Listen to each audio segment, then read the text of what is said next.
Hey, welcome back to the Garage Space. My name is Andre. Thanks so much for tuning in. It's another Friday afternoon, June 26th, 2026. We're back again for a Friday live stream. We got in front of us Ghost Spider. We're playing Aggression Ghost Spider, which is not something I've ever done before, untested entirely today. So we'll see how it is. But I think last time we played Ghost Spider on this channel, it was like 5 months ago. It was earlier this year.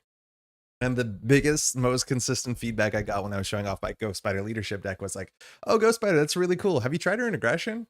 Everyone said the Aggression version is sick, so I'm glad to be able to maybe give it a shot and see what that looks like. Things are slightly off center, huh? Yeah, let's just do that. That seems better. How's everyone doing today? We finished last week. We did a massive stream. We streamed for like 5.5 hours. We played through an entire campaign solo expert with Hulk. And it was a ton of fun. Honestly, it made me like Hulk so much more. And I said this at the beginning of the stream. Hulk was like far from my least played hero. I actually do enjoy Hulk. I think Hulk does deliver some of the things Hulk wants to deliver. Is he as strong as he should be? No. Does he have downsides for no reason? Yeah. But like that's kind of cool. Like legitimately zero thwart is pretty sick. I'm into that. What I was thinking after, which I find to be very funny, is that there's like this very, common game mode in like multiplayer shooters, or like I guess hero shooters is what they're called right now. But I spent so much time as a teenager playing like Team Fortress 2 back in the day, Orange Box, right? And it's a very common to have this multiplayer game mode in which each team has like a payload, a bomb on a wheels on a track. And when they're by the payload, they push it into the enemy base. And once that bomb enters the enemy base and you get it to the end of the track, the bomb blows up and you win because you've destroyed the enemy base. And that's exactly what Leadership Hulk feels like. It's like it takes a village to slowly push Hulk into the base. And then once Hulk finally gets into the base, Hulk smashes and kills the villain in one. And it is like the funniest thing. But it's like genuinely cool. Leadership Hulk was a lot of fun. Check that out. It's mind you the last stream on this channel. Arkura, how's it going? Finally catching a live stream. Ghost Spider's a ton of fun. Can't wait to see your take on her. I don't think my take on her is incredibly ambitious. I guess we'll talk about that in a minute when we talk about Ghost Spider, but you just kind of do like a good old Control F, find response, find interrupt, and see what you have access to. And at least Aggression has a whole lot of different things, but I don't know if this is super ambitious. It just seems good. It just seems good. And you're going to have a lot of readies. Like, I don't honestly think of Ghost Spider as a ready character, one that wants to activate like twice a round, but it's obviously that's going to be the case. I think entirely my experience with Ghost Spider has been good old protection tricks. And then we did a bit of leadership and that was fun. But this one's going to be a bit more aggressive. That's for sure. Hey, Andy, I'm excited to see Red Gwen. How's it going? Also, HFT, happy Friday, Crash Space. Happy Friday. Hopefully your Friday's been going well. Today, we're going to be playing against, I really wanted to play against Loki, because I don't think we've ever played against Expert Loki, the sort of like Trickster Takeover Loki, not the other Loki that I'm not too keen on. It's probably not the best in solo. It's like kind of cheesy. It's gameable. The whole idea is like it's a scenario that's better suited for mass multiplayer where you can play up to like 16, 24, 300 players, because everyone can kind of like pitch in and fight the big Loki. It seems in solo, you can cheese it and just defeat Loki once. That defeats Mega Loki. And we'll see if we do that. But we only played it on standard on the channel. It's like one of the few scenarios in this game I actually have not played on expert. So we're going to get that done today. I've had to play Gwen, but I played alongside her so much. She's always in protection. Yeah, that's the way I see her. She's always in protection. So I think in Aggression, you can do her thing. The cool thing about Aggression, too, is like she still has cards in her deck that allow her to do her thing and use her 3 defense stat during the villain phase. And then she'll be ready in the hero phase. And her thing is not once per round, it's once per phase. So it's cool that we'll be able to actually still use her 3 defense stat while still punching for 4 during the hero phase. I'm looking forward to that a fair bit. I'm relying on you to pick my spirits up. Oh, okay, pressure. I'm locking in. I'm locking in. I'm sorry to hear that, but I have no doubt we'll get there. HFT, we're rooting for the best. Okay. Other things I will say after we do the deck dive and we'll probably play against Enchantress, we have seen a whole bunch of new cards from Fantasy Flight Games. In fact, we saw the last secret Luke Cage card. We also saw a bunch more of the Nemesis set. Like we got to see all of the cards in the back of the pack of Jessica Jones and her Nemesis set. I think we get to see one encounter card from one of the like campaign cards, which honestly looks fine. It looks good. So we'll talk about those as we usually do between games 1 and like games 2. So we'll get to that. But there's definitely spoilers. So we've seen most of the cards coming up for the next like 2 months, which is a weird spot to be in. I don't think that's super common, but you can like fully theory craft. You can fully like proxy. You can like tabletop simulator. If you want to try out the new heroes, all their cards exist. So Yeah, we'll find out. We'll see if Luke Cage does have all the toughness stuff we think he needs, and some of these new starting cards are engendering like pretty strong conversations about power creep and stuff like that. And I don't fully understand it, but I'd love to talk about it. And so if you have a hot opinion, tune in about like an hour once we get through the first scenario, unless it goes poorly. No, even if it goes poorly, we'll get to it. Of course we will. I'm still a bit under the weather. I still haven't been able to shake it. It feels like every time I do a stream, I feel like a bit worse. So like probably not a good idea, but it's just like talking so much. Right now, I just have a running nose, so every once in a while, I'm gonna have to be gross. So, you know, appreciate some clemency on the issue, but give me 1 second.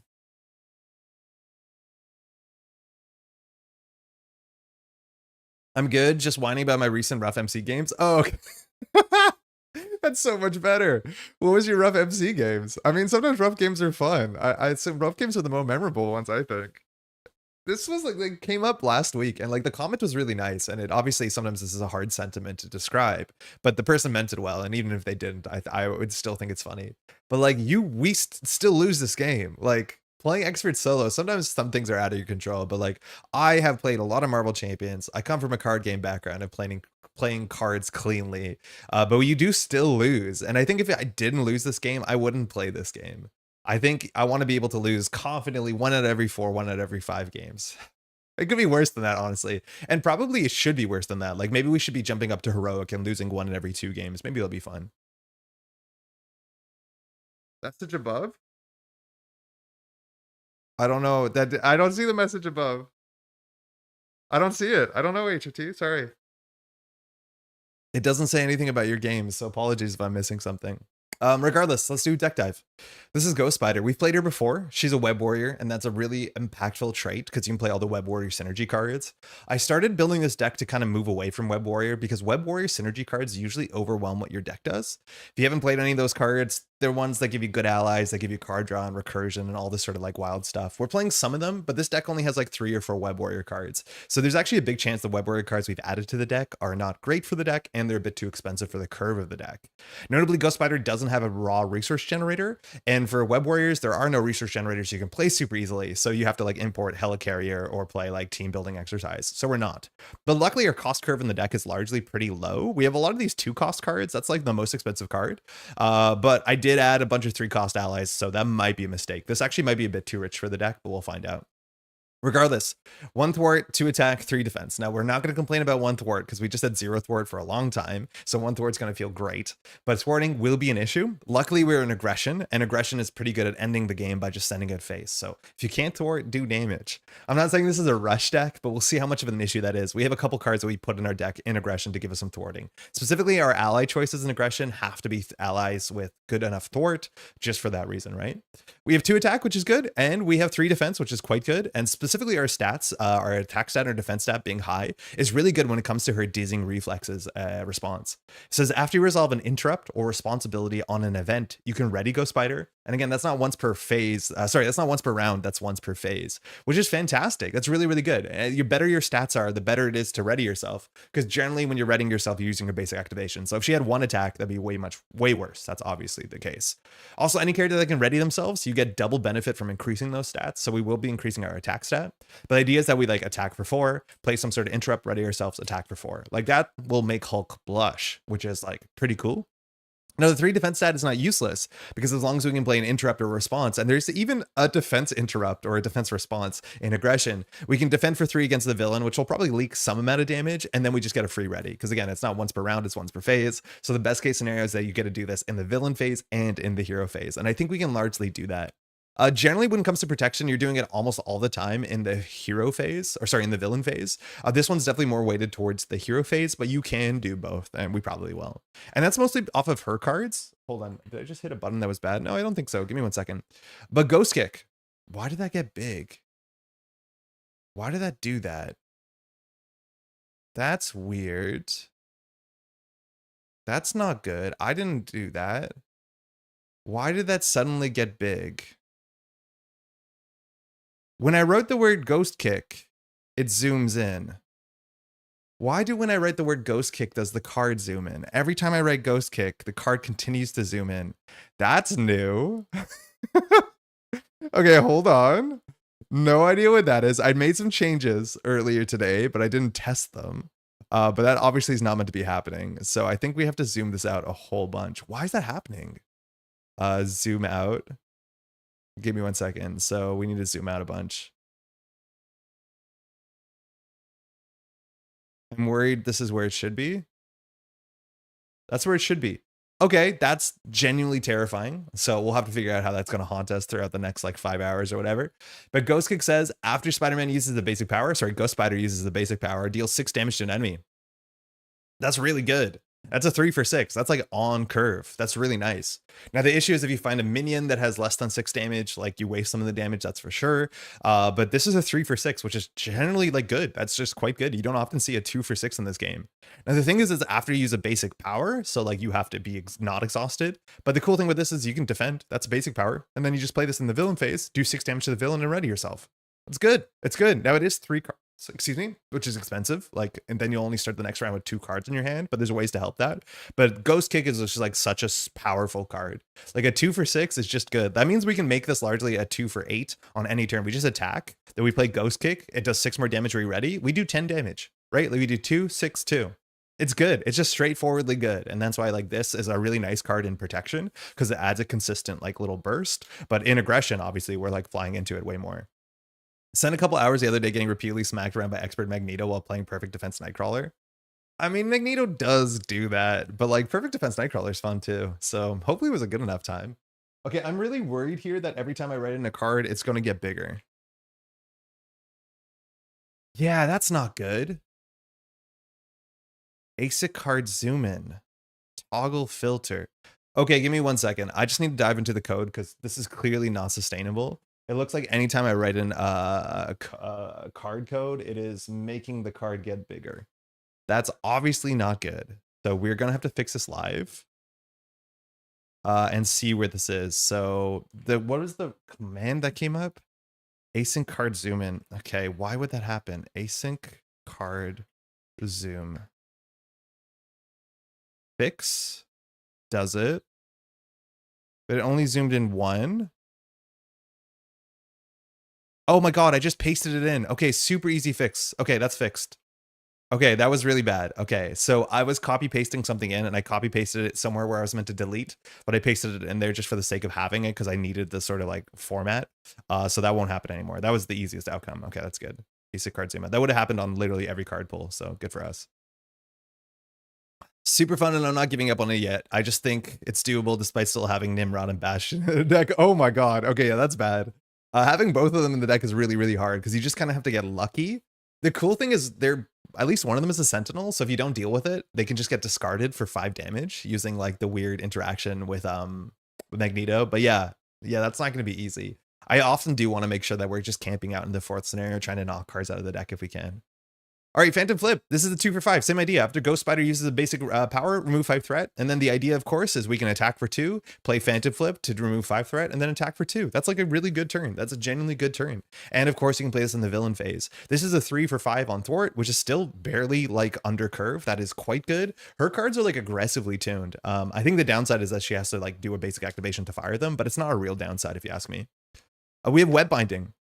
This one's a bit weird. It's the one that has a requirement, so it needs a mental resource. It says when an enemy would activate, cancel that activation, which is okay. It's like a stun for 3 resources, which is not amazing.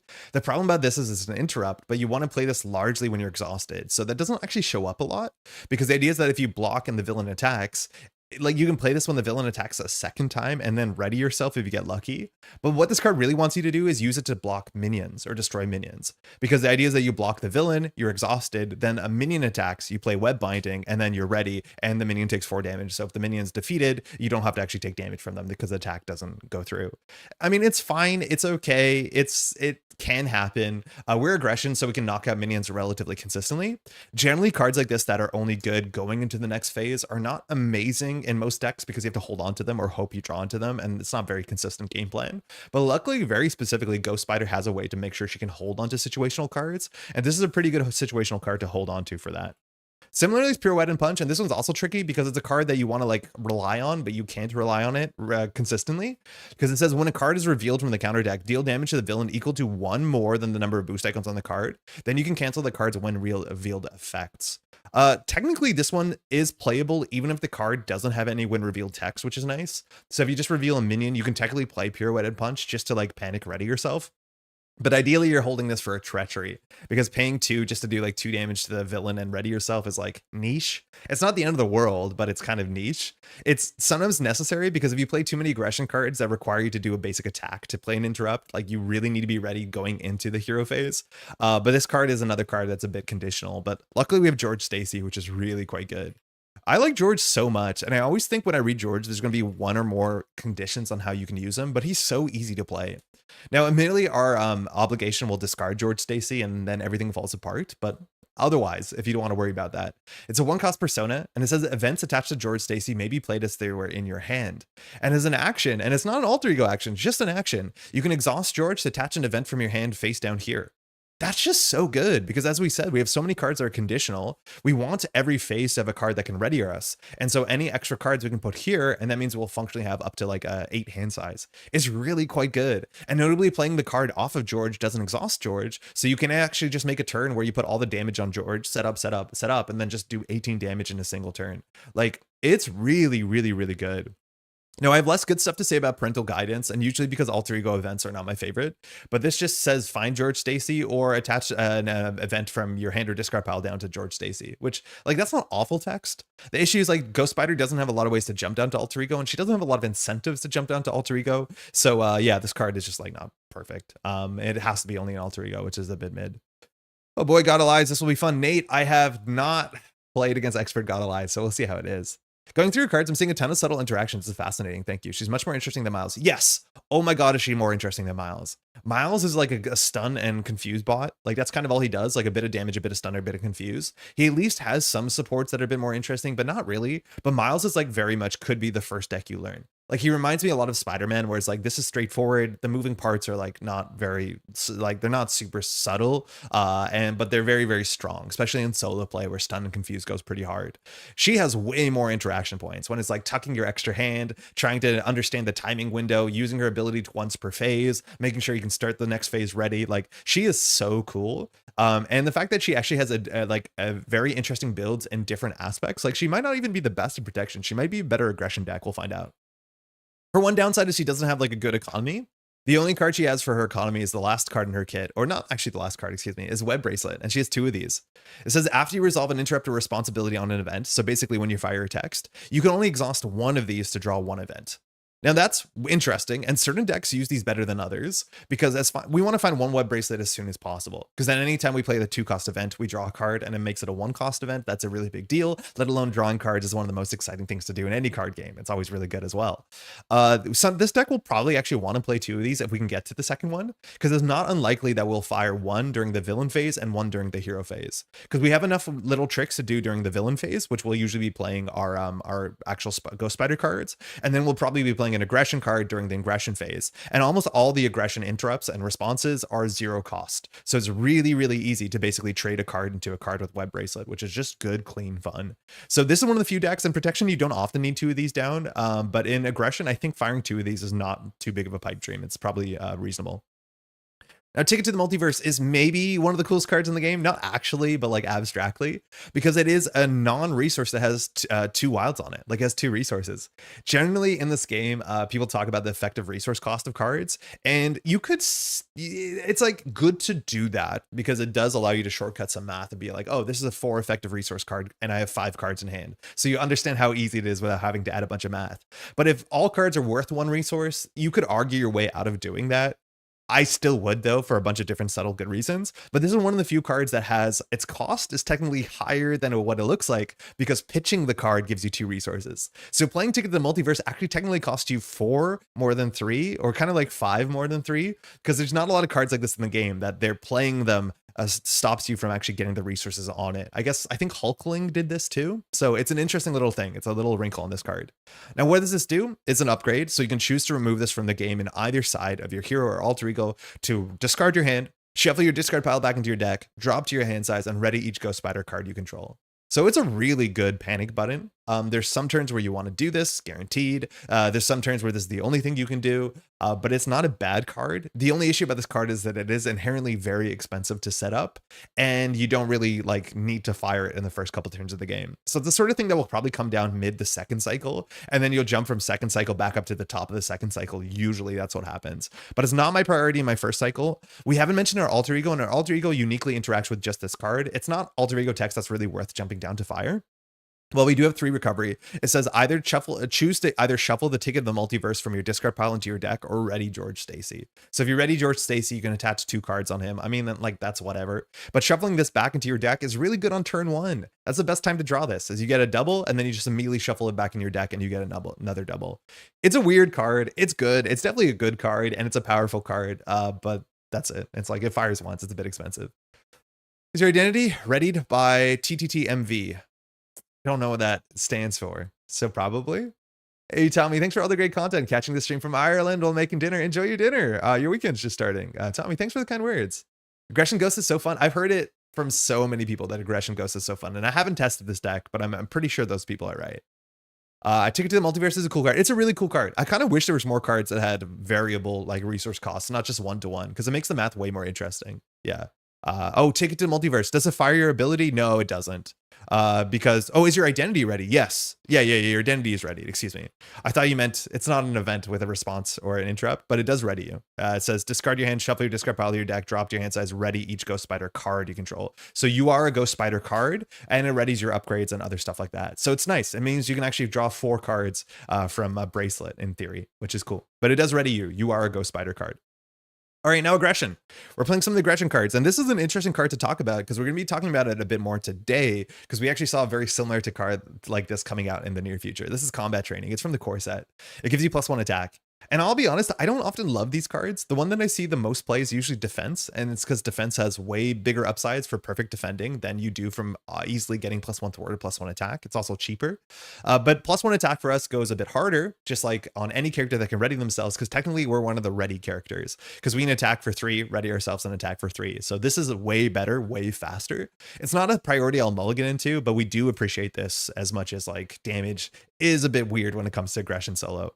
Similarly, we're playing aggressive conditioning, and this is because this is the other way we can get +1 attack.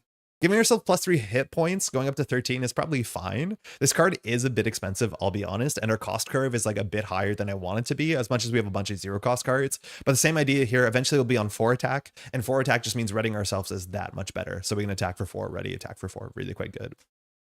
Now, the big thing you want to do with our text, mind you, our hero text says that we want to play events that have interrupted response. And so you can go through the card pool, and aggression has a whole bunch of good ones and a lot of really cheap ones too, which are really easy to play. Like this is kind of the floor, and this is why like Ghost Spider aggression feels like it should be so smooth. I really like Skilled Strike. I've talked about this on the channel before, but any card that can be a 1 for 2, like one card, truly one card for 2 damage is really good. If every card in your hand could just do 2 damage or 2 thwart for a single card, you will consistently win most games. Like that is honestly, that is what you're trying to aim for in Marvel Champions. That is on rate. The more you can do that, the better. And so the floor on this is so good. Now the upside for this is, or the downside to this is you have to make a basic attack. So it's a bit more restrictive than just a 1 cost attack, but it says, or sorry, 0 cost attack. But it says when your hero makes a basic attack, it gets +2 attack for that attack. And of course it's an interrupt. So we attack for 4, ready ourselves. Which means this is functionally a 0 for 4, right? Because we can attack again. It gives us 2 and a ready, and our ready can be 1 thwart or 2 more attack. Heaven forbid we have aggressive conditioning or combat training. This card is just very smooth, very easy to play. Now, the problem with these sort of cards is sometimes attacking like a minion for 4 is a bit of a waste. And so we're going to play Hand Cannon, and Hand Cannon is a really good card. This is a very solid aggression card, and it just solves 2 issues. Firstly, this card reminds me a fair bit about Energy Barrier, and Energy Barrier is a bit better in some ways because it interacts with the protection card pool a bit better. But this is the sort of card where it comes down, it's a tech, it has 3 counters on it, and it spends those counters to do basically 6 value, right? They block 3 damage and do 3 damage. So it's like this, again, a 3 for 6, which is exactly the sort of like cost curve you want in this game, or in terms of efficiency you want in the game. Hand Cannon is no different. It comes down for 2, and it's functionally a 3 for 6. This says when your hero makes a basic attack, which we'll be doing a lot, the basic attack gets +2 and it gets overkill. Now, you have to exhaust this, so you can't fire it twice on a turn, but the idea with this is now we can do like a skilled strike with our hand cannon, and we're attacking for at least 6 with overkill, which means any minion in our way is fine, and that's then we're ready again and we can attack again for 2, let alone our stats could be buffed. It's just like good enough. There's other reasons to play weapons, mind you, when it comes to the aggression interrupt pool. There's that card that says exhaust a weapon to give yourself +3, which is not super necessary with hand cannon, but this is just a nice way to make sure that we can deal with minions without wasting any value. I'm on 3 of these, which might be a bit much. But there's some other extra cards that we could play in this deck that we're not, that do interact a bit better with this. Now, the other card that I'm excited to play, because I don't know if I've ever played this, I think I pulled it up on the channel, I don't know if we actually played it, is the Best Defense. And the Best Defense is one of the very few hero interrupts that aggression has that's defense traded. It says when your hero defends against an attack, use its attack instead of its defense for this attack. Now, for Ghost Spider, unfortunately, that means we're blocking with worse numbers. But of course, the idea is that we get a free block and we ready ourselves right away, which is good. I'm not sure how many of these should be in the deck, because ultimately we can always block for 3 and then play basically most of these Ghost Spider cards, and that will ready us anyways, and that's probably for the best. But this card is really cheap, and of course it'll replace itself. This is another big reason why we're playing combat training and all these other ways that we can increase our attack stat, because now we can use our attack stat as our defense stat every like once in a while, and so it gets even better, which is cute. Finally, we have a lot of like really cute kind of situational aggression interrupts that are all 0 cost. Like our aggression cost curve is really quite low. So firstly, from the core set, we have Chase Them Down, which was reprinted somewhat recently, I think in Winter Soldier. It says after your hero attacks and defeats an enemy, remove 2 threat from his scheme. It's another 1 for 2, but this one is conditional. You have to attack and defeat an enemy, which shouldn't be that hard for us. We also have Moment of Triumph, which is really also good with our gun that boosts our attack, because it says after you attack and defeat an enemy, heal 1 damage from your hero for each point of excess damage dealt to that enemy for that attack. So you have a bit of incidental healing, let alone this will ready you. Now, these cards are hard to play sometimes because they require a certain board state. These are easier to play in multiplayer, or even easier to play in heroic, where there's just more encounter cards, so it's more likely to find a minion, so these can fire. But that's kind of the beauty of this deck with George Stacy, is that if you get a situational card, just put on George Stacy until the situation shows up, so we can get a bit of consistency there. I'm not sure how many Moment of Triumphs we need to play. It's the only healing we have in our deck, and jumping down is not super easy, but Chase Them Down adds a bit more thwart to a 1 thwart, so I wanted to play 2 of them, but some part of ratio here could be wrong. Maybe it's right. I don't know. We'll find out together. This deck is totally not tested. All right, so now allies. And we are playing more allies than I usually play in aggression. We're only playing 6 allies. Generally in aggression, you actually, in aggression, I generally play more allies than I normally do, but this is more allies than I normally play in general. But in aggression, I often do play 6 to 8 allies, and that's because aggression's not very good at not taking damage. And so you need your allies both to do your thwarting, but also, oh, we're only on 5 allies, okay. But not only to do your thwarting, but because they usually have to chump block the villain, because if you're just attacking face, you will die. Luckily, Ghost Spider has some good defense stats, so she seems to be less obviously reliant on allies, because we can use our 3 defense and wake ourselves up, and waking ourselves up is really important because we want to do a basic attack. But that's a thing that's worth noting, that we can play fewer allies for sure. So first ally, we're playing Angela. She's again 0 cost. Her cost curve is pretty low. She searches for the top 10 for a minion and she puts it into play, so you don't do any when revealed text. And then she just has really good attack stats, which is not something we necessarily need. Angela's good because she spawns minions, and minions are good because we have things like Chase Them Down and Moment of Triumph, and we have Overkill on our basic attacks. So they're not that much of a waste of like tempo for us. So we'll play Angela. We don't mind minions. Psylocke, she's like the most expensive card in the deck, and it might be too expensive. Notably, she is the one card that can confuse an aggression consistently, so I do always like to play her in solo, but she honestly might be a bit too expensive for the deck. Notably, we're playing against Enchantress, and Enchantress has steady, so like Psylocke doesn't even convert that well, but this is the sort of thing that I would play in most iterations of the deck, but maybe specifically against steady we won't, I don't know. But having access to confuse is not bad, and there's not that many ways to do it in aggression.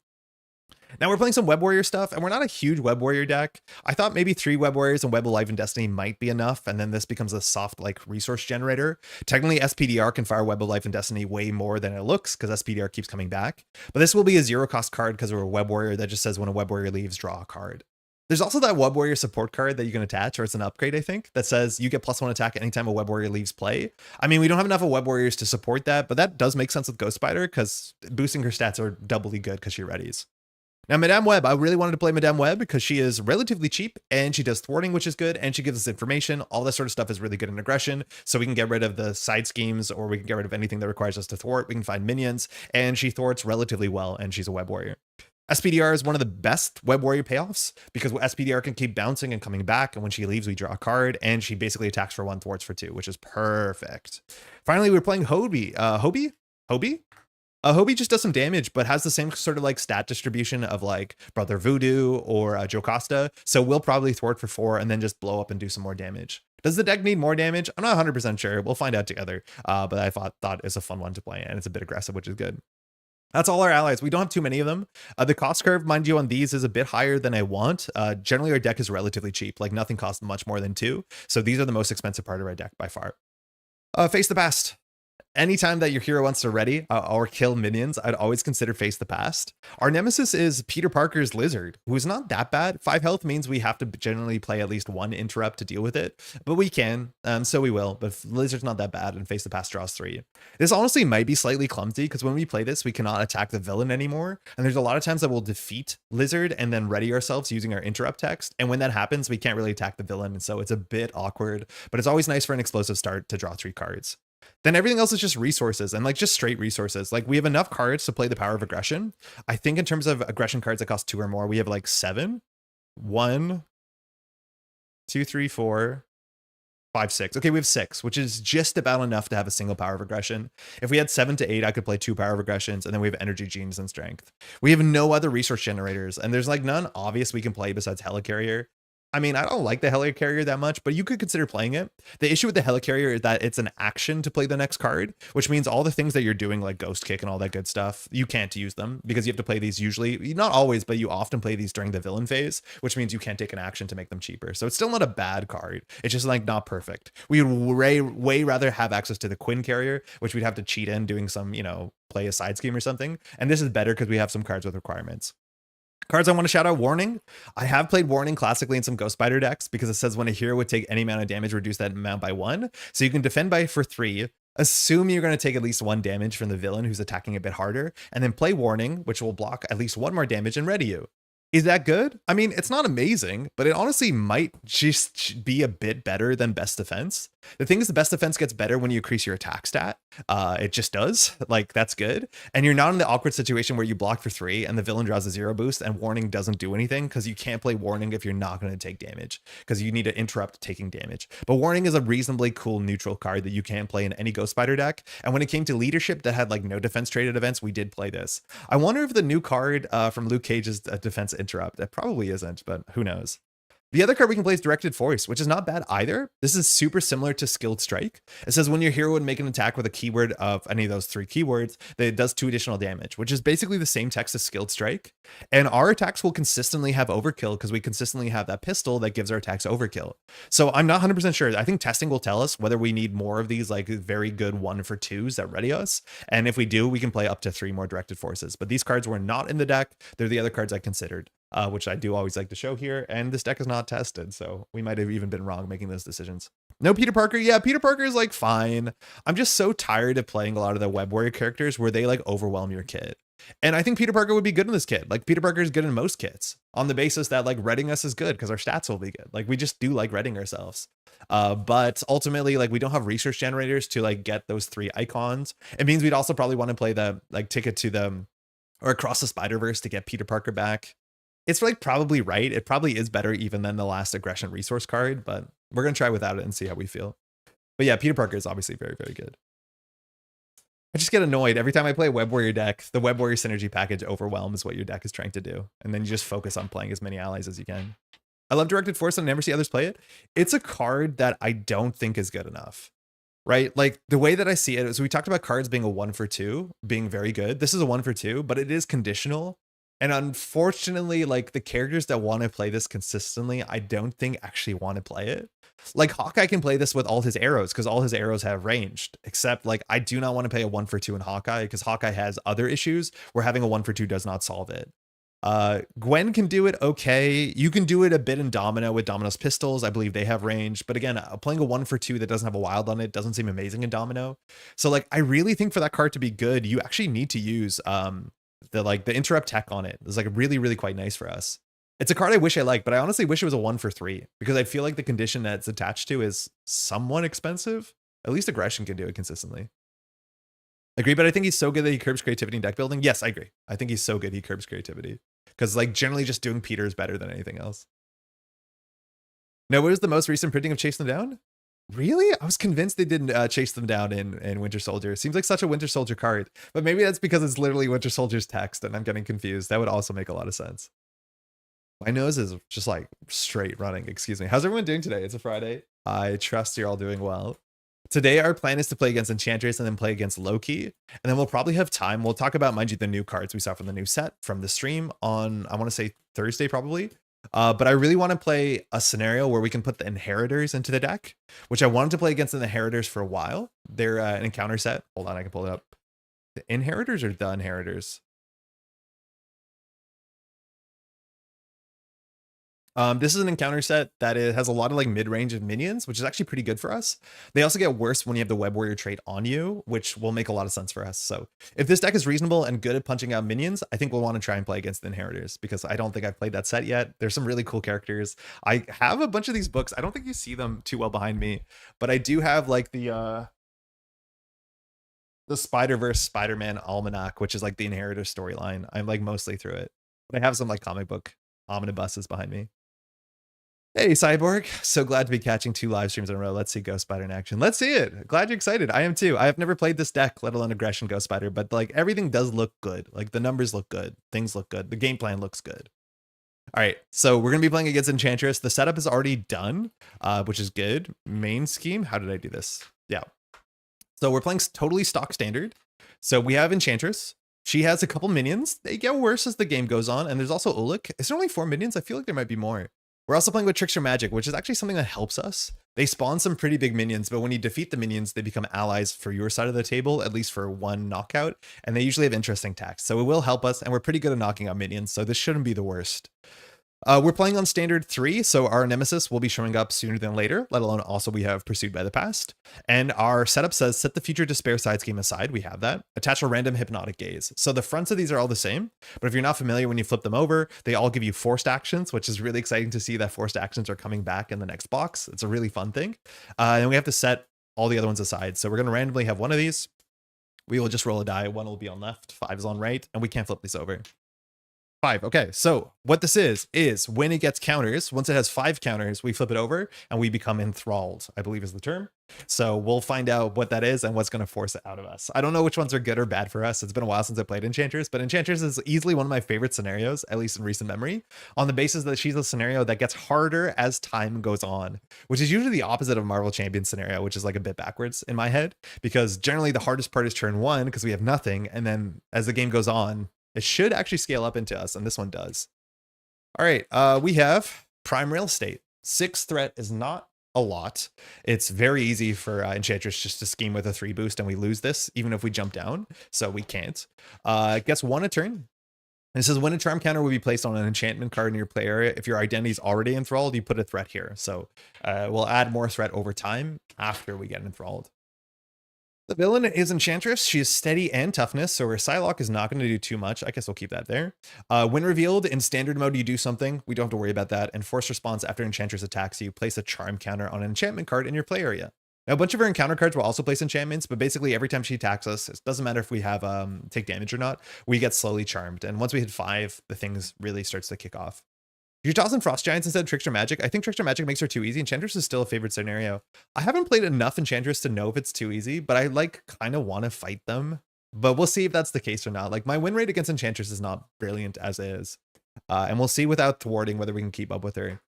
Because she is a bit, like I find her to be somewhat difficult. But yeah, definitely Trickster Magic does make things easier, but they're also fun cards to play with. Now, if you said replace them with Inheritors, then I'm in, right?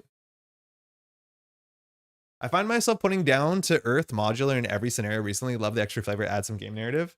I think that's what we did in the last Friday stream when we played Peter Parker. Down to earth is really damn cool. I like it a lot.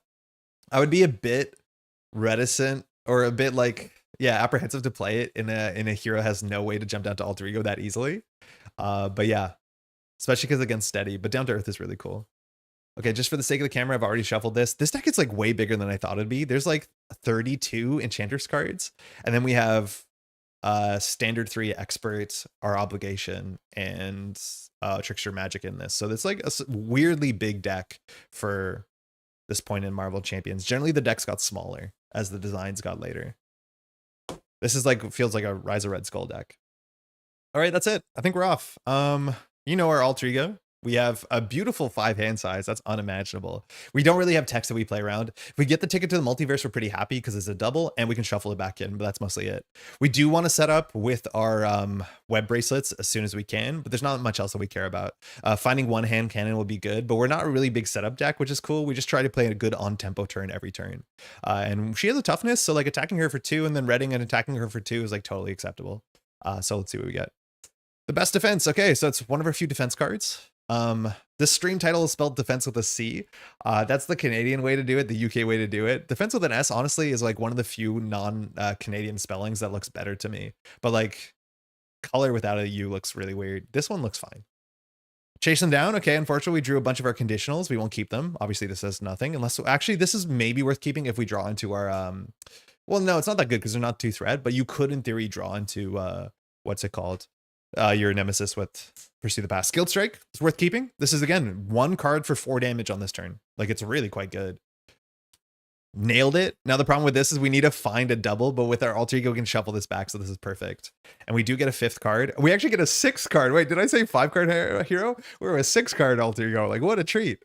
Phantom Flip. So this is the threat one. I probably don't want to keep this because we don't have a lot of threat to clear, but we do have a hand cannon, which is perfect. So we're going to just do an aggressive setup here. Like, this might be rush technically, but we'll be fine. Web of Life and Destiny for free. That's actually one of our few good setup cards. The best thing would be a double and a web bracelet. Pirouette and Punch. This one's useless. It cancels a thing. We won't hold on to it. We have a strength. So this hand is a bit not good. There's actually a chance that we'll play the ticket to the multiverse because we don't have anything else to do with our hand. We probably will just play this. Right? Because we can play Gun. We can play this. If we do a Skilled Strike, we ready. Then we can just attack a Enchantress. We can use the hand cannon aggressively. We have 3 of them in the deck. But then this hand is useless. So there's no good way to use our hand. Web of Life and Destiny is worth setting up, but like playing this is expensive because you lose 2 resources. So if anything, like we could play the ticket to the multiverse, shuffle it back into our deck. Like, do we pop the ticket to the multiverse on turn 1? Like, I don't want to, but it might be correct. I think we pop it on turn 1, right? I forgot Inheritors are a thing. I've never read the comics featuring, but a friend recently gave me the rundown. Yeah, they're cool. There's a lot of them. They got names. They're mean. Been lurking a bit. Just wanted to say thanks for all the vids. Binged most everything last week or so. Great stuff. Yo, Stokes, thanks for the kind words. Glad you could find the channel. That's really nice to hear that the content's appreciated. Thank you. Yeah, this hand's a bit ugly. And again, our cost curve is weird because we have a lot of 0 cost cards. So playing like maybe 5 doubles is a bit strange. But I think the only way to make this hand make sense is to fire the ticket to the multiverse. Right? So we could do play Gun. No, we probably don't play Gun. We probably do double. And this for the multiverse. We set up the Web of Life and Destiny. We attack. We do Skilled Strike. We attack. And then we crack this. We discard this. We draw 5. The thing is that this draws up to your hand size. So ideally you want to do it in alter ego. But if we do it in alter ego, we lose the Skilled Strike, which is like maybe not that important actually. Maybe setting up is a bit better.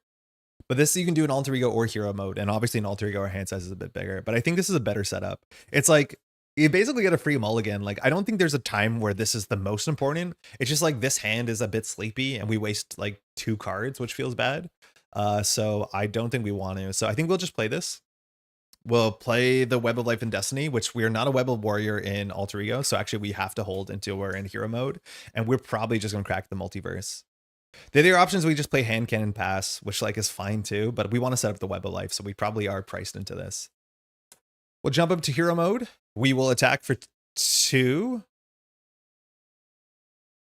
Oh, wait a second. What are we doing? We'll play this. Because if we attack into the Skilled Strike, we do 4 damage into a toughness, which is pretty silly. I mean, I guess we're going to get rid of it from our hand anyways. We'll attack for 2. I don't think we play these. Like, I don't think we play the Skilled Strike. This is jumping hoops for a mulligan. It's a nice job spotting the line. I totally missed it. Yeah, I think we just have to go for the mulligan here because otherwise we waste too much. But the issue is the Skilled Strike into the toughness means we get 4 and we do our hero text, which is useless. Right? Like, I think what we want to do is we want to just mulligan and hopefully get one of our cards that allows us to ready ourselves where it makes sense on this turn. So I think I'm going to attack for 2 and I'm not going to play the Skilled Strike because I'm pretty confident we can use our ready in a better way in a second. So that's it. This is our hand. This is on the table.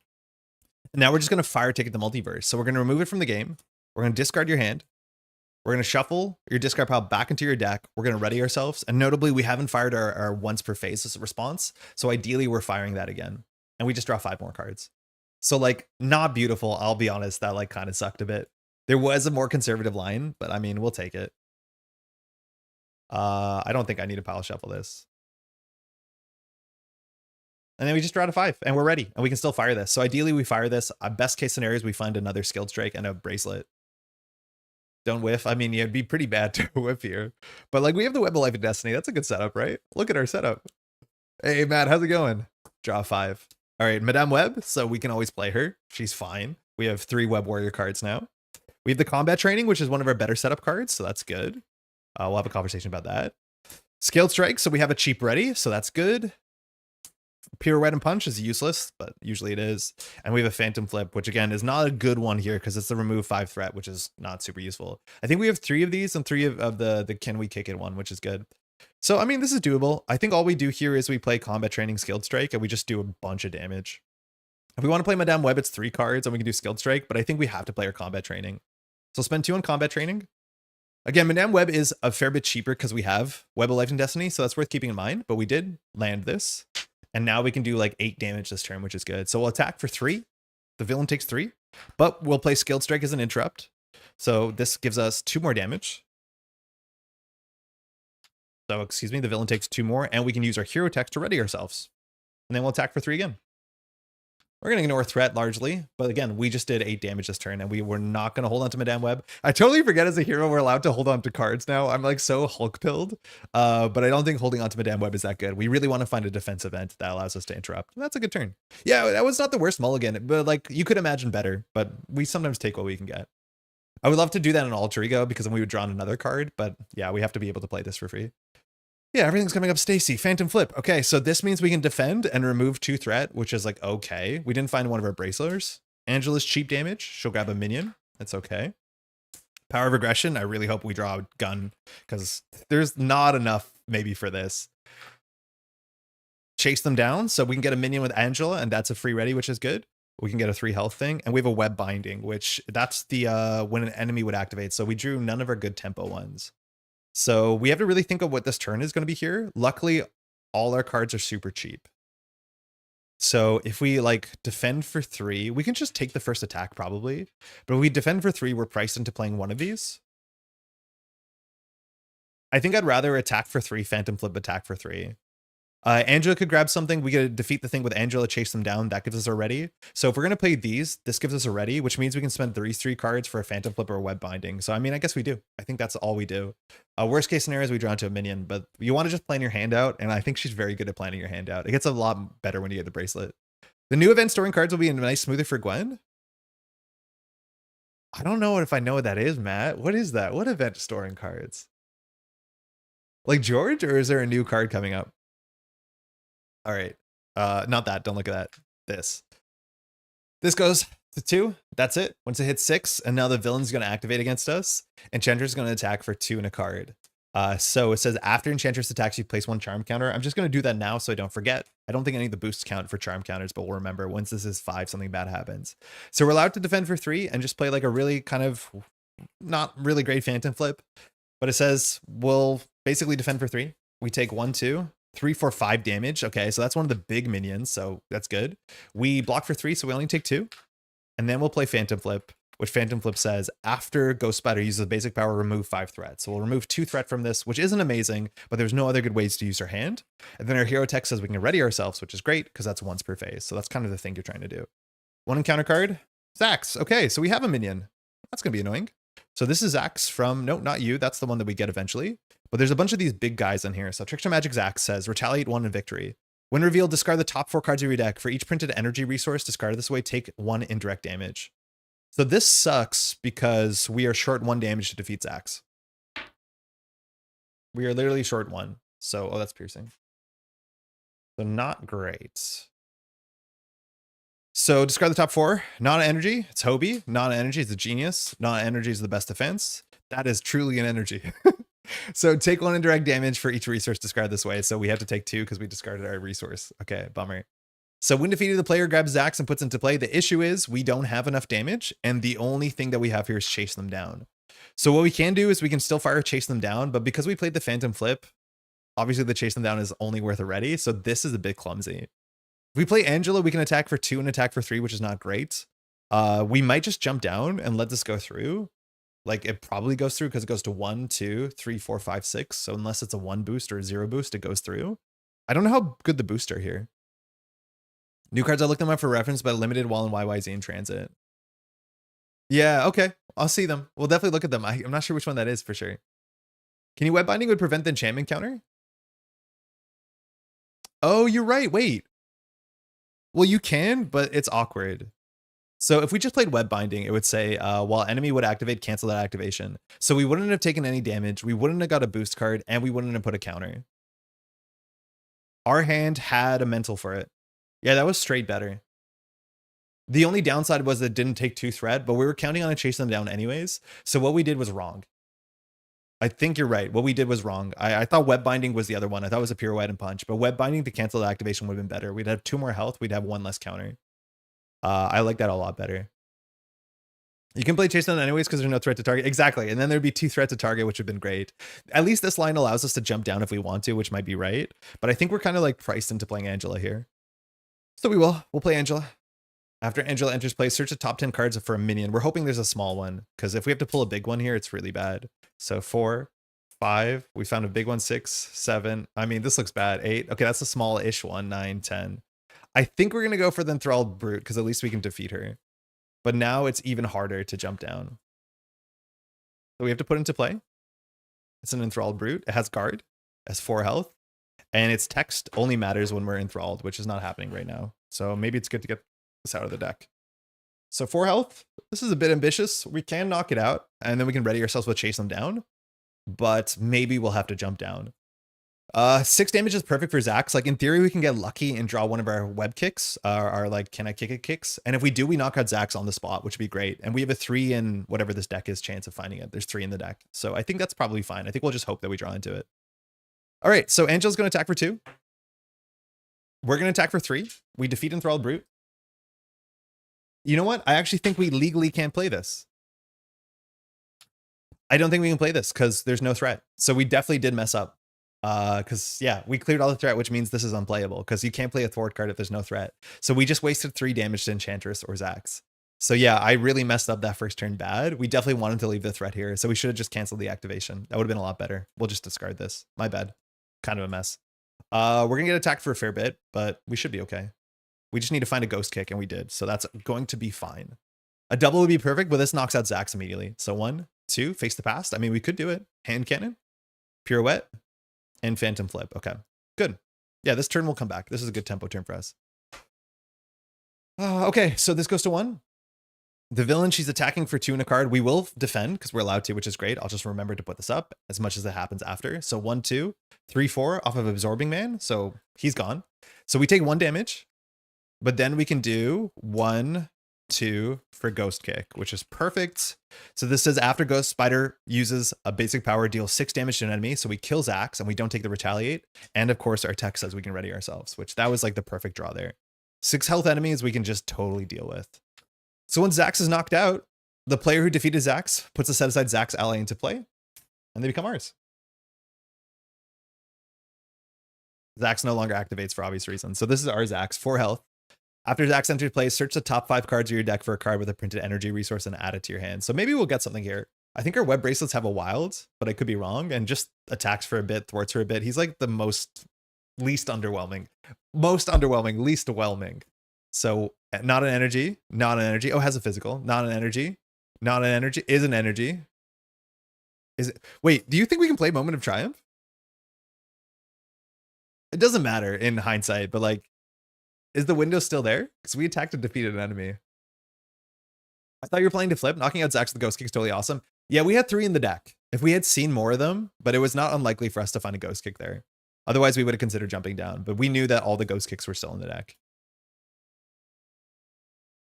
So we look really cool. We look smart. 1 encounter card. Sinister Strike. Okay, so we're going to get thralled pretty quickly. So place 1 pursued by the past counter. So it's counters for days out here. So these are different. She's going to attack us. This goes to 3. And she's going to attack for 2 and a card. We have no reason to be ready here because Face the Past will ready ourselves. So this hand is a bit awkward, but we know we're going to have 5 damage plus Angela. So whatever our Lizard, we can knock out Peter Lizard. So when Peter Lizard hits, we're going to play Face the Past, set up our hand cannon and be fine. So I think we're totally fine to just defend here because our basic activation is not worth that much. It's worth 3 damage, but I think we'll be okay. So 1, 2, 3, 4, 5, huge boost on Crown of the Enchantress. So maybe we could have blocked with someone, but so we take 2. We need to recover. We need to jump down at some point. So that hurts.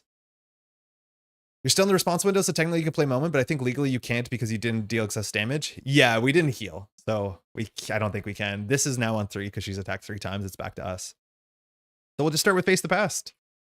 So this thing just says, I put it here to remember we can attack Enchantress. We just grab our Nemesis, put into play. We ready ourselves and draw 3. So ideally, we're trying to figure out how to do a big attack into Lizard to heal with the hand cannon, because I think we might want more Moment of Triumphs than chase them down. So we have Psylocke, the best defense, which is useless, and a Strength. So at least the Strength is really good for hand cannon. Maybe instead we could set up like a Psylocke play, because our hand plays Psylocke all right. But I do think we want some healing here. So we'll find out. This is Lizard. Doesn't really have text if he dies, which is pretty good for Face the Past, and has 5 health. Okay. Apologies, my nose is going. Okay, so we have 2 options here. Psylocke is good. She will confuse eventually. But the big thing with the Lizard is we can do a lot of damage, right? So we can get our attack set up to 5. We can attack 2 to Angela, and then we can attack with Ghost Spider with the hand cannon, and then we can like do the Moment of Triumph. The issue is our cost curve really sucks here. Without George Stacy holding the best defense, like all of these cards we're discarding in a really, really awkward way. So like that is an option. The other option is just to do 1, 2, 3, 4 for Psylocke and then just play Moment of Triumph anyways. That means we can attack Angela for 2. We can attack Zax for 1. We can do Ghost Spider for 3 and heal 1. I think that's just way better because otherwise we float 2 cards. In theory, the best defense, we can keep it to use during the next phase, but Angela will be on 1 health, which puts her in totally fine blocking territory. And I think setting up Psylocke for 2 turns is good. So I think that's probably a bit better. Like the obvious line hasn't been the right line on a couple turns besides the one I've missed. And I think the obvious line would be going for healing, but we waste too many cards. Enchantress is steady, yeah, but Psylocke can do it twice. So we won't jump down now. We'll basically set up a confuse, set up another confuse, and then go down from there. I think when she advances, she probably gets Stalwart because she gets the crown, but we'll find out. Maybe that's attached to that. I don't remember. We'll play 4 for Psylocke. Psylocke enters play. She has really good numbers. She is the, it took so long for us to get the other version of, what's his name? Iron Fist. She comes in with these 2 side counters. And so she is going to, I guess we'll do this in the right order. We'll attack 2 with Angela to Lizard. Okay. We'll attack 1 with Zax, who just attacks for 1.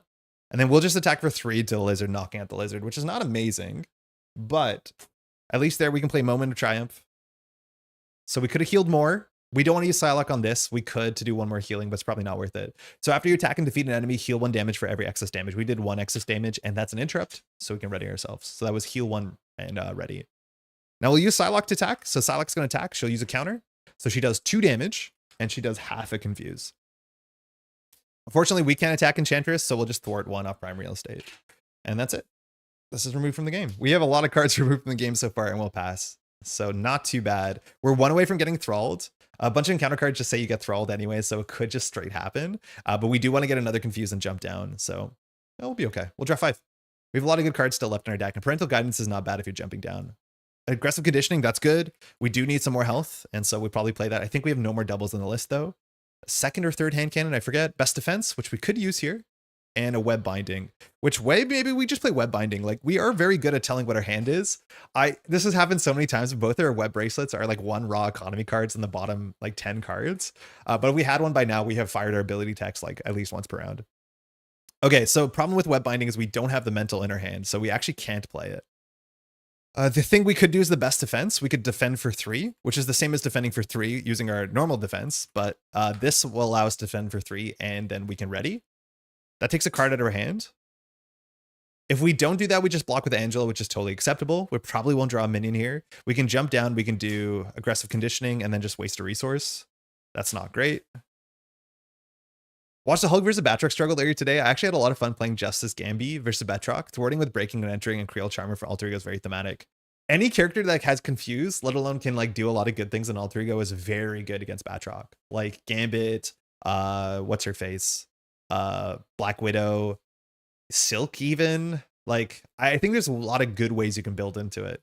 But yeah, you want to be in alter ego as much as possible, which like for Hulk is not the most awkward, but it's slightly awkward. That did happen in the Hulk game where we did for a couple turns just like sit down and not attack because attacking didn't matter at that right time. Oh, almost spilled some coffee. But yeah, that's a good matchup for sure. I think she gets a crown and the Future Despair side scheme. Double Star Wars when she advances. I think the crown is from this. I think when she advances, she gets a side scheme and then she can't take damage. I'm not sure though. It's been a minute. You might be right. Yeah, this hand's a bit awkward. Like anytime that we could trade best defense into a card with her bracelets would be in a good spot. So she could at most attack for 5, which she has been consistently. So we could like best defense ready. I think then this hand just plays aggressive conditioning and then passes, and I think that's fine. So we will defend. And when we defend, we'll play the best defense. When your hero defends, we'll defend with our attack stat and we'll ready ourselves. We do want to play both of our attack boosters during a cycle. So she's attacking for 1, 2. Alluring Call. These are usually a bit more interesting when you go down to alter ego, so that's good. So it says attach your identity. Forced action, so it's something we have to do. Exhaust this card. Place 1 charm counter on the enchantment card in your play area. Play a card from your hand, reducing the cost by 1, or exhaust this card in alter ego to discard it. So not a problem. We go to 1 counter, we take no damage, and we are ready. 1 encounter card. Oh, this one's really bad on expert. Spell Blast. So if your identity has the Defiant trait, choose 1. This is an issue if you're in Defiant. So yeah, we have barely ever seen a card like this that says that the person schemes and attacks on the same encounter card. Like that's nonsense powerful. So we only have to pick one. Either she will attack us with +1, which will mean our Hypnotic Gaze will go through, so that's scary, or she can scheme for +1. When she schemes at +1, she's a chance to one-shot this, because if she draws a 3 boost, she goes through it. But I don't think we want to be enthralled just yet. So I think we're going to go for the attack, and we're just going to put, for the scheme, and then just hope that Zax can solve it. Yeah. 1 boost and text, enthralled brute. I think this is going to enthrall us anyways.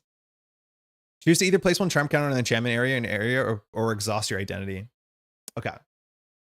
So either we get hypnotized immediately. No matter what, this is going to put 4 threat here. But either we have to exhaust ourselves. When we exhaust ourselves, we lose 1 thwart or we lose a recovery. I think that's totally fine. So I think we're going to go for that. And then she puts 1, 2, 3, 4 because she has +1. Yeah, Spell Blast is disgusting. Okay, that's us. So Psylocke will start. Cycle or attack for 1 and 1 and 1. So the villain takes 2 and gets the second confused. So now we beat steady. There are attachments that just give her stalwart, but I think we saw one of them go. We're not going to deck out, so we don't have to use Angela. I think we have to use Zax here, just because it's the only thing that's like safely thwarts. Not that Zax. That's the original Zax. We'll do this Zax, who works with us better. So that would go down to 1, which is nice. And I think that's it. We're going to jump down to Alter Ego. We're going to get rid of the Alluring Call. So we're just going to exhaust this card. So we get rid of it. We're going to spend 3 resources for the aggressive conditioning, which gives us the health we want. And we go up to 4 attack, which is quite good. And we're up on 7 health. Mind you, our health can now go up to 13. And then we'll just pass. Nothing to do with our alter ego text, because we've already removed that card from the game on turn 1, but not too bad. So we're going to draw into our bracelets now, right? Yeah, there you go. Web bracelet. We need this. Not you. We need this like as soon as possible. At least one of them. The second one's a bit extra. Third hand cannon. Skilled Strike is cheap. Skilled Strike is cheap, and now these replace themselves with the web bracelet, which is really good. We have George Stacy, which we haven't seen our obligation yet, so he's still a bit risky, but very good for 1 card. And we have a chase them down if we draw an ally or a minion. This goes to 2. Enchantress is fully confused. Nice to get those off before Stalwart shows up. And our 1 counter is Evil Alliance, so we're going to have some fighting to do, whether we want it or not. So we put 3 counters on Pursued by the Past. Because it hits 4, we go grab all of our Nemesis stuff. So Peter Parker is back. The Lizard. I shuffled the deck slightly. I don't think it matters the discard pile, but in theory you shouldn't. So comes in with 5 health. We know the text on this one. Regenerative Research is kind of interesting. It's not something you have to clear, but it comes in with 5 threat and just says when the villain phase begins, heal 1 damage from each enemy. So like, it's not a huge incentive, and we're not really good at thwarting, so we probably won't clear that. It's a nice foil to an aggression deck. I think that is quite cool. And we shuffle a whole bunch of cards into the deck, which I'm not clear what they do. We'll find out together, but the deck is still really big, so it might not necessarily matter. If we look at them, they have 0 boost, 1 boost, 1 boost. So there's a chance they're just helping us. I think you're correct. The crown is for the main scheme. That sounds right. Yeah, I think it is. All my cards are packed up because I'm moving soon. How's the move been? Y'all set up? I track how many board games I play, and like last year when we moved, I could tell in August, like, oh my god, just off a cliff, because we were moving, so everything was packed up real good. Oh, we should be ready, mind you. Not too bad. That was actually an okay turn. I don't mind drawing Lizard, and regenerative research is not really a thing we care about. We could recover here. The problem is we can't really recover because we need to be ready to play Skilled Strike. So that's the one downside of these like 1-for-2s, is that they require you to be ready. We will be decking out. We have a chance of drawing the second bracelet here, which would be nice. But we have full planning on this turn. This is fired 0 times. I think SPDR is in the bottom of our deck alongside... no, just SPDR. Okay, so what are we doing here? We can't recover. We can hop up. We're going to get enthralled. That'll be fun. That just happens. That means this gets 2 threat a turn largely. We can chase them down on the Lizard and Skilled Strike, so that's good. I want to set up the hand cannon. I wish this chase them down was another moment of triumph, I think. We have these as blockers. The thing with these is if we don't use them, they miss the deck cycle, so we're kind of incentivized. Not Zax, because Zax like probably is just going to be 3 more block, because once Zax gets knocked out, Zax is removed from game. So that, yeah, it's victory 0. But these we want to kind of use so they get shuffled back into the deck because their allies are good. Okay, so we want to play the web bracelets. So I'm assuming we play these 2 cards for the web bracelets. That's that. Then we can hop up. We attack for 4. We can attack for 5, 6. It draws a card. We can use that card to play George Stacy and just put the chase them down on it. The other option is to put the Skilled Strike. Like Psylocke will probably thwart for 2 here. And so we can choose whether we want to Skilled Strike or chase them down on our thing.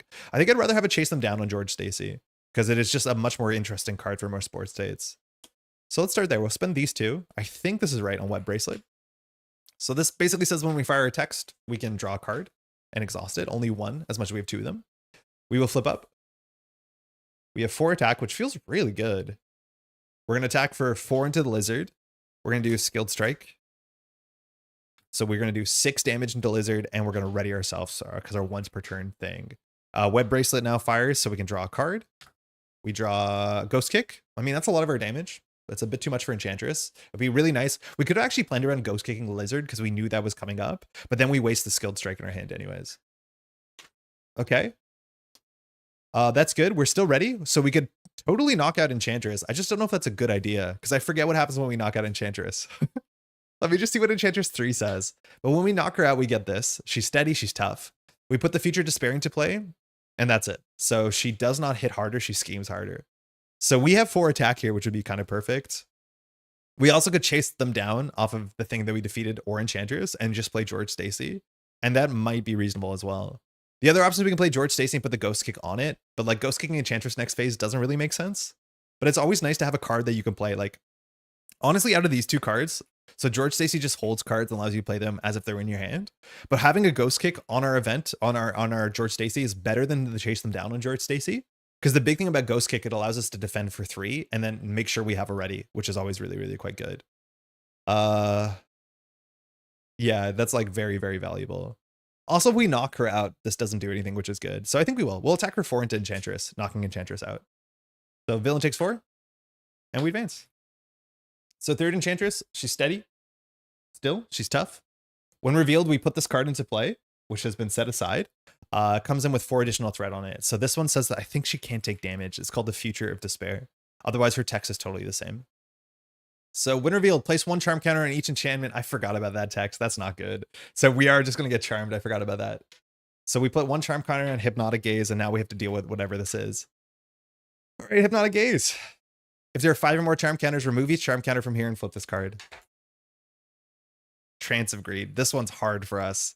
This one's really hard for us because there's a lot of cards we can't play. So we're enthralled, which means this will add a threat a turn. When revealed, you are confused. Otherwise, take 2 damage. So we're confused. That's acceptable. Force action, we have to exhaust this card to draw a card and then play that card playing its cost. We cannot take 1 damage.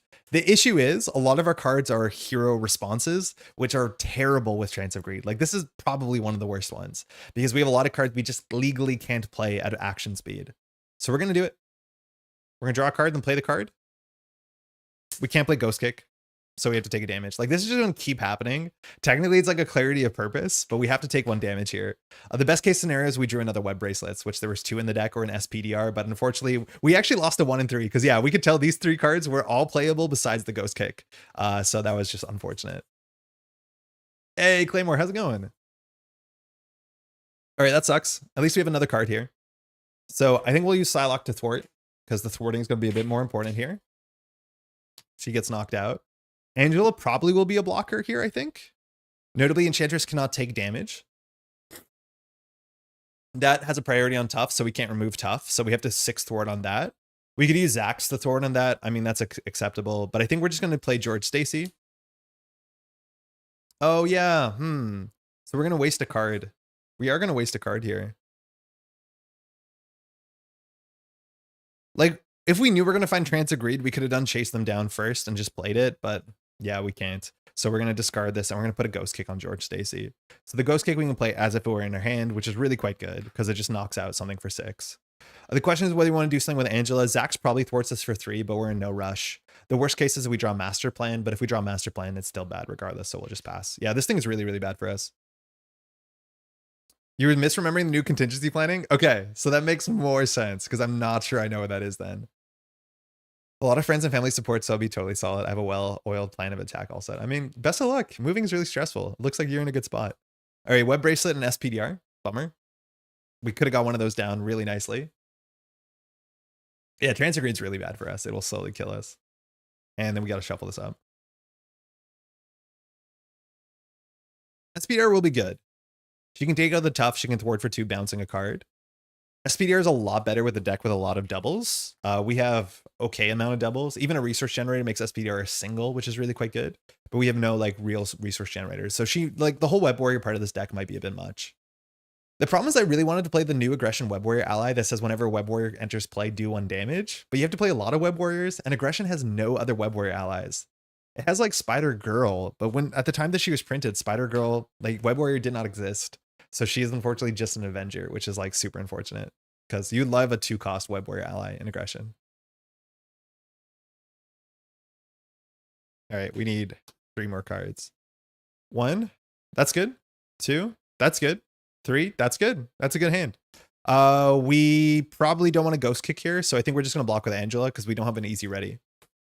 All right, so main scheme is going to go up to 1, and notably this is going to get 2 per turn because when Enchantress attacks us, she can't put counters on us because we're enthralled, so they just go here instead. So I'll just put this to 2 just in case, but technically it hasn't happened yet. Okay, Enchantress is attacking for 2 and a card. We'll put Angela in the way because we don't want to block. So 1, 2. 3, 4. Another Spell Blast. That's so good to see go. I'm not sure if there's 2 or 3 of them in the deck, but it's like the worst card by a mile. It's get attack +1, scheme +1 in the single activation. That's disgusting. All right, 2 encounter cards. Mind you, she would have healed 1. I forgot to say that, but it doesn't really matter because everyone's at full health, but all enemies heal from 1 at the end of the villain phase, or when the villain phase begins, excuse me. This goes into In Cold Blood. So this is one of the cards we added. The lizard attacks you. If you cannot play events until after the attack resolves, if no attack was made, this card gains Surge, so it doesn't do anything, just a 1 boost. Enthralled Lackey, these have worse text now. So Enthralled Lackey has Quick Strike, so it's going to attack us for 1. And after this minion attacks, you place 1 charm counter on an enchantment card. We can't. So it says when a charm counter will be placed on enchantment card gets placed here. So the Enthralled Lackey is attacking us for 1. We're not going to exhaust for this. In theory, we could exhaust and web kick it. It has 3 health. So like Skilled Strike, because we didn't put down a gun, is a bit overkill.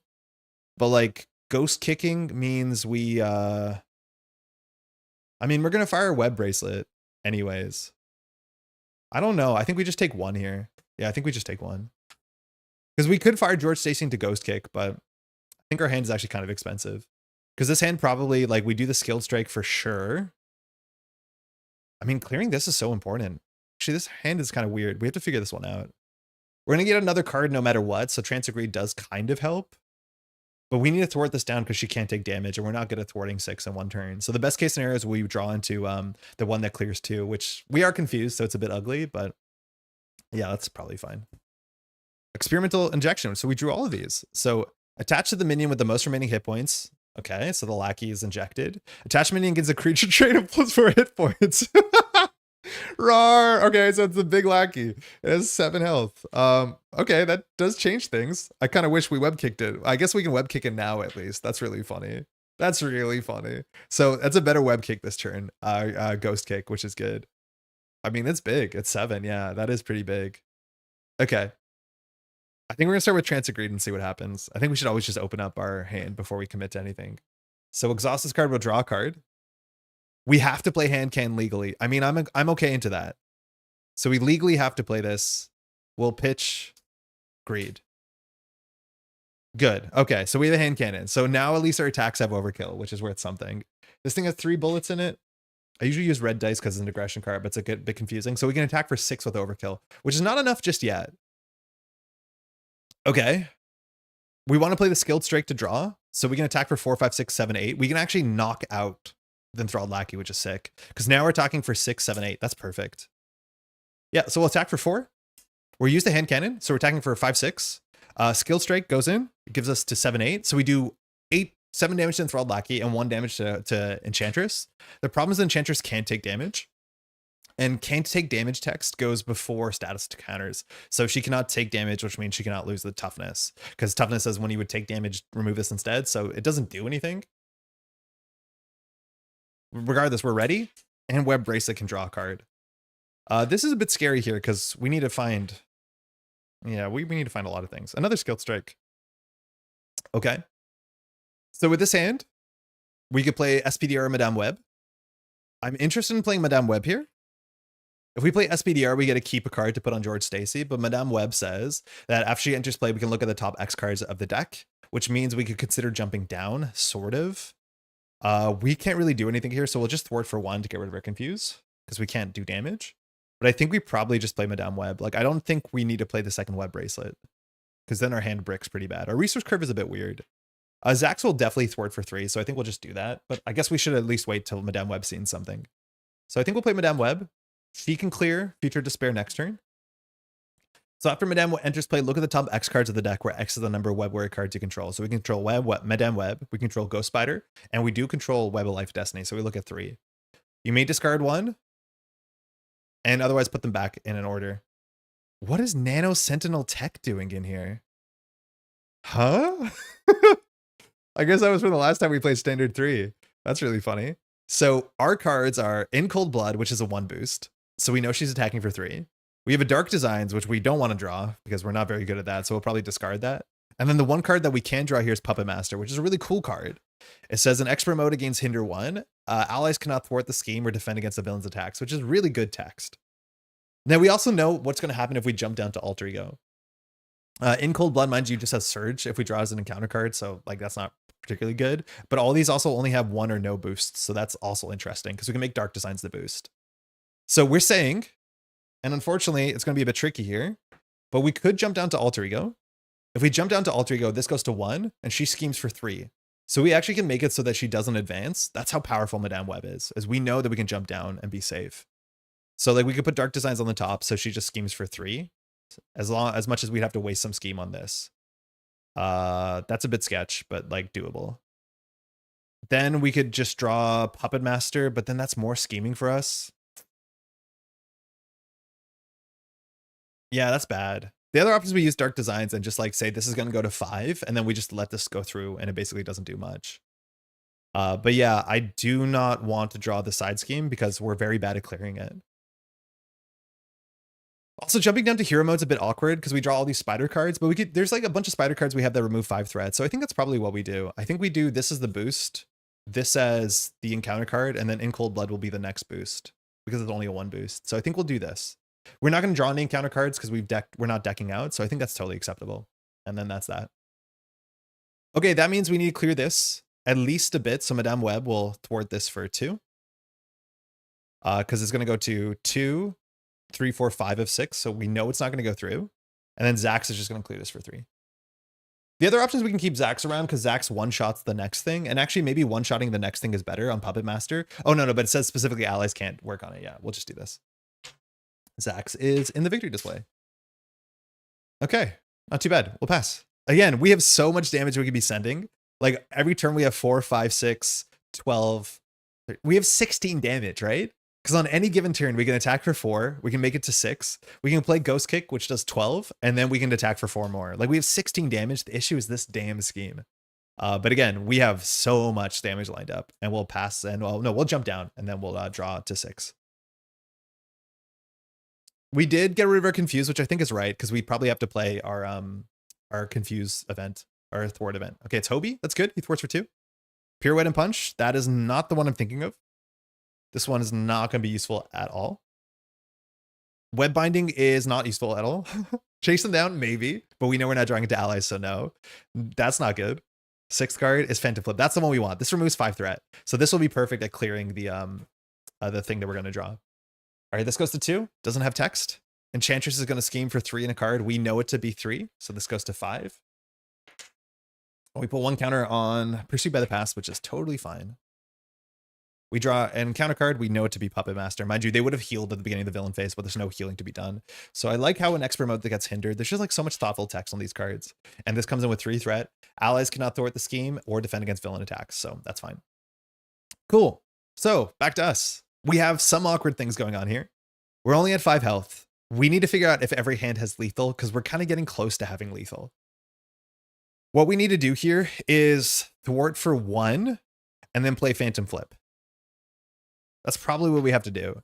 So I think we thwart for 1 off of Future Despair. We Phantom Flip to ready ourselves to clear Puppet Master. And Madame Web thwarts us for 3. We draw 2 cards. 1 when Madame Web leaves and 1 when Web Bracelet fires.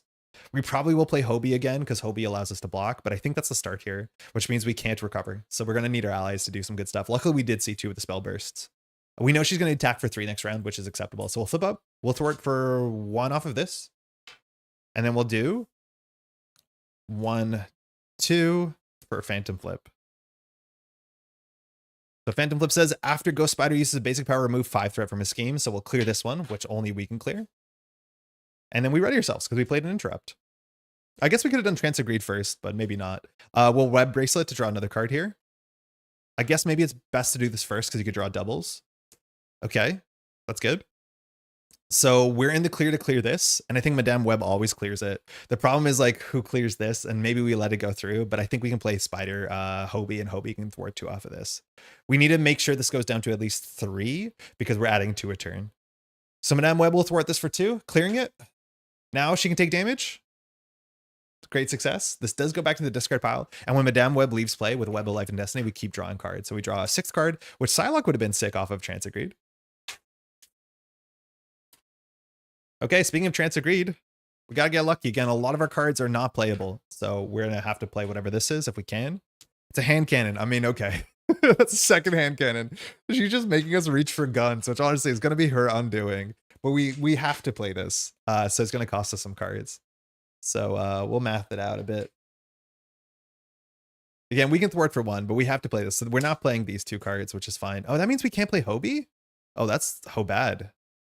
Trance Agreed. That's how bad. So I think we just let this go through and then hope for the best. We have the Web Kick, so we just need to hit the toughness off. We'll be fine. But yeah, we're wasting cards here. It's really, really ugly. That's really ugly. We needed a double. I can't waste 3 cards. We can always put 1 on here and cancel the activation. If we cancel the activation, this only goes up to 6, but that's not good enough. Yeah, man, our cost curve is weird. I think these cards are too expensive for the list. I think we have to have 1 real research generator in the list, or we have to play cheaper cards. Like, I think one of the first times I was looking at this list, I was playing a less, like, obviously, like, thematic cards. Like, Bug is good. Like, 2-cost allies are just good enough, and Bug is just 1 thwart a turn. I think Bug makes a lot of sense in this list, because we're always reading. We're always going for it. So, like, that could be better than playing this Web Warrior package thing. But yeah, Web Binding, we can always, like, put something on George, and Web Binding just cancels an activation, and we can make sure we hold onto a mental if we're, like, really scared about that. Yeah. Giving yourself piercing would be sick too. We have all these hand cannons. Like, we can attack here for 4, 5, 6, 7, 8, but it's not worth anything. But yeah, we could like 2-shot her just about with the Ghost Kick. Like, we can 1-shot her next turn. So I think we just thwart this ourselves, and then we hold on to the Web Binding. I mean, I don't like this, but we'll thwart. Mind you, we still have to play for the hand cannon, so we'll do 1, 2. And then we're just going to hold on to this hand, and then we'll web binding her activation. I mean, that's fine. We might have lethal in a single turn, so we'll just do that.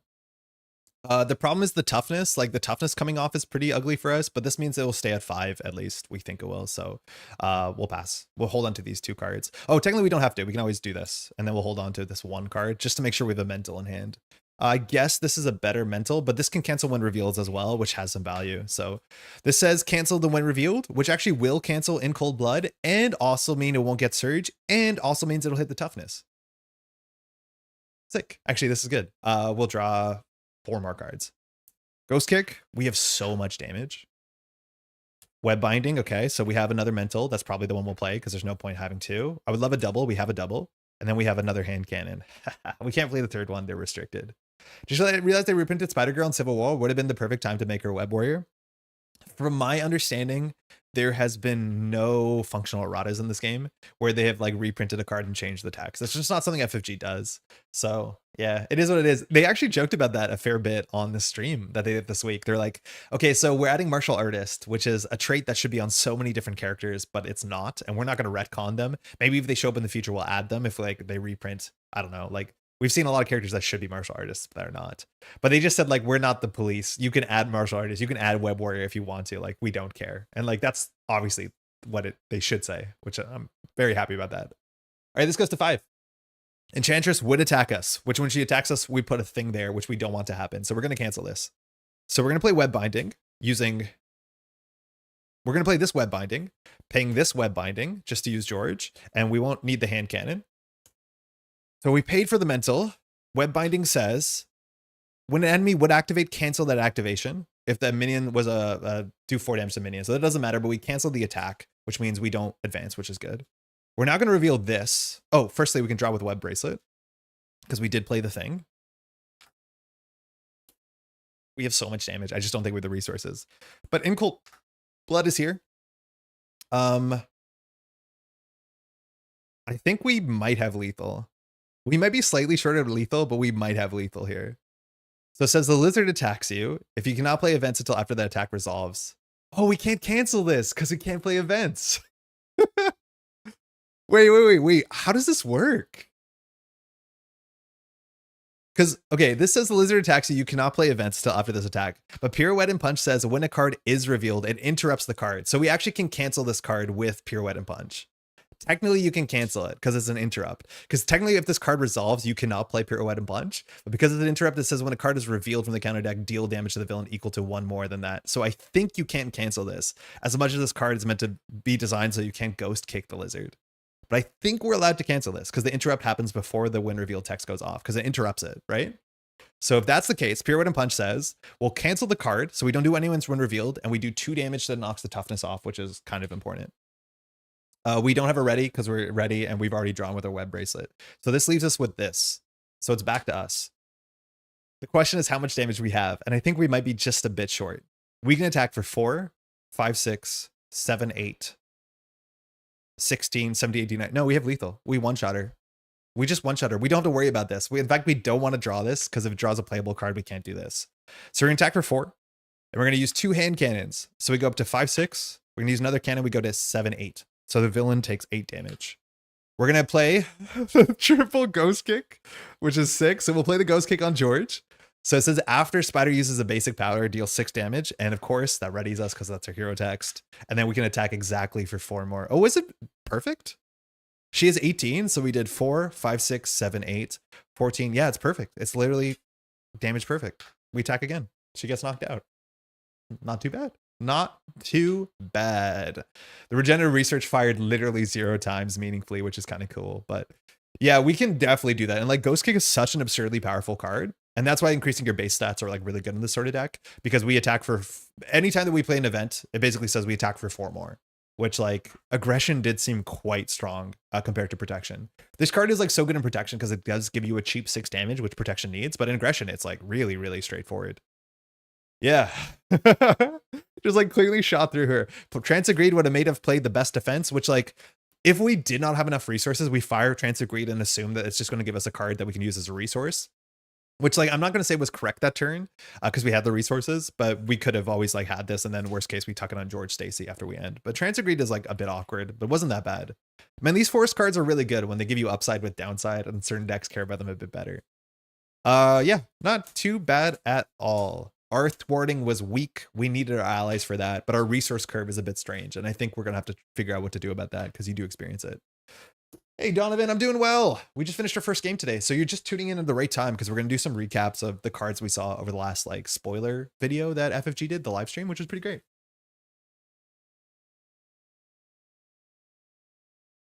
Hard cut to Gwen just wailing on Enchantress. I mean, she did not see it coming. Imagine that you're the villain. You're on stage 3. You're at full health. Oh no, my health. Bottom of the deck was, yeah, not too bad. Cool. Very good. We had to open up with a turn 1 ticket. And like, that's the thing too, is like, if you don't ticket on turn 1, which I'll be honest, you usually don't do that, is that you have this absurd power turn in the mid to late game where it's like, okay, imagine we had that turn and then we had ticket on the table and we fire ticket. We draw into 6 more cards. We ready Web Bracelet again. Now, notably, Ghost Spider's text can't fire again because that doesn't get reset, but she does ready. She is a card you control. And then you just do it again. Like, it's so good. It's so absurdly good. I personally scrapped the Web Warriors and Web of Life and Destiny for solid aggression allies so the power has more targets. Yeah, I could see that for sure. I think that's probably right. Like, this did fire once and a half. And it's like the basic cards in our deck are the hardest to play. So I could see us cutting... this I actually really like Madame Web. Like Madame Web is very good, and that's a problem. I think I ended up on this package because I was looking at Madame Web and being like, wow, she's very good because she thwarts for 4 and she gives you so much control. Like in solo, she gave us the control to jump down to alter ego on a very important turn, the turn where we just ignored everything. And like that's the issue, is like I want to play Madame Web, but Madame Web is only if you play good, if you play more Web Warriors, and that's how you ended up playing this package. So like the issue is that this package is, and mind you, this costs 0, the most expensive part of our deck that doesn't really lock in there. Hey Jai, just checking in for before bed. What's the weekend looking like? You got the weekend off just to like, you know, bask in your glory and your wins? Let's think about that. But yeah, this is the part that's like feels a bit clumsy because our resource curve is otherwise so low. Like these are our most expensive cards. Everything costs 2, and then adding 3 cost cards makes the 2 cost cards hard to play.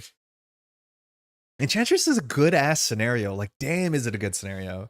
It's fun. There's so many moving pieces. There's a whole lot of replayability. It gets more difficult as the game scales up. It does everything you want. We got really lucky on the encounter cards. Like we drew a bunch of these, like, you know, don't do too much lizard cards, which it's funny when the Nemesis set makes things easier for you. But the lizard cards were like way better than anything else. Okay, give me 1 second. We'll clean up the table just a wee bit, and then we're going to pull up some cards for some spoiler talk. At this point, we have seen all of the cards from Jessica Jones and Luke Cage, I think. No, that's not true. We haven't seen Luke Cage's Nemesis, but they did talk about how Luke Cage's Nemesis will be probably the expected character. Who do you think Luke Cage's Nemesis is? I just don't know enough about Luke Cage to know who that would be.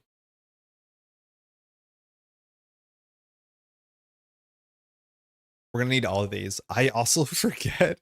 It's been a minute since I played Loki God Allies, so I forget the setup. I think it's like slightly convoluted, but not too convoluted. We'll get there. Yeah, man, Spellblast. What a scary card.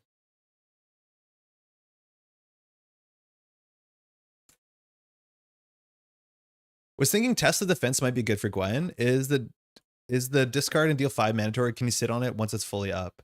Oh, I don't think you can. Hold on. Test the Defense. Which one is this one? So response after you play an attack event, place 1 test counter here. If there are 5 test counters here, discard this card and deal 5 damage to an enemy. Yeah, so if you were going to charge this, you have to fire it because it says then.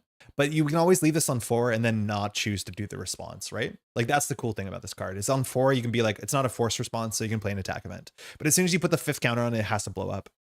I'll be honest, I've never played this card ever, and I just don't know if adding a 5 more burst to the deck is like super necessary. You're right that it's really cool we play a lot of little attack events. Like that's the cool thing, that we charge us maybe relatively quickly. For this, they have to be attack events, which is fine. It doesn't have to be an aggression event, but it's like, it's a 2 for 5, which is pretty good, but it's a delayed 2 for 5. And you don't always have control of firing it. Like it's really bad when you draw in the last 2 turns of the game. But I think like what this does, which is added more burst damage, is not necessarily what the deck needs. Like if you compare Test of Defense with our web kick thing, you always play the web kick because it's just a 2 for 6 now. So like anytime you have a card that like has no reason when it's compared with another card in your deck, Those are the cards that like I've learned from adding 2Q cards to my deck. I just don't play them. It's nice to have a 1-cost card you can put down, right? Like the sort of plan B type effect. And like maybe because our cost curve is a bit weird, plan B makes sense in the deck too, because we're often ending up with a hand with like 1 card left over. So this is also not bad. Yeah, it's not awful. I wish I could think of like a character that has like really good synergy with Test of Defense, but I can't. I'm not sure what it'd be. Do you play attack events often? Yeah, we kind of do. Like skill strike, we always play.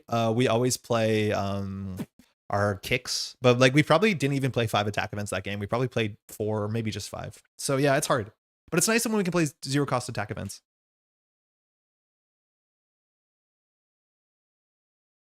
Okay. Yeah, I don't know. It's not a bad shadow though. Some part of me feels like I heard it was Cottonmouth, but I can't find the source when I read it. Well, who is Cottonmouth? 1, 2, 3, 4, 5, 6, 7, 8, 9, 10, 11. That's right. I like Gambit and Psylocke with Test of Defense. 1, 2, 3, 4, 5, 6, 7. This probably came in Gambit, or maybe Gambit's just on it. Like, I would want to play this card in like Miss Marvel, I guess. That's the sort of idea. But I'm not even sure about that. Okay, let's talk about some spoiler stuff. I think we're just going to freestyle through this. I don't have like any talking points prepped. Sometimes we do. I do want to say one thing that did happen is Villain Theory posted this post about, I guess this will matter more if we start here on Jessica. But Villain Theory made this post on Reddit on r/Marvel Champions talking about like power creep. Because the idea was, I think people were concerned about power creep when it came to maybe specifically Jessica Jones. I think she seems really, really powerful. I think Daredevil is going to turn out to be pretty powerful too. But power creep when it comes to this game and the design of the game. I think we can talk about that a bit quickly. I haven't heard too many concerns about it. I know I've been saying that Jessica Jones looks absurdly powerful, and she does. But I do think that's also what Villain Theory was saying is like, we've seen powerful characters before. It's not uncommon to see characters that look absurdly powerful and turn out to be absurdly powerful. So I don't think it's power creep necessarily. One thing it's also worth saying, and they mentioned this on the stream that was just again this earlier this week, is that this wave was not created with the idea of environments at all, right? Environments, for those who don't know, and it's wild how little this comes up in conversation, at least in my circles. The idea is that like we're now in the standard environment, and FFG is doing this for almost all their card games, where the standard environment is meant to be basically like, we expect you to play the upcoming box with only the last like 3 waves of characters, and that will be this environment. So it's like a smaller card pool, so you don't have access to things that haven't been reprinted. I mean, it seems like just a thing that has to exist. Once the card pool gets too big, it becomes really hard to balance and play test. And it's like some cards that exist will just impinge the design space going forwards. And so having a smaller card pool can be good. But one of the more realistic issues is they just are not going to constantly be reprinting old cards. And so they can't assume you as a player has access to a card that existed in print 4 years ago because it hasn't been in print for a while. Obviously, the people have issues with cards not being in print because it seems like such an easy thing for them to do. Just like print cards, you've already made them, but it's obviously not that case for a whole bunch of different reasons. Licensing, shipping, stores not want to carry all the SKUs in the world. So many reasons if we want to be realistic about it, but it is an unfortunate reality. Now, that being said, this whole environment thing is relatively new. And while I don't have a quote on this, at least from what I've heard from back in the day, FFG is always way ahead of schedule, or at least usually is more ahead of schedule than you think when it comes to designing things. So like, for instance, whatever the next wave is, it's already done. Just about already done would be my guess. Not scientific, but what I've heard from like Netrunner Worlds is like the cards that you're seeing now were designed a while ago. And that's just because they want to be ahead of schedule because, you know, printing, testing, shipping, all this sort of stuff takes way more time. That it's not like they're going to finish this and then a month later it's going to end up in your store. That just doesn't work like that. So these cards were designed, they have said, before the environment discussion existed, which means that a couple of things. Firstly, it means that these cards were not like really tested with a smaller card pool necessarily. They did go out of the way to say, like, we also thought very importantly that this box needs to exist and be playable and fun with a smaller collection. They think Daredevil is such an important character, and I think it is, that a lot of people might pick up Daredevil immediately after the core set. And so the Daredevil deck is meant to be accessible, it's meant to be fun, and it's meant to work with a small enough card pool. They said that there was no card that they thought that they needed. Basically, like, in the future, when we're more environment conscious, if, say, Deft Focus is not part of the environment, they probably will, like, reprint Deft Focus in the set. I don't think that's something we're exactly seeing here. Deft Focus looks really, really good in Daredevil, but it doesn't look like we're getting a Deft Focus reprint. But yeah, that is just because this, like, I don't know necessarily what to say about it, but environment was not a concern building the set, and there will be some pain points attached to it. In the future, you'll see probably a bit more card reprints, because if they thought there was a card that you needed for this to make sense in context, and that card hasn't been in print for a while, they will just reprint it. We're still seeing some reprints for sure, and that's fine, but yeah, you're not seeing any of these like maybe very, very impactful reprints. We did see a lot of like Justice reprints, which makes sense because Daredevil wants to make sense in a Justice deck. Cottonmouth is his villain in the first season of the Luke Cage show. I never finished it. I'm not familiar with him from the comics, so I know nothing. You and me both. At least you have a name. So that's good. I mean, I think that's fine. For what it's worth, I don't really care about environments. The game has been really fun in a full environment anyways with all the cards. If the game is too easy because you have a bigger card pool, that's up to you to make the difficulty higher. And I have enjoyed pushing the difficulty, so I'm not hugely concerned about that, but it is what it is. The big other question when it came to power creep is some of the cards that we saw in upcoming Jessica Jones. And we saw the first one of these, which is this card. Did we actually see it already? Huh, I forgot where we saw it. No, we saw it, excuse me. We saw it in green. We saw it in Echo. Is that Echo had this card that was called Starting. I guess we should just find it 1 second. But Starting basically is a new keyword that has been showing up in a lot of different FFG games. Like Starting was a new keyword that has just shown up in modern Marvel and Arkham Horror. Honestly, in Arkham Horror, I like it even less than I like it here. And that's because it just feels bad. But the idea with these starting cards are, where were they? They were spoiled later, right? Were they? They're probably at the bottom. Give me 1 second. Yeah, this innate reflexes. All these cards are called innate as much as they don't have the innate trait. This is a card that says starting. So it says you may add this card to your hand before drawing your starting hand. That means you're guaranteed to have this in your opening hand if you want to, as much as it's going to be one of the cards in your 6-card hand size, which means it comes at an opportunity cost of digging through your deck aggressively. You can also start with this in your hand and just mulligan through it if you want to. But the big downside with this card, because mind you, this is the same card functionally as Armor Vest, but the big downside off of this one is that it doesn't have a resource in the bottom left corner, which we've never seen before, which has a really big cost of you discarding this or not playing it, because when you draw it later, it's not particularly good. Now, this is the only starting card you're going to see in the core box.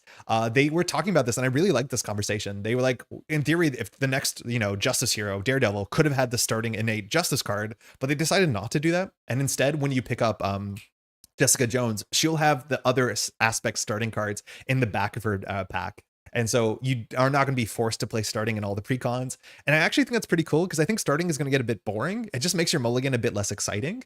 We'll talk about the power level of the cards because that is a discussion to be had. But yeah, it's like, what do I think about this card, I guess, in general? Sorry, I'm a bit scattered here. I guess I want to say really quickly, starting in Arkham Horror is so much worse. Starting in Arkham Horror says after you mulligan, you can search your deck for a starting card. And a lot of the starting cards in Arkham Horror cost experience, which means you spent this limited resource to upgrade your deck. And so you're basically getting a version of an existing card you could have played anyway, but you spent 3 experience to have the chance of adding this to your opening hand. The difference in Arkham Horror is that it's added to your hand after you mulligan, so you can end up on a 6 hand size. But if your deck has 1 starting card and you mulligan into it, it has no text. You just wasted 3 experience.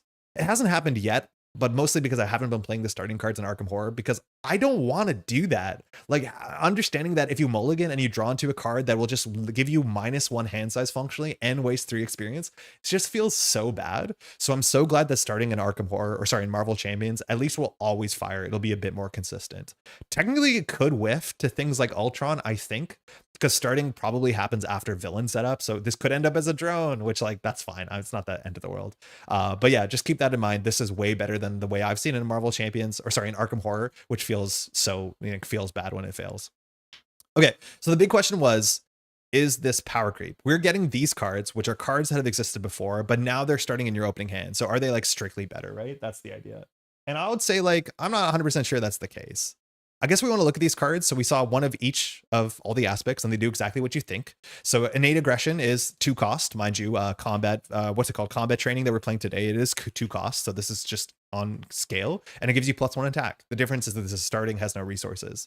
Similarly, we have innate perception. I really like the art on this. I don't know who this character is. Is it Misty Knight? Maybe, I'm not sure. But this gives you +1 thwart. All of these have this sort of like these fun sound words, onomatopoeia words, which are good. And then we actually get a leadership one, which is pretty cool. It's called innate inspiration, that says each ally you control gets +1 hit point, which this is a card in the game, right? I just forget what the card is named. It's like team training or something. What is the name of this card? This exists in the game. I just don't play it. Team leader? No, that can't be it. I forget what this is, but there is a card you can play in leadership that costs 2 that gives all your allies +1.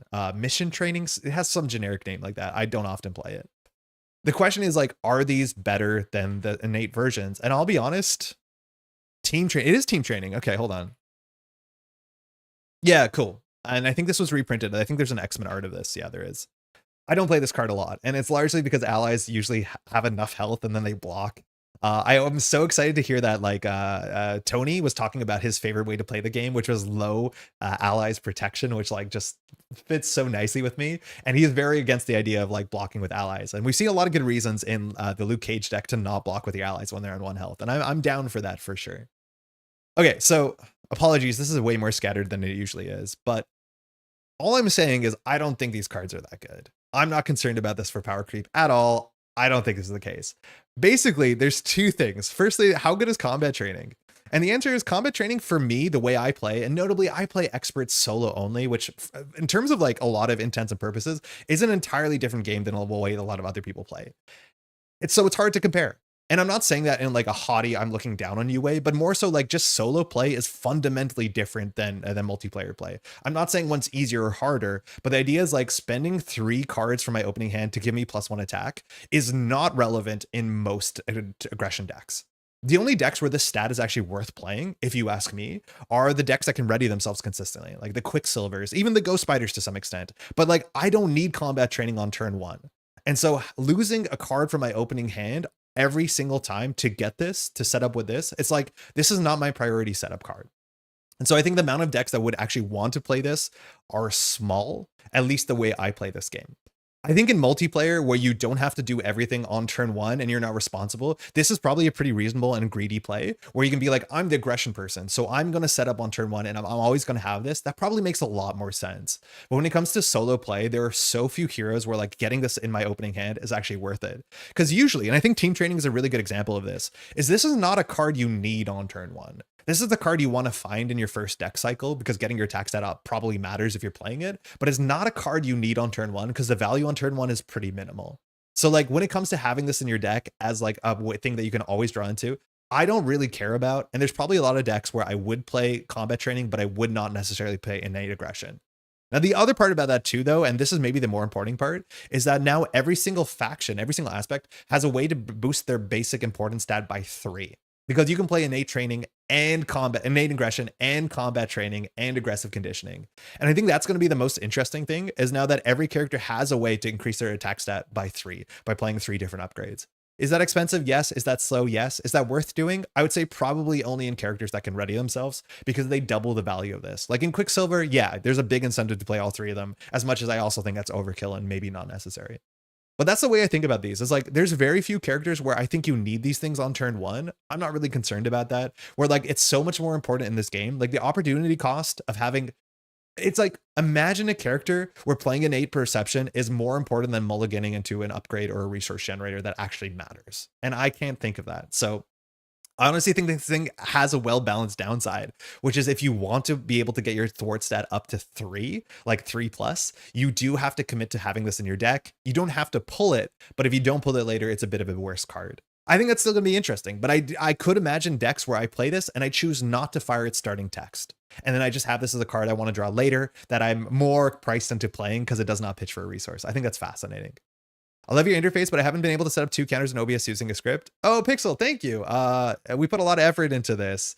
2 counters, as in like text counters, you can definitely do it. But a lot of the stuff I do is outside of OBS using some scripting that I do.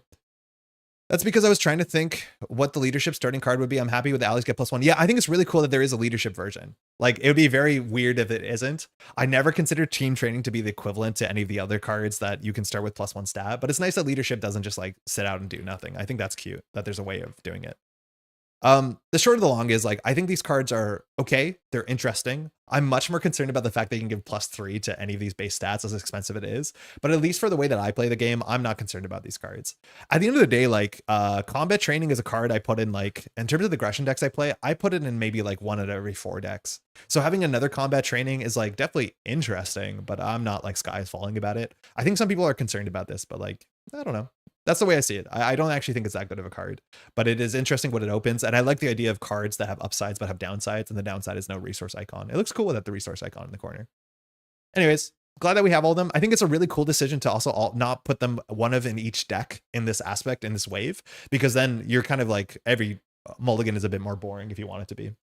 But they're all in Jessica Jones is kind of sick. I like that a lot. Jessica Jones is also probably a pretty good user of some of these on the basis that that she does ready somewhat consistently. I think it's been a while since we've seen her cards. Okay, to talk about some of the cards that were spoiled, Jessica Jones, we saw all these 3 cards, which we're expecting these. They're cool. It's nice to see they're all in one pack. I'll be interested to see how common these see play. I think in multiplayer, they're a fair bit better, but I'm not concerned. I think that's the last thing I want to say. And again, people are not super like talking about in my circles about power creep, but I do want to say one thing that's really important about power creep when it comes to card games. It's like defining what power creep is. And if you ask me, power creep is defined by taking a very playable card in the game and then printing a card that is better, strictly better than a playable card. So for instance, Yu-Gi-Oh! I played Yu-Gi-Oh! When I was in 6th grade, and the power creep in Yu-Gi-Oh! I could experience as a 6th grader, and it frustrated me. Where they would print a card that was just like 4-star card, so you could play it on turn 1, and it had 1800 attack. And then they printed another 4-star card in the next pack that had 1850 attack. And then in the next pack, they printed another 4-star card that had 1900 attack. And in that game, better attack is strictly better. Technically, the defense stat usually went down, but it didn't really matter to 6th grade me. But that's the idea of power creep. It's like the 4-star 1800 was the best you could get in that slot. And then eventually they printed a 4-star 1900. And so now the 4-star 1800 was not worth playing. That's what I'm not too concerned about these cards, because ultimately I don't think combat training is one of the better cards in the game, so we're not power creeping over it. And then I also don't necessarily think combat training is better or worse than innate aggression. They're just more tools for a wider card pool. When the card pool does get wider, there is technically power creep, but just because there's more cards, there's more synergy, there's more things you can do. But innate aggression is not better than combat training. Combat training is not better than innate aggression. We just have more tools, and that always happens. I'd rather have the tools be playable or considered to be playable. But again, power creep is only if we take a card and print a strictly better version of a card. So for instance, like One Way or Another is a busted card. If they printed One Way or Another that draws 4 cards, that would be power creep because it's creeping on a very played card, right? Like if they just reprinted Ironheart that draws 2 cards, you know, I'm like cherry picking very basic examples, but that's what I mean. For power creep to be experienced in a card game, it needs to be a strictly better version of an already played card. Otherwise, your card pool is just getting wider, which is what you expected it to do anyways when they print new cards every month or every 6 months or whatever it is. Can Spider-Woman include 2? Yeah, you can include as many starting cards as you want. So if you play Spider-Woman or Golden Boy, but you can only add 1 starting card to your hand. Oh, no, that's not true. I think they talked about it. I thought you can only add 1 starting card, but it says you may add this card to your hand. I'm not sure. The rules insert will say, I was pretty sure it was only 1 starting card, but that might just be the way Arkham Horror does it. Yeah, keyword limits to only 1 starting card in your deck. Thank you. Okay, so you only have 1 starting card in your deck. So you can't even play all of them if you wanted to. Thank you, Samuel. I do like that all the newest staple cards are in 1 pack and only staple in the sense of players wanting to experiment with the starting upgrades. Yeah. I mean, it's fine. I mean, I'm into it. I think it's exciting. I'm not concerned about this at all. I think Jessica Jones looks really good, but we always have really good heroes. Like, I don't think there's much to worry about it. I think at the end of the day, people rather have slightly good heroes than slightly bad heroes, usually. So it's up to you to make the difficulty line up. All right, things that we saw that are new. We saw Jessica Jones's Nemesis set. They talked about at length about how they had to like the sort of struggle about like, do you add a Nemesis that will show up as one of the underlings or as one of the villains when it comes to specifically, what's his name? Laramie, the big guy, not Laramie, Fisk, whatever Fisk's first name is.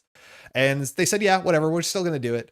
And specifically the way that they have it is like, well, Purple Man won't be able to spawn if you draw your Nemesis, your Shadow of the Past.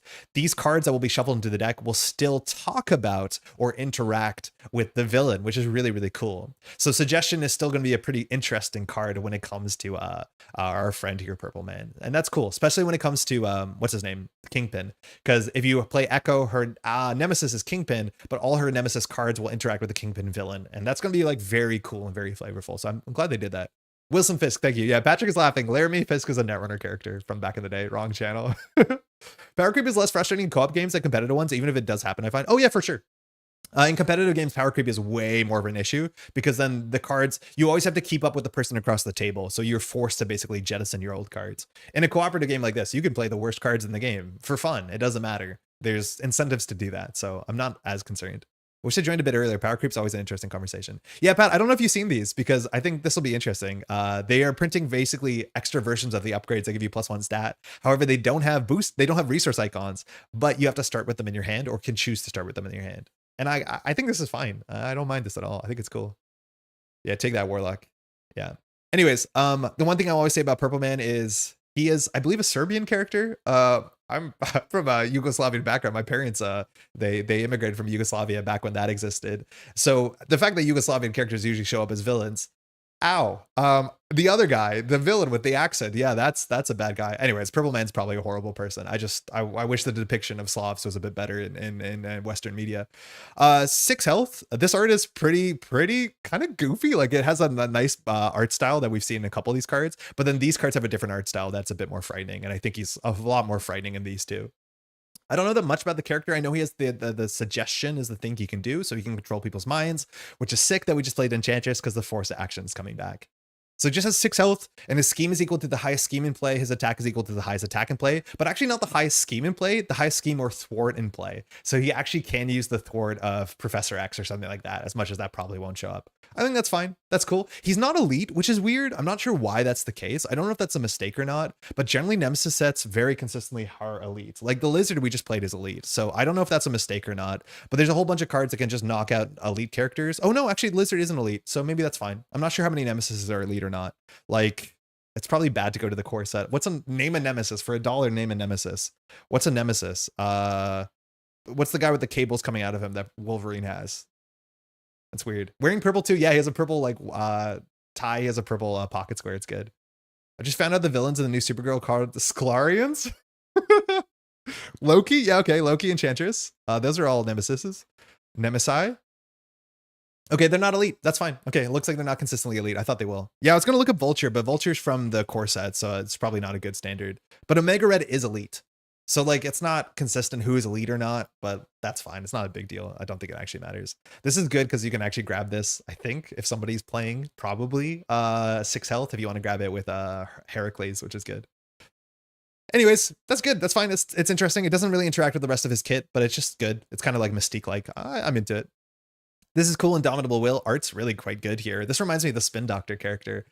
Comes in with Hinder 3 per player, so it's going to have big numbers. You place 2 pheromone counters on each suggestion obligation in play, and there might not be any, which is the awkward thing, because at the time that you draw this, there shouldn't be any. But after suggestion obligation enters play, you place 2 additional counters on it. So you are incentivized to get rid of this. The when revealed text will probably not fire 95% of the time, but the forced response is the reason why you want to get rid of this. As much as you don't have to get rid of this, which I think is really cool flavor. It's like, oh, it's there. It'll probably be an issue, but we can let it chill, which like that's fun. I think that's good fun. Okay, suggestion. So there's 3 of these. It's cool that they put the icon in the box. One of them will care about energy, one about physical, one about mental. This is a thing that FFG has classically not done well, if you ask me. And it does require a bit extra money, but oh my God, I think it would be so cute if you paid the artist a bit extra money and each of these art was slightly different, where the finger was just in the middle, the left, or the right. It's such a small detail, but like the artist already drew the art. It's not going to cost that much more to commission it, but if these had 3 separate arts, it would be line up so well. It'd be little middle right, like just so you could add that, actually get that action in there. FFG does this where like in Arkham Horror, you can upgrade cards. So you can have Shriveling and then you have level 4 Shriveling and the art is just the same. And I wish they always like paid a bit extra to have slightly better art so you could tell which versions of which from a distance.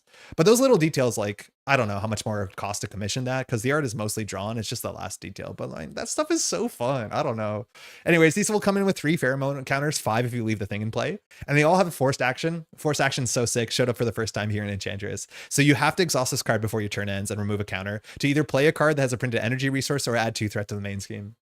We played Hulk, and Hulk had like 3 energy resource cards in the whole Hulk deck, so that's pretty bad. This has no upside, it's only downside. Usually a lot of the force cards we have some sort of upside, but this doesn't like reduce the cost or anything. It's an action, so technically you are allowed to play upgrades, I believe, on your opponent's turn, but that's probably not the case, because I don't think you can fire obligations on your opponent's turn, or sorry, you're not your opponent, your teammate's turn. But yeah, it's fine. Simon didn't say so, do me a favor, and it's fun flavor text, so at least they did that. Yeah, force action is really cool. I'm glad that it's coming back and it makes so much sense for this character that has suggestion powers. Apologies, I'm disgusting. Yeah, sick, neat. Seems like a cool encounter set. I think that's quite cool. 6 health also means that it shouldn't be that hard, and maybe the non-elite trait matters for some of her cards, because I do think she has ways to knock out enemies in strange ways, like this 4K digital camera, and this is a non-elite minion. So it's nice that those will interact in a way. As much as I forget what the text on this is, but it's been a minute. But she has some really absurdly good cards. Now, Luke Cage. We saw more Luke Cage cards, and I'll be honest, I don't see this Luke Cage kit. I need to play this in person, but we saw the last card that had to be revealed from Luke Cage, and unfortunately is not a card that generates toughness.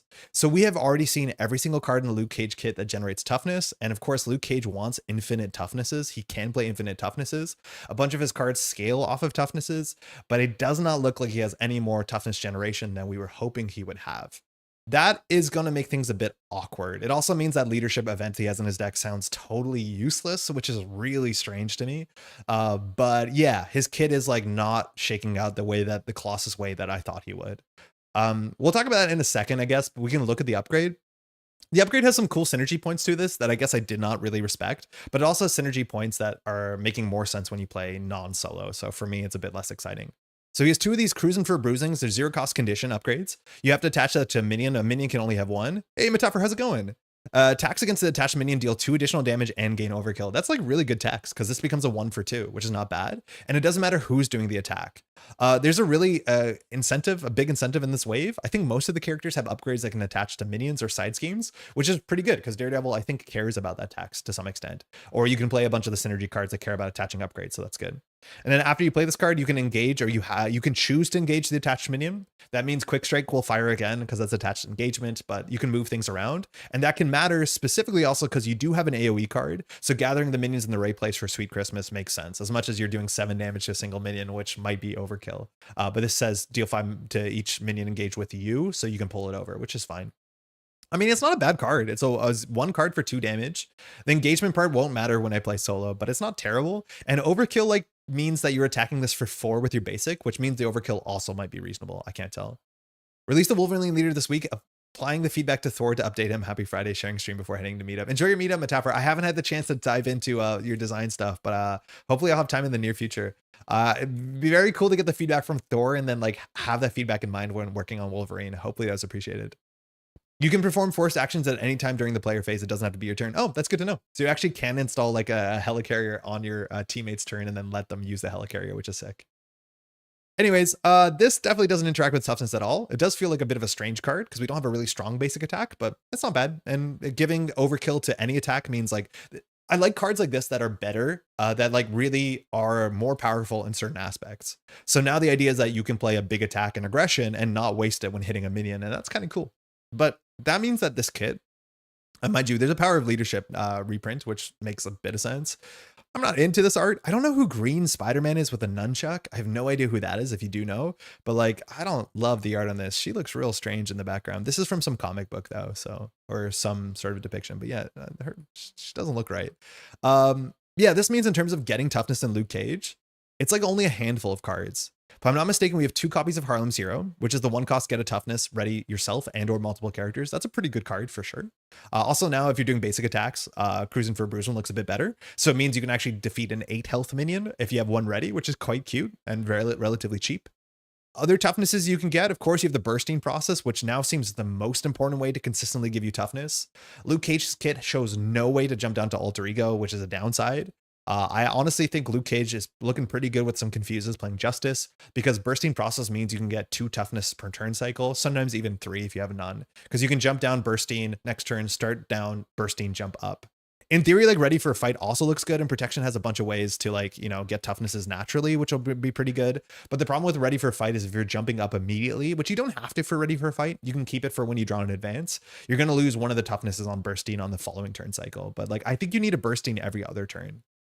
Like compared to Colossus has so many ways to get toughness. Obviously Colossus can't have infinite toughness, so that's like a bit different, but like it doesn't seem like you have that much tough generation. I was also surprised to see, I think if the numbers are correct, you only have 1 copy of Knuckle Sandwich, which is a weird card to have a 1 of in the deck. It's a 1 of 3 damage, sometimes draw a card, sometimes do all that sort of stuff. But Teenage Mutant Spider Turtle, Iron Spider Fist? Yeah, I have no idea what it is. But yeah, interesting. But yeah, the kit, like the only other card you have to generate toughness, I think you have 2 of Stand With Me's, which removes 1 threat per toughness and gives you a toughness, which is fine. I mean, I'm still excited to play this, but it looks like a lot of his toughness generation is actually attached to this bursting process, which is a bit awkward. And then a bunch of his other cards don't make a lot of sense to me. Like This take a stand makes so little sense. It is a response, which, hey, we could play that in Ghost Spider. But it says after your hero defends, each ally you control gets +1/+1. That's like a pretty reasonable Ghost Spider card. It's just like this doesn't make a lot of sense because I don't see why you're defending in Luke Cage, because you have no incentive to defend because you have a 1 defense stat and you're tough. The only reason why it could work is if you use your metal bracers against a minion, like that could be cute, but it just seems like such a situational card. There's some interaction with Cruisin' and Sweet Christmas. The plus damage only applied to the minion or the event. It'll only be applied to the minion, I'm pretty sure. Vision, how's it going, by the way? Because it says attached attacks against attached minion deal 2 additional damage. Oh, actually, you know what? I don't know. That's a good question. That's a good question. I'm not 100% sure. Because the attack against the minion will take 2 more damage for sure, but I don't think it does 2 to the whole attack, but I could be wrong. I'm pretty sure the power leadership art is done by Greg Land, who has a tendency to trace over images of models and adult entertainers. Oh, is he the guy from the Wolverine card everyone hates? Because, yeah, I don't know. It does kind of feel like that. It feels like these are like, it feels like this was done from a model and then this was done from a totally different model at a slightly different perspective. But like, it's weird. The perspective on everything is a bit off to me, but yeah, that can make sense. Is Noble Sacrifice a solid choice with him or not? That's the one that gets rid of one of your allies, right? Discard an ally, heal damage, and get a toughness. I mean, maybe. I do think he wants to keep his allies around, though, because that's how he does things. But his kit looks very strange to me. It does not do the Colossus thing I don't want it to do. And so we're going to have to figure out how it works out. But the only consistent tough generator you have is bursting process, which means you have to go to alter ego, which leadership is not very good at doing that, I'll be honest. So like, I think you're going to end up in the situations where you have no toughness. And then you have to like play a card to get 1 toughness and your Sweet Christmas looks terrible. I don't know. It looks weird. It does not look like I thought it would. And at least it's not like super Colossus pilled. It might still be powerful, but it's hard to tell. That is mostly the new cards. I think we saw like one new, what's it called? One new card from the Encounter set, which is interesting to see. We just saw this card, which is Stop the Presses, which is the first time we actually saw a true campaign card, citation needed.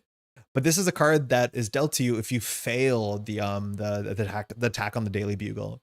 It says set up deal each player face down encounter card and expert mode 2 encounter cards instead. Drawing 2 encounter cards on turn 1 is like kind of opposite to what I want this game to be. Generally, turn 1 is the hardest, and that's not how the game is. Like, I think that's just like a bad arc for this game. Maybe it's nice because you overcome those problems and get stronger and then feel like a hero.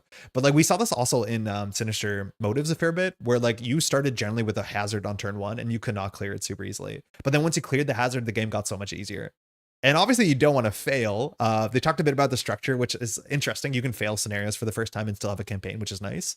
I kind of wish that this had counters on it. And then once it removed the last counter, then you got your 2 encounter cards. So you got it on like turn 2 or turn 3. But drawing 2 encounter cards on turn 1 sucks because turn 1 is the turn that you're like the least well prepared for it, which is exactly why I mean like spending 3 cards to give yourself +1 thwart stat when you have a Stop the Presses.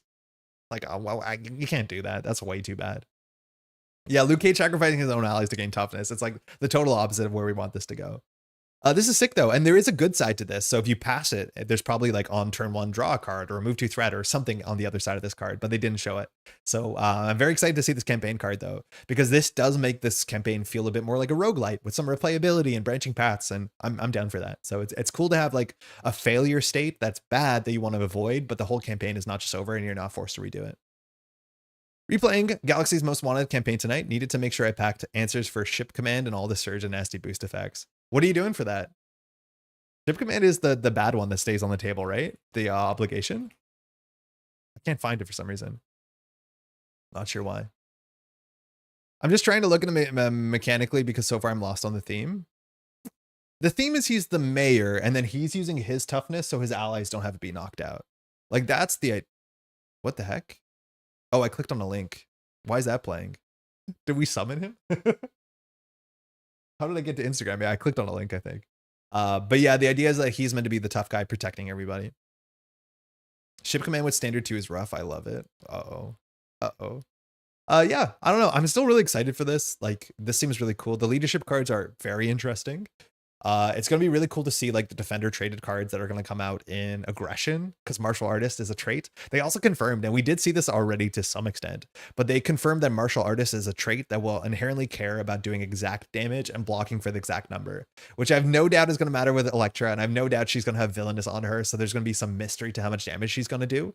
But this card will probably make way more sense when we see the aggression martial artist and the defense martial artist, I guess technically is Echo. But yeah, martial artist being a trait that cares about exact damage is like really, really slick. Yeah. Ship command. Oh, it's the entire mod set. You're right. And so yeah, Rogue Vessel's the one I'm thinking of. Thank you. That's a cool encounter set. I like ship command a lot because it makes you make decisions. It's a fun set. Iron Fist is going to be Assault. Mark my words. Oh, that'd be cool too. I really wish Iron Fist has combo cards. I think that'd be so fun. They actually build combos out of him. This box looks sick. It looks really sick. I read somewhere, I'm not 100% sure, that the last like main scheme that we haven't seen is an art heist, like a gallery heist, which that'll be fun. Whether it has stealth stuff in it, I don't know. But I do like the theme. I like the flavor of this a lot. I'm very excited for this. Mind you, this comes out, I believe, the 24th of July. I'm really hoping Canada gets it on time because it'll suck not having this and being able to like play. Standard 2 is excellent with the Civil War bosses. Oh, I could see that. Yeah, I'd probably want to try that because I've never played Standard 2 and the Civil War bosses are a bit soft. Cool. Watch the video. I'll link it in the description, but it's pretty good. The designers are well spoken. You can see their excitement, their intentions. It's nice. It's generally quite nice. Huge shout out to FFG for like taking the time to do these sort of communications. Which, like, I'll be honest, for the amount of players that play Marvel Champions, the amount of people who are tuning in for live streams is a fraction of a fraction, right? Like, this game is popular, but the amount of people that'll tune into a live stream to watch them talk about it, it's like the hardcore players. But regardless, taking the time to like do that is worth so much. So it's super appreciated for sure. What do I want to say? That's mostly it, I think. Yeah. Cool. That's it. I think we're gonna go on to the next scenario, and we're gonna play against Expert Loki, God of Lies, which I haven't played against ever. On Expert, we played it on Standard. It's not perfect for solo, but at least we'll get to see some cards. The one question is, what do we cut from the deck to not play these if we don't want to play these? Because currently our cost curve of our deck is a bit aggressive, but I could see us playing some aggression allies that are cheaper and then not having to worry about this. The thing is, like, aggression is not very good at thwarting, and the best part about these allies is they all thwart for 2. So maybe one having an energy resource for Wonder Man is kind of wild. I can't pull up the cards. That's the protection one that says defend. They did say on the stream that it's not likely we'll see in the near future a Ronin archetype. Well, okay, so they guaranteed that the Ronin archetype for aggression and justice and leadership will not appear in this box or this wave, right? So the idea that you have a benefit if you play low allies. They said that might happen in the future, maybe. It didn't sound like they were very positive about that, but they did say that this is uniquely a defense thing at this point in time, which, like, that makes a lot of sense to me. But yeah, I do love playing low allies. I'm glad to hear that Tony feels the same way, because there might be some really generous support for that. It looks like that is the case. But yeah, it looks like defense is going to be the only one that has benefits for that in the near future. Peter, get some errands. I shall depart. Good luck. Have fun. You got this. Thank you, Donovan. Thanks for dropping by. Enjoy your errands and enjoy your weekend. Maybe we'll see you on Sunday, but hope you're well. Army of 1 is... Oh, what is Army 1? Oh, this one, yeah. So this is the increase the cost of this by 1 for each ally. Ready your hero. Yeah, seems good. Seems fine. So 1 cost ready with an energy icon. You love to see events with energy icons for Wonder Man. I haven't really been keeping track how many of those we've seen. Yeah. Mind you, also this wave is meant to have the most amount of team ups. I think they also did say that Elektra will probably, or Daredevil will probably be Elektra's what's it called?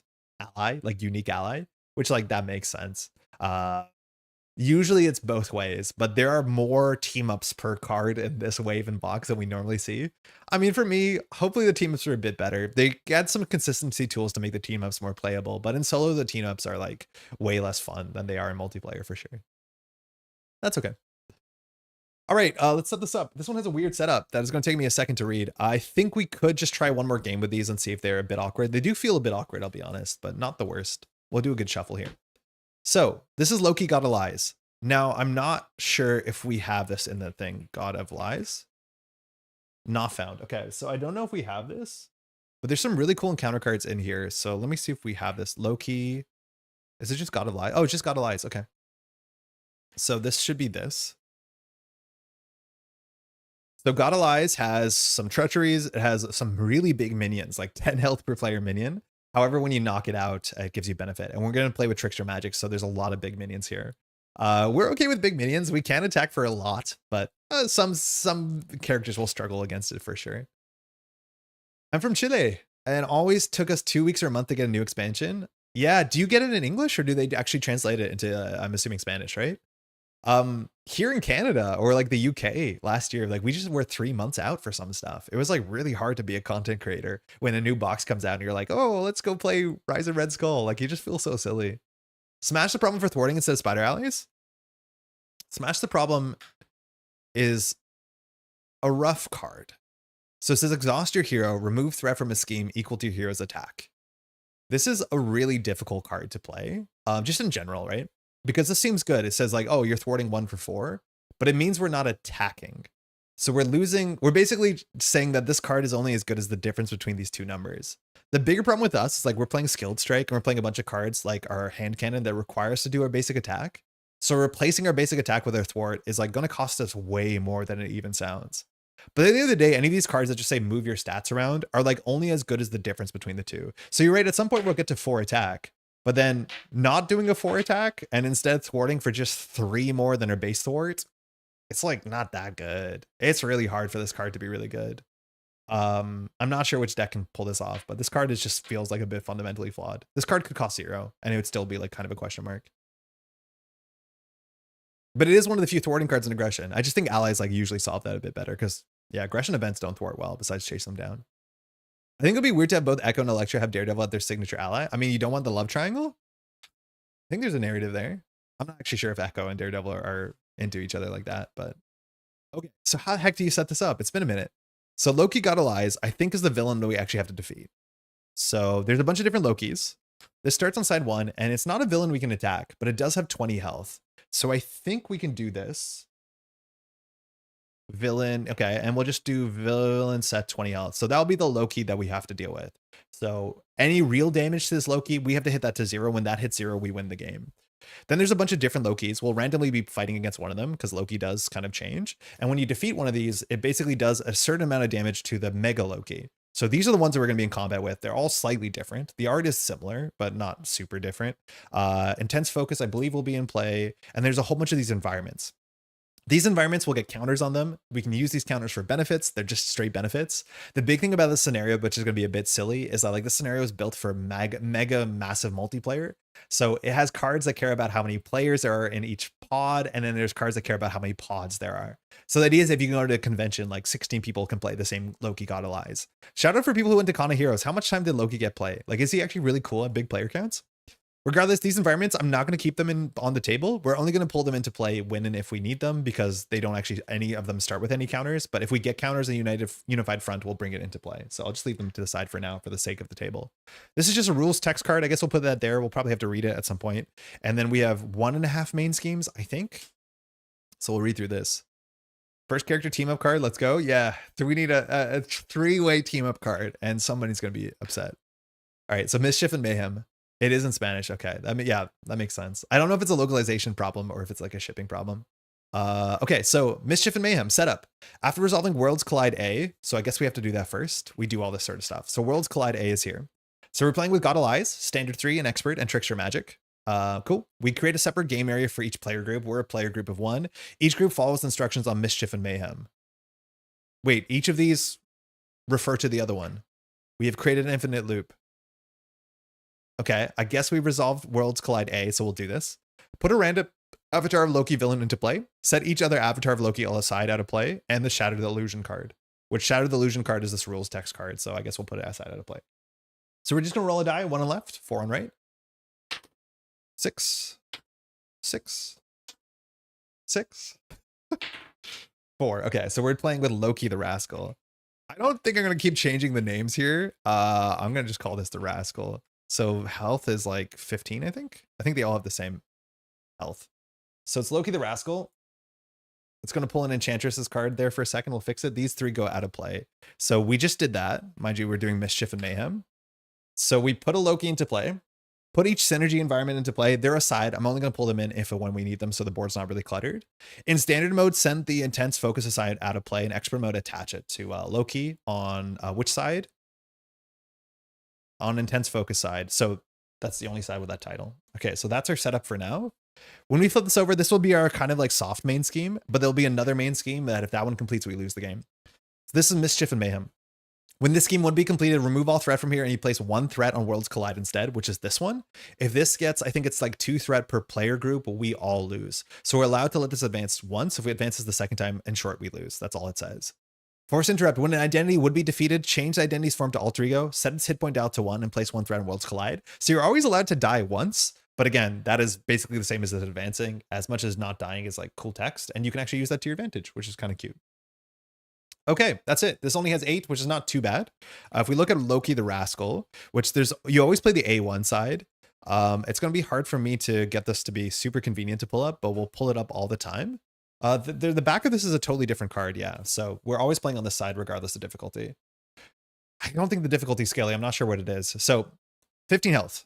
Attacks for 1, schemes for 1, but after you resolve a boost card during Loki the Rascal's activation, if that card is a treachery, either deal it to yourself as a face down counter card or spend a resource. Generally, a resource is worth canceling in a counter card, so if it's a treachery, we're going to lose a resource. Then when the villain would be defeated, we place 5 shatter counters here and flip this card instead. Shatter counters are really important because when you flip this card over, you move all the shower counters to Loki and you do that much damage. So there's not a huge incentive, and unfortunately, when you play this solo, to defeat Loki multiple times. Ideally, we just get this to have 15 shatter counters, and then we defeat Loki, and then we just basically defeat Loki in one shot. That's all we want to do. Because notably, Loki God Allies over here, that's the problem is you can kind of cheese this scenario. If Loki God Allies has 10 or fewer remaining hit points, flip this card. And you flip the card over, I'm assuming it's going to get worse for us. So all we want to do is just one-shot Loki, which means we just need to get 15 shatter counters and flip it over. How do we get more shatter counters? That's a good question. A bunch of the minions in this deck, and we have Angela to search for them, they say like when you defeat this minion, add X shatter counters, even a bunch of the side schemes. So that's the kind of issue, is that this scenario is not seemingly... It has some like weird things you can game when you play solo, because you are within range of one-shotting Loki here, and we probably will do that. And that's it. Scheme for 1, attack for 1. It's a bit worse because of intense focus. So now it's scheme for 2, attack for 2.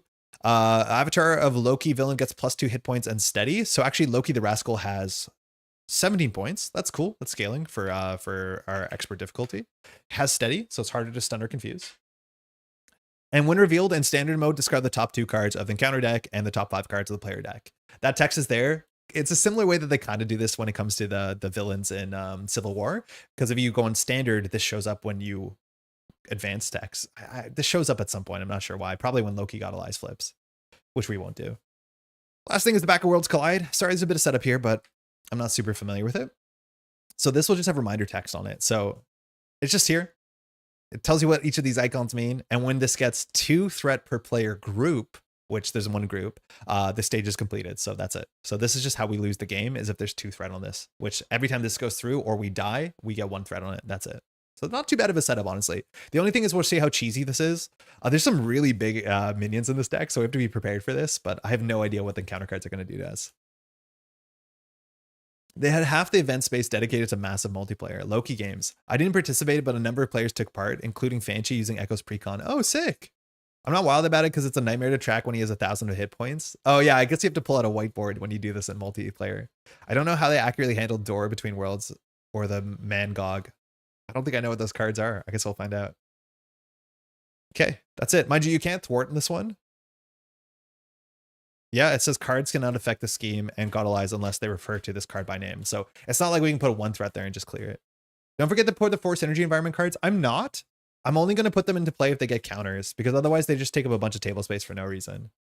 Each of them does something different. One of them gives you resources. One of them gives you thwarting, I think. So they're like good to get the counters on them, but they only matter when you have the counters on them. I guess we'll just talk about one of them just so we see it. But like one of them is Feigned Retreat. So we have to do something heroic to get counters on them. It's technically permanent. It can only have max 1 counter. When it says when an identity would take any amount of damage, remove a counter to prevent 4 of that damage. So in short, we have no incentive to put these on the table until they get counters. I mean, I'm just going to do that for board keeping sake, but when it has a counter, we'll put it on the table. There's Angela. Cool. Yeah, I'm going to set them aside just for the sake of clarity, because like they don't actually matter. Yeah, I definitely don't shuffle them in. They are single-sided, so you could accidentally shuffle them in. Thank you for the check, though. And that's it. Okay. I feel like my nose has just been nonstop running, which is good. That means you're at the end of the illness, right? Because it's kind of coming out of you. That's gross. It's everyone's Friday otherwise. We'll be back on Sunday. Not sure what we're going to be doing, but I can promise you there'll be Marvel Champions involved. We should just play Netrunner one day, right? Just so we all see Netrunner. I have to pile shuffle this. So again, I've never played this on expert. I've only played this on standard on the stream when it came out. And then when we played Loki twice, I think we lost the first time. But the second time we were like, okay, wait, we have no reason to defeat Loki until we have 15 shatter counters. And then, yeah, it's all a bit less fun, but I do want to see what it is. We had the same issue on like last Sunday, is that there's a bunch of scenarios in Agents of S.H.I.E.L.D., which if you ask me, don't really balance out great in solo. This might fall into the same category. It's hard to make things work at all player counts, but solo is like the really tricky one to balance for. Excuse me, we're off. Alter ego, our text doesn't really matter. It'd be nice if we draw the card and we don't play it because we can shuffle it in, but we're going to draw 6 cards here. Phantom, flip. There is literally no threat on the table, which is not super common for modern designs. Usually there's a bit of threat, so this card's like straight useless. We can't even play it. Power regression. Okay, if we draw a gun, that's good. It's good to have a gun. There's some big allies or big minions. Strength. Okay, I mean, we'll probably keep that more likely. Parental guidance. I mean, this is not bad to keep because you just basically trade this for George Stacy. The question is, do we play George Stacy with the rest of the hand? But this just says 0 cost, go grab George Stacy. You still have to play George, but it's basically, imagine this was George. Angela. I mean, maybe we don't really need Angela on turn 1, but she can grab an and the top 10. The thing is, there's some really big minions in this deck. So if we have like one of our kicks, we can definitely do like 10 damage this turn. So Angela gets a bit better. 1, 2, 3, 4, 5, 6 card is combat training. So combat training is really sick with power of aggression. Again, we talked about not playing the permanent card, but I will keep this. Notably, this is one of the weird boards that has nothing we have to do on turn 1. So like playing your hand on combat training is like actually acceptable. I think we're just going to mulligan these 3 because we're still like trying to hard mulligan into one of our bracers, which we never got early so far in the one game we played. Skilled strike. Okay, we have a cheap ready. That's good. Doing some damage to Loki is like fine. It's not super important, but I mean, it's a free ready. Face the past is perfect. We're definitely going to play that on turn 1. Lizard, we have 2, 6. We have enough damage to knock out Lizard. Yeah, we do. And then lastly, we have an energy, which like we really need face the past to fire here because our hand is mostly resources and we don't have lockjaw or any sort of sink here. Yeah, we have a lot of damage. Okay, so we're going to do power of aggression for combat training. That's going to be our start. So combat training is going to give us +1 attack stat. We're at 3. We're going to flip straight up. Our alter ego does nothing. So when we play face the past, we get a ready, which means we might as well just do something. Unfortunately, the only thing to do is attack the face. We have no real incentive to blow up Loki, but we're going to attack for 3 into the villain. All right, the rascal's down to 14. And then we're just going to go ahead and play face the past, which I'll put here to remember that we cannot attack Loki anymore. So we're going to grab Peter. Unfortunate thing has happened, but Peter is the lizard now. His text probably won't be relevant because won't survive. That's on the table, which is not bad. We ready ourselves, so we draw 3 cards. We want to find things that doubles pay. Ooh, that's bad. Not a good hand at all. We have a web binding. Yeah, this hand sucks. Oh my god, this hand is awful. Yeah, this is the hard thing. Is like our deck is a mix of 0 cost and response cards. So like face the past can just be a bit ugly. Web binding says when an enemy would activate, so we could do like 4 damage to the lizard, which like it's fine. I don't think we want to do that. I don't want to hold on to any of these cards. It turns out it actually would have been really good to hold on to parental guidance. Not that we had the face the past, but it'd be nice to play George Stacy here and store an extra card because this hand is like super useless. So we're just going to attack for 3 and we're going to play skilled strike, which means we have our text. If we drew into our bracers, we'd be so good here.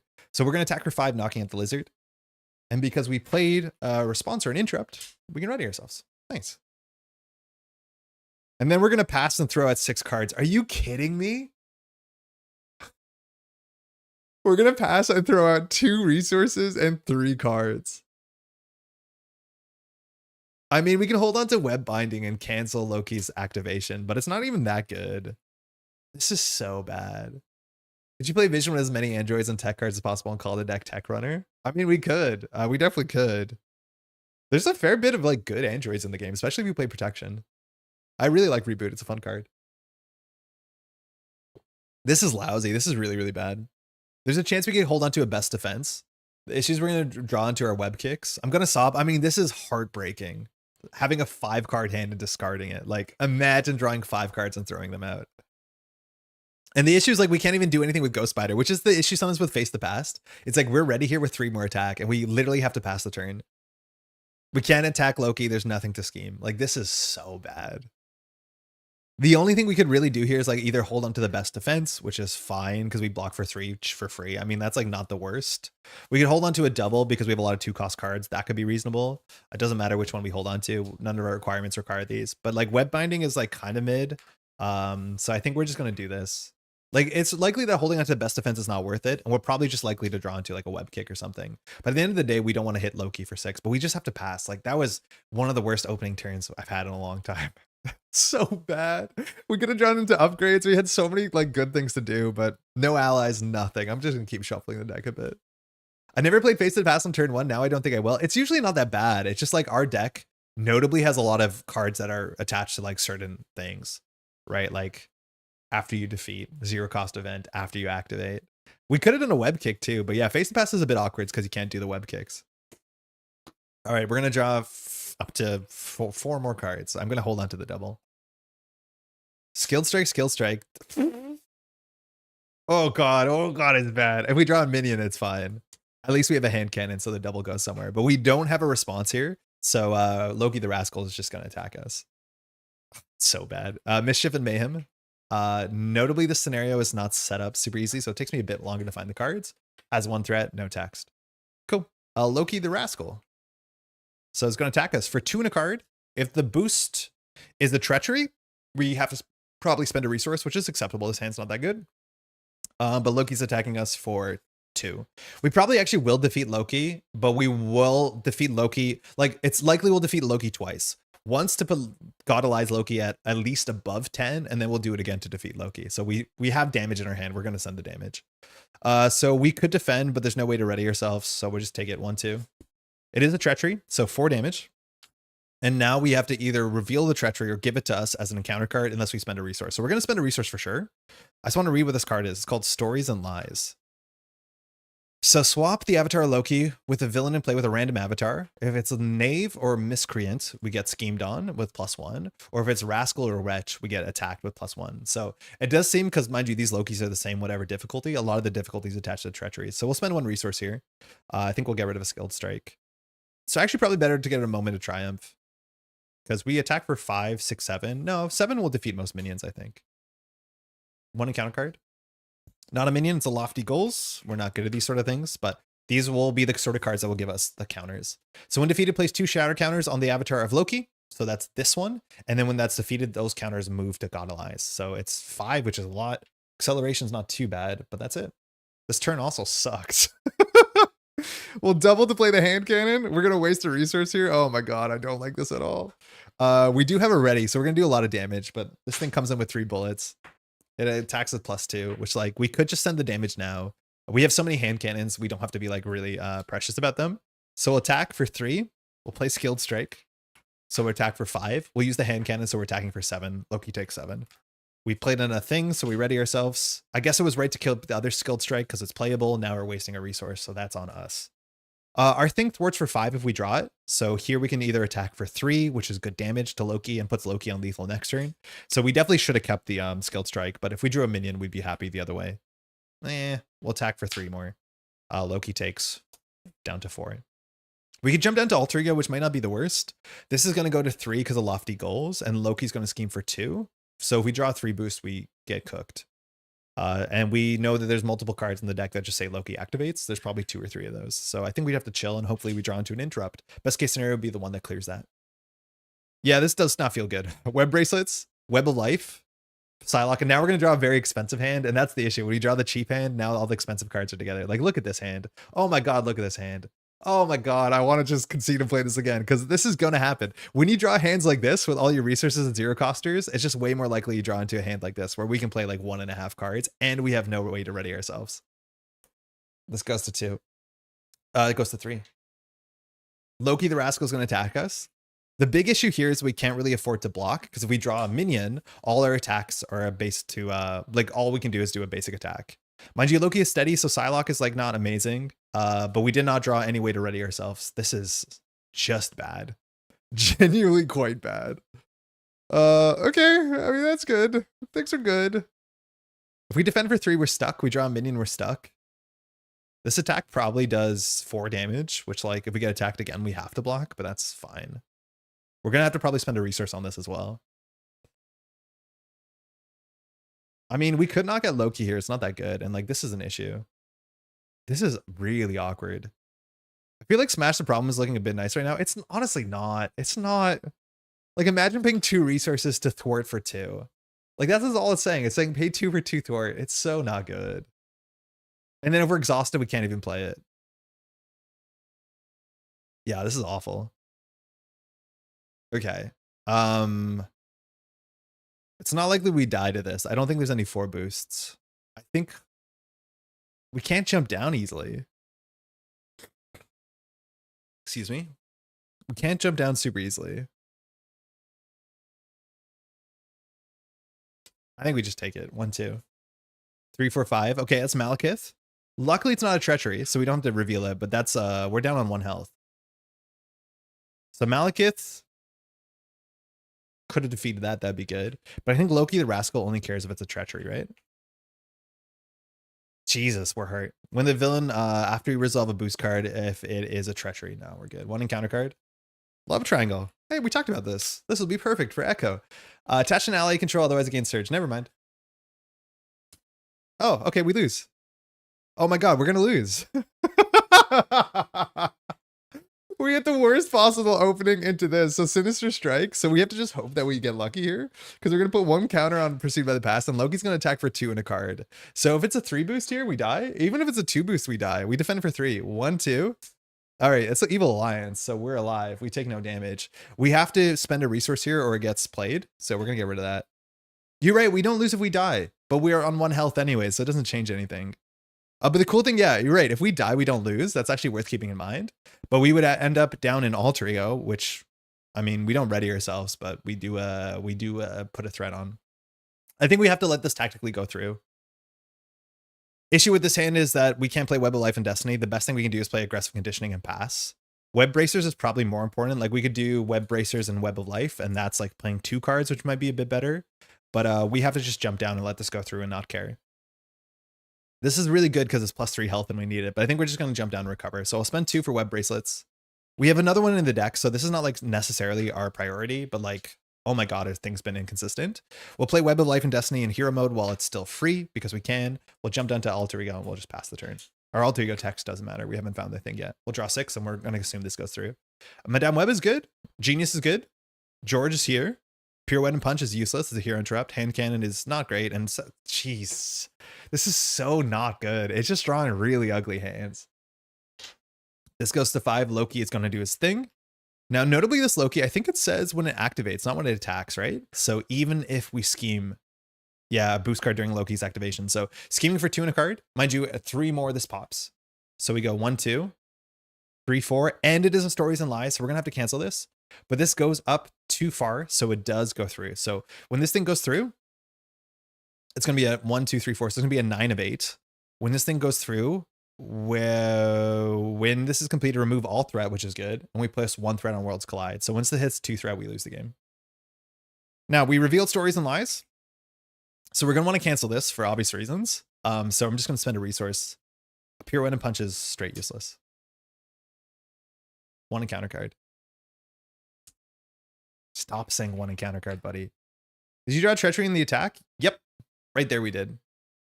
On the last one, we did with Evil Alliance. We paid for it, I'm pretty sure. We have 2 encounter cards.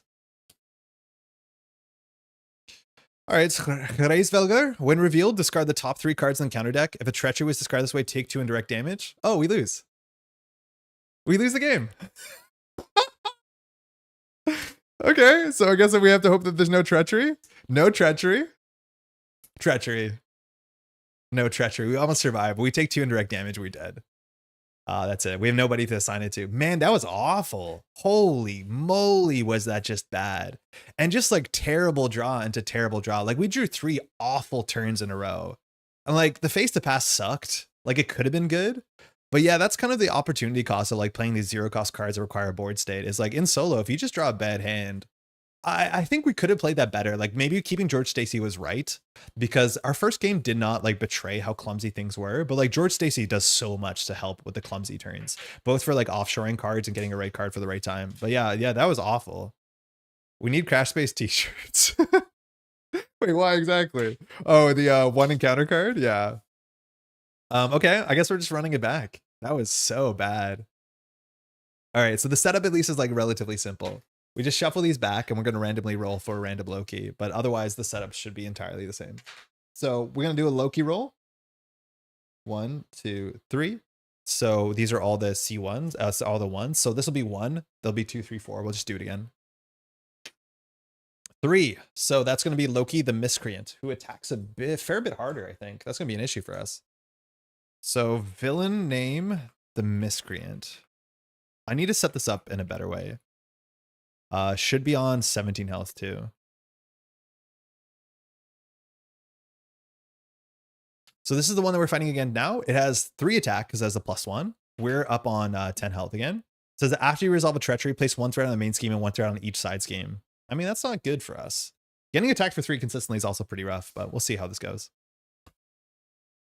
Okay. So far, Loki 1, Ghost Spider very much 0. Put 1 on each side scheme. Luckily, Worlds Collide is the main scheme. Otherwise, that would be a nightmare. So after we resolve a treachery. So the treacheries, it's kind of like the text you saw in Civil War. I don't think there's any other setup cards. Yeah. Okay. That was so bad. But like we wasted so many resources. Like we basically went into turn 2 down like 5, 6 cards. Like a whole turn we threw into the toilet. If we had any of our upgrades, we had any allies, then we could actually take those attacks. But we literally saw 1 ally. If we played aggressive conditioning, we would have not died, but I don't know this deck, so I don't know how many cards do indirect damage. There's a chance that was the only card in the whole deck that did indirect damage. But aggressive conditioning, if we played it, we would have been on 4 health, which would have been something. We also could have tactically died, which is something I forgot about, but ideally you tactically die from like... Yeah, I guess it always puts you at 1 health. So maybe there's a bit of indirect damage just to capitalize on that. Okay, we got to pile shuffle the heck out of this.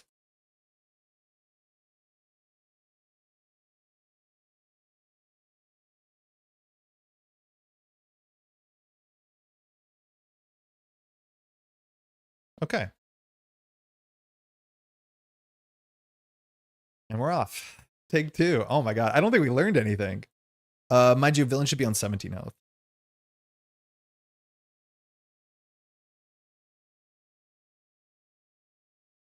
Excuse me.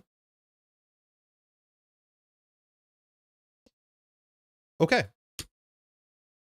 One more time. Alter Ego text doesn't really matter. Draw 6. Pirouette and Punch. We've drawn this in, I feel like every opening hand. This doesn't do anything. Phantom Flip also doesn't do anything. You hate to draw this early because there's no threat and you want to draw it later when we can't clear a sides game. Face the Past, turn 1. I mean, we've learned nothing. Ghost Kick. It's a maybe keep because it is a guaranteed ready, and Ghost Kick does knock out Lizard. The problem with the Face the Past, it's a bit ugly because if we draw the Lizard, like, and we knock the Lizard out, it's like we have nothing to do with our basic activation. This is where the Face the Past probably isn't worth keeping on the first cycle unless we draw a totally useless hand. Because if we play Face the Past, we get the Lizard, and then we Ghost Kick, we defeat the Lizard, but the problem is our basic activation doesn't do anything because there's nothing to thwart and we can't attack the villain anymore. So it's like pretty weird. It's probably still a maybe keep, but not great. Angela gets a bit better. So she can make sure that we get a minion. If we get a minion, the Ghost Kick and Face the Past gets a bit better. They're easier to convert because we will have something to kick. And finally, we have a parental guidance, which I think we learned last time. We should just keep this. The only issue with the parental guidance is we have to commit it before we do Face the Past, but we don't have to play George Stacy and Alter Ego, so that's fine. Notably, also our Alter Ego text interacts with George Stacy, but I think we will keep these 4 because at least that's like guaranteed playable. And like we've had a problem with guaranteed playable. We'll draw 2. Web Bracelet, perfect. We just want to double, and we draw a Web Bindings, which is the one that can knock out a minion if we can't deal with it with our setup. Okay, this seems a lot better. So we'll just use parental guidance here. We're going to be priced into playing the card because otherwise we're taking George Stacy out of the deck cycle. We have to get a bit lucky here. But we're going to grab George out. I'm going to just separate some of these doubles in a row, but we'll shuffle it well anyways. Yeah, okay, cool. So I think starting with Angela or Face the Past doesn't matter. No, we should definitely start with Angela, and we can do this in Alter Ego mode for whatever that matters. Because Angela will look for an enemy, we'll get that enemy in, and then we can attack it, and then Face the Past to ready us. And then we can do an attack that Ghost Kicks both of them. So actually, do we ever play George Stacy here? I think we don't grab George Stacy. Oh, no, because we're going to draw one more with Face the Past. Yeah, that's fine. Yeah, that's totally fine. So Angela comes in, we'll look at the top 10. And we need to grab a minion of sorts. So let's see what we have. Master Plan. Okay, Minotaur is an option. I mean, it's 4 health toughness and probably has bad text. We'll find out. Notably, Angela puts it into play, so when revealed text is not relevant. That shouldn't be in there. Good that we found that. 1, 2. We would have been looking for it in a minute. 3, 4, 5, 6. We could get Titania. We defeat her. She joins our team, which is good. So that's 6, 7. That's our deck. Hold on, Andre. You've been rattled by Loki. So we need 3 more cards. Yeah, those are still all player villain cards. 4, 5, 6. We need 4 more cards. 7, it's Absman. 8, it's good old Hrasvilger. 9, 10. So we have a lot of choices here. Okay, so let's see which one of these are. It's just going to go into play. If we grab the Minotaur, it has toughness. We don't do the when revealed text, so it's worth like maybe pulling that out of the deck. If there are 5 or more treacheries in the counter discard pile, Minotaur activates. When we defeat it, we place 2 shadow counters. Fine. Notably, we can attack this with Angela. We can attack it for 2. When we're ready, we can attack it for 2. We can ghost kick the lizard, which is like perfect. So 4 health toughness seems reasonable. Titania. So Titania comes in. She comes in with more health on 8. She's steady. Her attacks gain overkill. Why did that happen? Oh, I did the bad thing. Hold on. So I have a thing for this. Yeah, let's fix it. So the player who defeats this minion puts the Sesai Titania ally into play. 8 health is hard for us to deal with right now with dealing with the lizard. Because we can attack for 2, we can attack for 2, we can attack for 2. So like 8 is slightly hard. 4 on the Minotaur, 4 is basically like 8. But we're guaranteed to be able to do 6 damage, so 8 is a bit hard. Absman, mind you, she doesn't have a when revealed, so it's not worth it really canceling. We can get Absman here. Absman is similar. Absman has 7 health, guard, whatever. We can't do 7 damage. And then we have our good friend who has defeated us once, Hrasvilger. Hrasvilger says when revealed, we don't do that. And 7 health is slightly out of reach. So I think we're going to go for the Minotaur, but I could see us going for Titania and getting lucky, or Hrasvilger to get lucky. Especially because if we deal with Titania or Absorbing Man, we get some sort of benefit. Because if we draw a Skilled Strike, Titania gets knocked out. But I think we're just going to go for the safe play because we've been struggling. I'm going to have to shuffle these pretty well to make sure we take these clumps apart. Cool. All right, so we have the Minotaur. It's in play. Toughness is not a when revealed thing. Toughness is a when it enters play thing, so it will get its toughness. Again, I don't know a lot of the cards in this deck because I've only played this a couple times, so it's nice to see the minions. Some more Asgard synergy cards in the future would be good for Revitalized Valkyrie and Thor. Yeah, for sure. Like the Bifrost, I don't play that card, but I've never been into the Asgard theme so much. It feels really weird. And obviously like it's an old religion, but when you make your your lore about someone else's race and culture, it seems kind of strange, doesn't it? Hopefully it's respectful enough, but it's weird.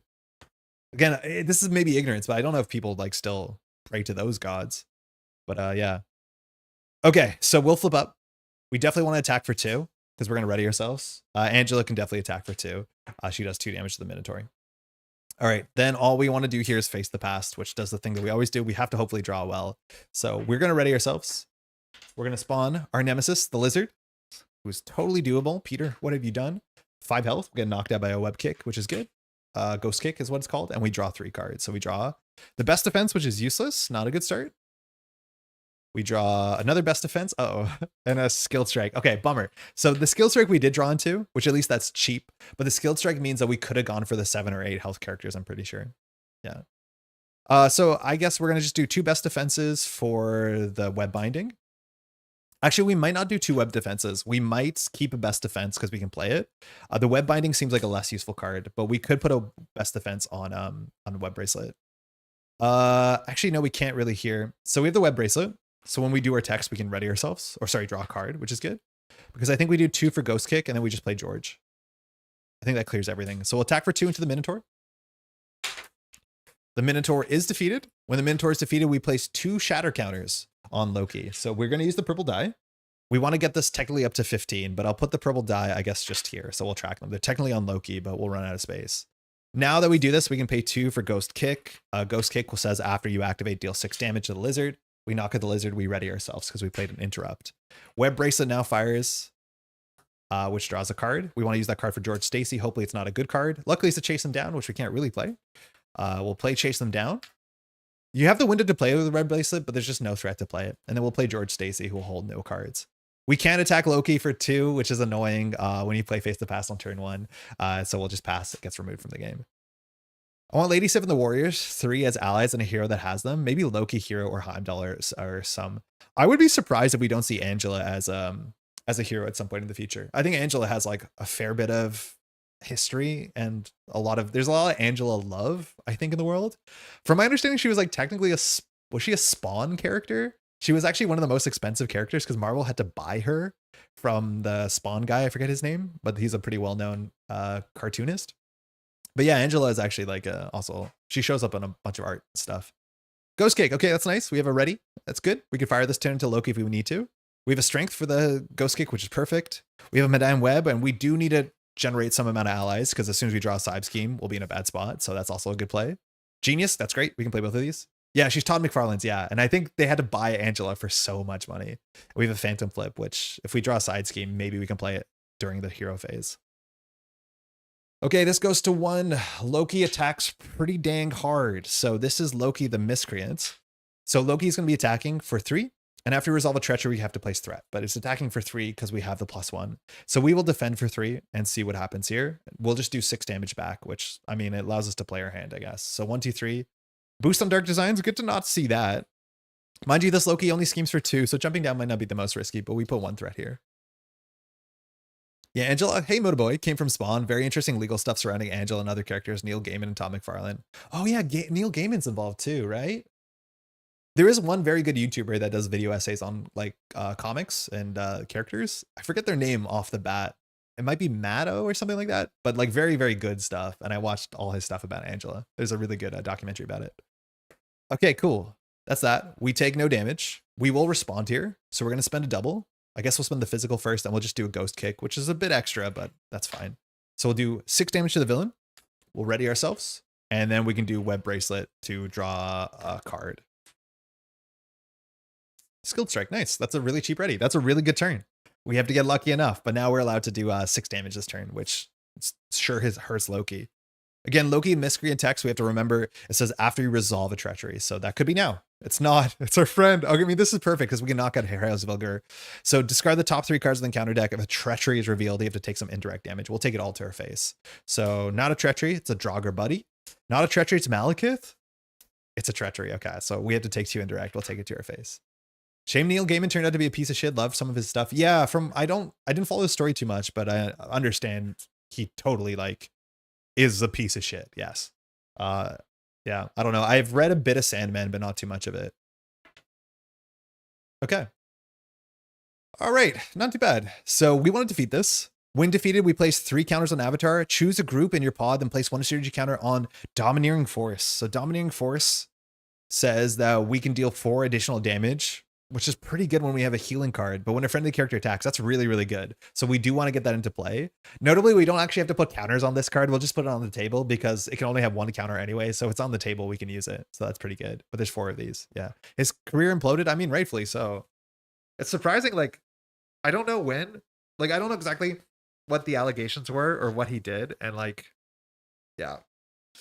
It's surprising that it took so long for them to come out, but that is kind of, you know, unfortunate nature usually when it comes to trying to bring these things to light.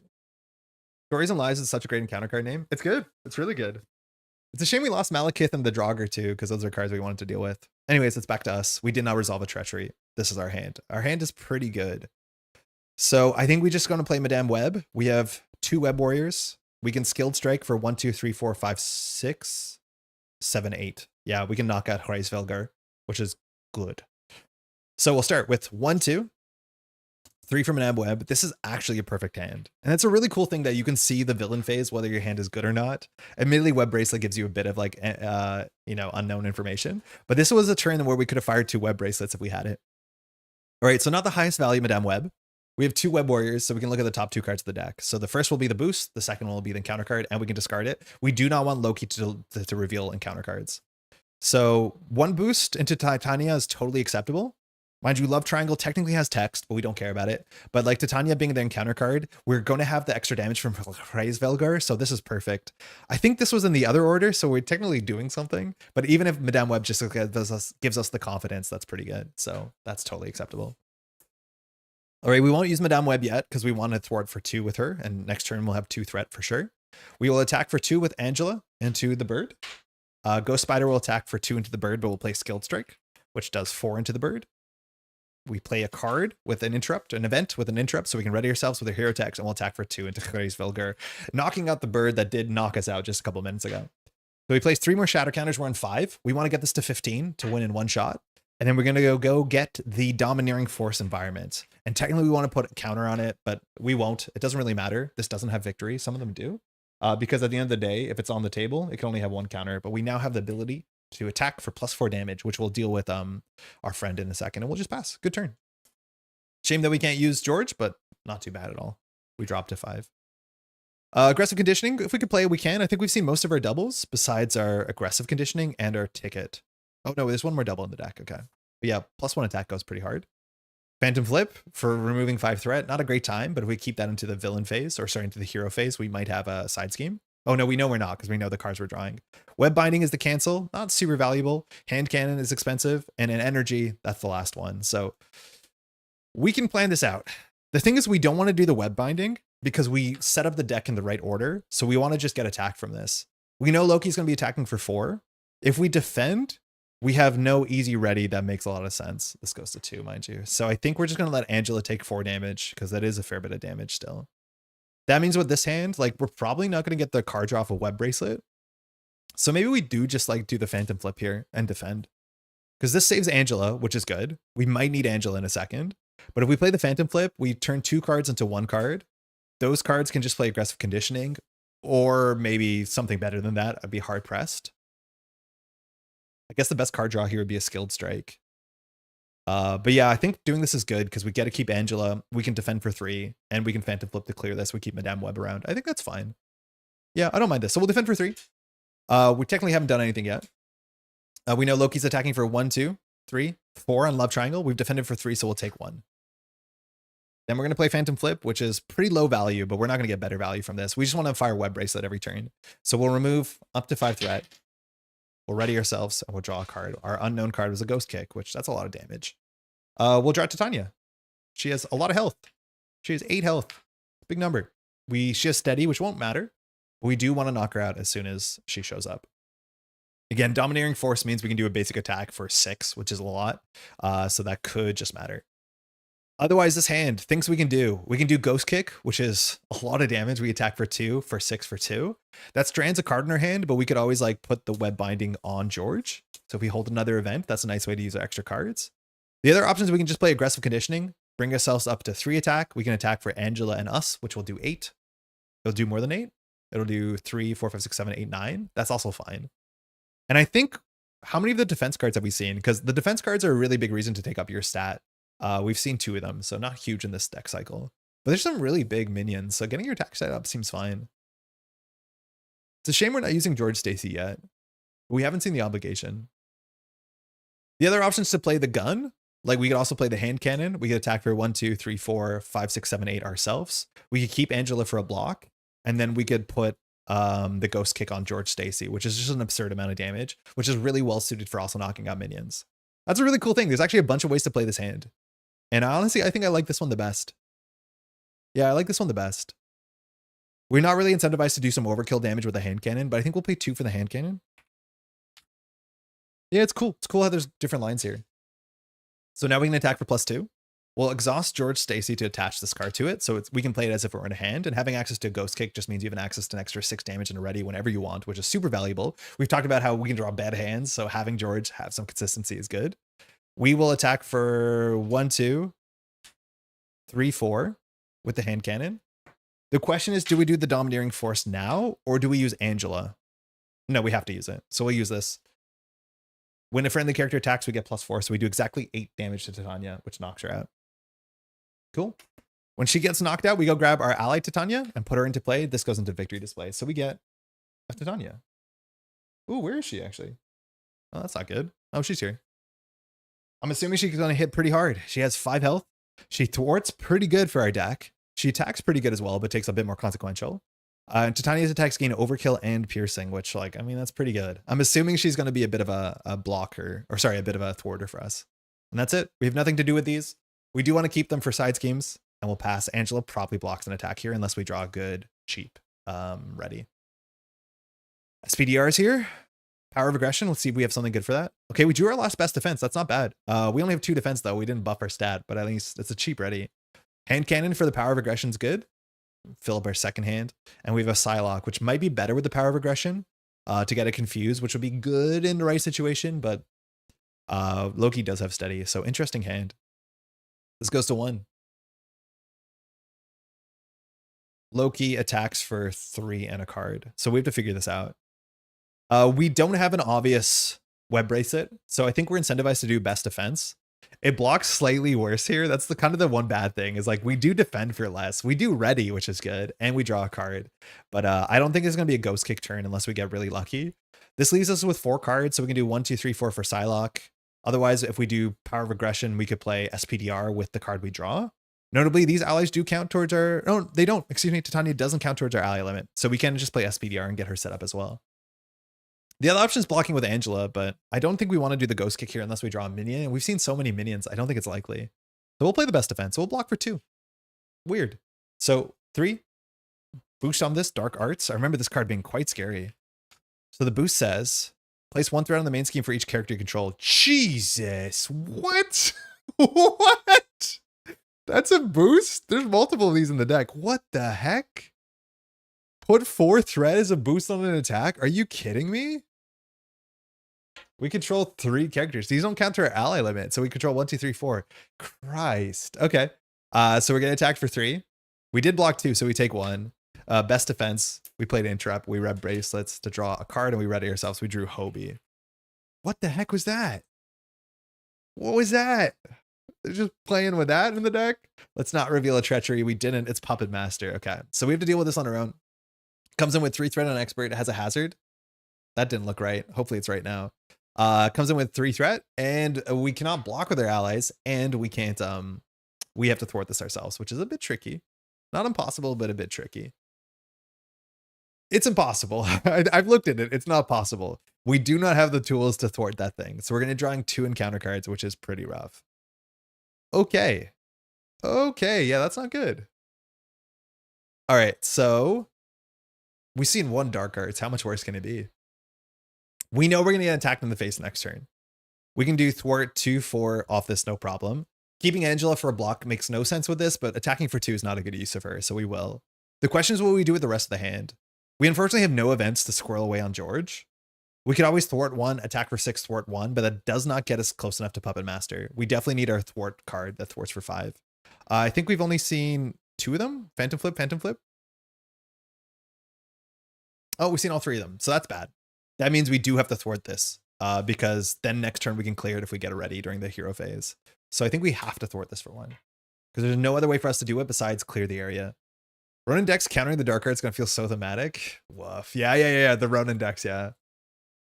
How much worse is it going to be on your tombstone? I mean, that was a good surprise. Once you know the deck, you can play around it. But like, I guess if we knew that card was there, we would have used Angela a bit more aggressively to block. All right. So if we want to do Psylocke, we do waste some cards. When we play Psylocke, we do waste a card. The other options, if we don't want to play Psylocke and go for the Confuse, we can do like Power of Aggression for Gun and play SPDR. That's a bit more efficient. The thing is, like, shooting down Loki is not incredibly strong because we're exactly at the worst point. Like, now that we're in 5 counters, when we defeat Loki, we put 5 more counters and then put them on Loki of God of Lies. The problem is when Loki of God of Lies has 10 damage on it, which is what the counters become, it flips over. And then we get worse text. So, like, we're exactly at the point where we're not incentivized to defeat Loki unless we can defeat Loki twice really quickly. And with 2 hand cannons, we still have the thing where we can do attack for 6 with the Ghost Kick, attack for 2.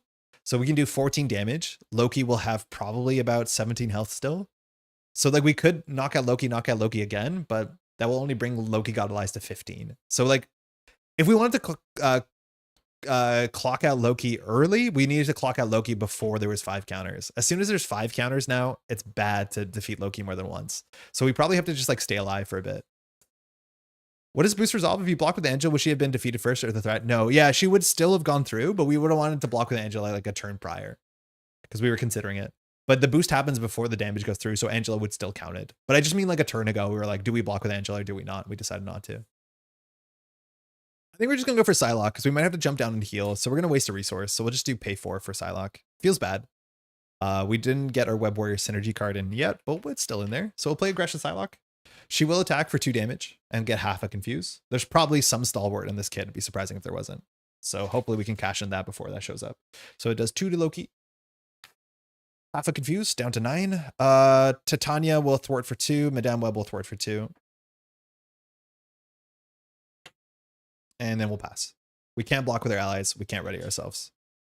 We could have done a Ghost Kick, but we've already done our Web Bracelet, so we'll draw 5. Chase him down, that's good. If we grab a minion, chase him down, we'll clear Puppet Master, which is good. We want to find a thing that we can respond to Loki, so we really need a nice defense card here. Moment of Triumph. I mean, if we find a minion, we're in a good spot. We have a lot of damage and a Web Bracelet, so a bit awkward because we have to take the attack to the face. Yeah, this is really awkward because we have no ready here unless we play the Ghost Kick, which I guess we do play the Ghost Kick. It's 6 damage and a ready. Yeah, we probably do. Okay, so this goes to 2. We're going to be drawing a lot of encounter cards, so hopefully we find a minion. But the villain, which is not Enchantress, sorry, that's going to happen. A Loki the Miscreant now attacks you for 3 and a card. We cannot block with allies, and we're going to be drawing 2 encounter cards after this. So we could defend and ready ourselves. I mean, I guess we do. The problem is like the Ghost Kick is better on a different attack because there's a chance it'll hit a minion as well. And if it hits a minion, we can actually like do all this other stuff. So I actually think we might take this one to the face.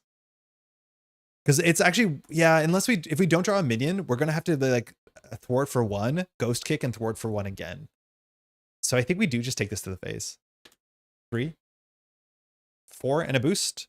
If this activation is attack against overkill, I mean, good to know those are in the deck, but that's 1, 2, 3, 4 damage. We take 4 down to 2. We've seen Hraesvelgr. If there's more indirect damage, we can at least distribute it, but we draw 2 encounter cards. Worried Father, no! That's so bad because we lose the 1 ready we have because none of these readies are all contingent on attacking an enemy. So we're not going to be able to clear Puppet Master. This card is brutal. I really hate cards like this that say like, oh, there's a cool part of your kit that you should plan your whole game around, but it will just collapse underneath you. So you shouldn't plan your game around it. So search your deck, hand, discard pile player for George Stacy and set him aside, attach this obligation to him. So we lose a card in our hand and the 1 way we could ready during the hero phase. We have to exhaust Gwen Stacy and remove this from the game, which is touching, to add George Stacy back to our hand. Doesn't even come into play. We have to replay him, which sucks too. All right, Aura of Stasis. Oh, mind you, this is an obligation. This is a treachery, so we don't have to do Loki's test. This can just stun us, right? Aura of Stasis. When revealed, discard the top 2 cards in the counter deck. Top 3 cards if you're playing on expert mode. If a treachery is discarded this way, exhaust your identity. Oof, Jesus, this is bad. That's bad too.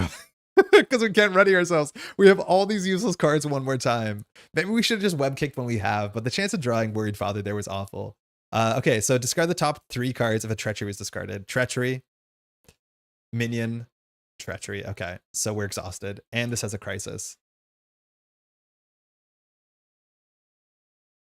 This is looking bad for us. And it's like Loki's not doing anything. It's just like our kit is fragile because it's based off of attacking. Or like being ready. We are going to deck out, so we're going to draw 3 encounter cards next round. Like, I don't know about that.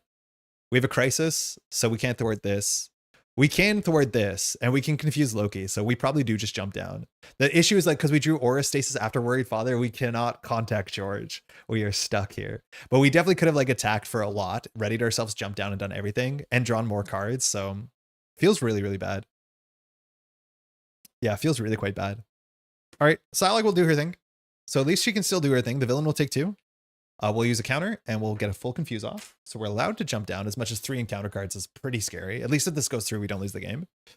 Titania and Madame Web will both thwart this to clear it. We'll lose the card draw on Madame Web that's somewhere in our deck, but we want to get Madame Web back into the deck cycle regardless. It's a shame that we don't do it with Psylocke. I think we want to get Angela back in the deck cycle too, so Angela will just attack for 2. There's nothing else you can do. Okay, that's it. Yeah, that is it. So Miscreant's down at 5. At least we can one-shot it, but we want to get more counters. So what can you do? This hand we can set up. Unfortunately, we have extra cards in our hand. So the best thing we can do is like set up and discard a card. We can hold on to chase them down, assuming the chase them down will be relevant. And it probably is worth holding on to because we're seeing 3 encounter cards. It's not unlikely we find a minion. So I think we're just going to do 1, 2 for the second web bracelet. And notably the web bracelet's like not perfect. Like I have definitely played this before where I didn't realize the max 1 per event text and I felt so much better about it. So the second one is a bit luxurious, but it might fire. And then we'll just jump down. The worst part about this too is that we know our web is in the bottom of the deck. This would have been a really good web turn, though. Sorry, the ticket, not the web, because the ticket is somewhere in the bottom, and that would have been really great either to play and shuffle back in. But having the ticket be in your last hand before you deck out is like obviously the worst. We're gonna throw out hand cannon. We're gonna draw our whole deck. We're gonna keep on the chase them down, and then we'll draw one encounter card again. Yeah, Web of Life and Destiny before on our last deck cycle is not great either. Okay, the thing is, like, we probably won't bring George back. There's a chance that you just don't bring George back. It's a bit expensive. We need to recover, and like we cannot get rid of Worried Father. Even recovering is really expensive because when we recover, there's like no interrupt we can play to ready ourselves. Fire Web Bracelet. So recovering in Gwen is really difficult. I don't think we did damage to her. Oh, I don't think we used her because we thwarted 2. We thwarted with... No, we did use her. I don't think we did the damage to her. I mean, this seems hard, but like I can't tell you why. I think it's just like we're fighting the Gwen deck. But George Stacy there would have been sick because we would have been able to clear Puppet Master. We would have been in a really good spot. Okay, so we need one more card. We draw an energy. I mean, that's good. We have some 2-cost cards here. We might do a Ticket to the Multiverse card turn because Ticket to Multiverse is how we can actually recover and get back into it. So we could do a tempo turn. It's like not amazing to shuffle these cards back into the deck, but I mean, I guess we can. So we might. It's expensive to play though, but whatever. This goes to 3. Loki doesn't. We draw 3 encounter cards. We're actually hoping for a small minion here because we want to knock it out. Okay, first card. Stop with the side schemes. Lofty Goals comes in with 5 threat, when defeated, 2 shatter counters. Again, we need to get 10 more shatter counters to win the game easily. Sinister Strike. This gets Surge. We will put 1 threat on the main scheme though, because I think Loki's text just keeps firing regardless. So Loki the Miscreant says, after you resolve a treachery, place 1 threat on the side main scheme and 1 threat on a side scheme. Oh, I didn't realize that. Damn. Okay. A Surge. I mean, I don't think we can do this. New Jotunheim, when defeated, has 6 threat in it.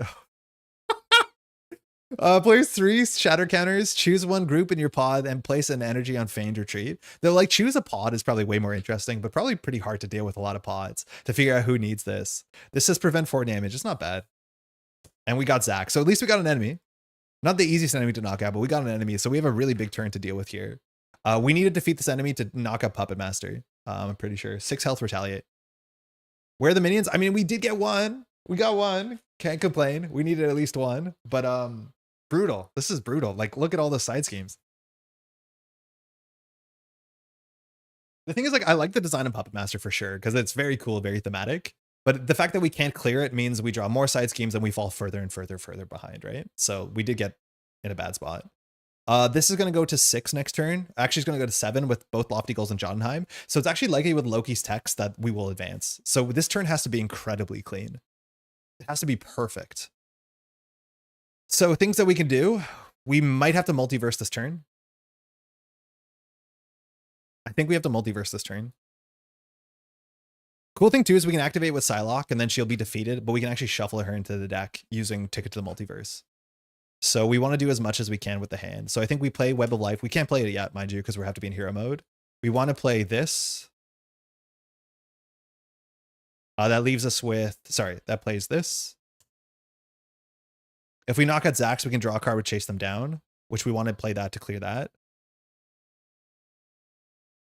Web Bracelets will fire, and then we can ready the Web Bracelets. I mean, this is going to be a cool turn.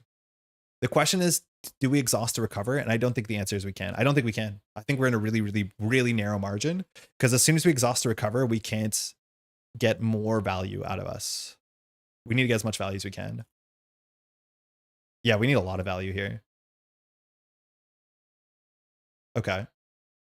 Bummer. Okay, we flip up. We play Web of Life and Destiny, I guess. If we don't play the Web of Life and Destiny, it doesn't change much, because we have 1 extra card, which is not enough. Oh, we will have 2 extra cards of combat training, so I guess we don't play this yet. We will use Titania.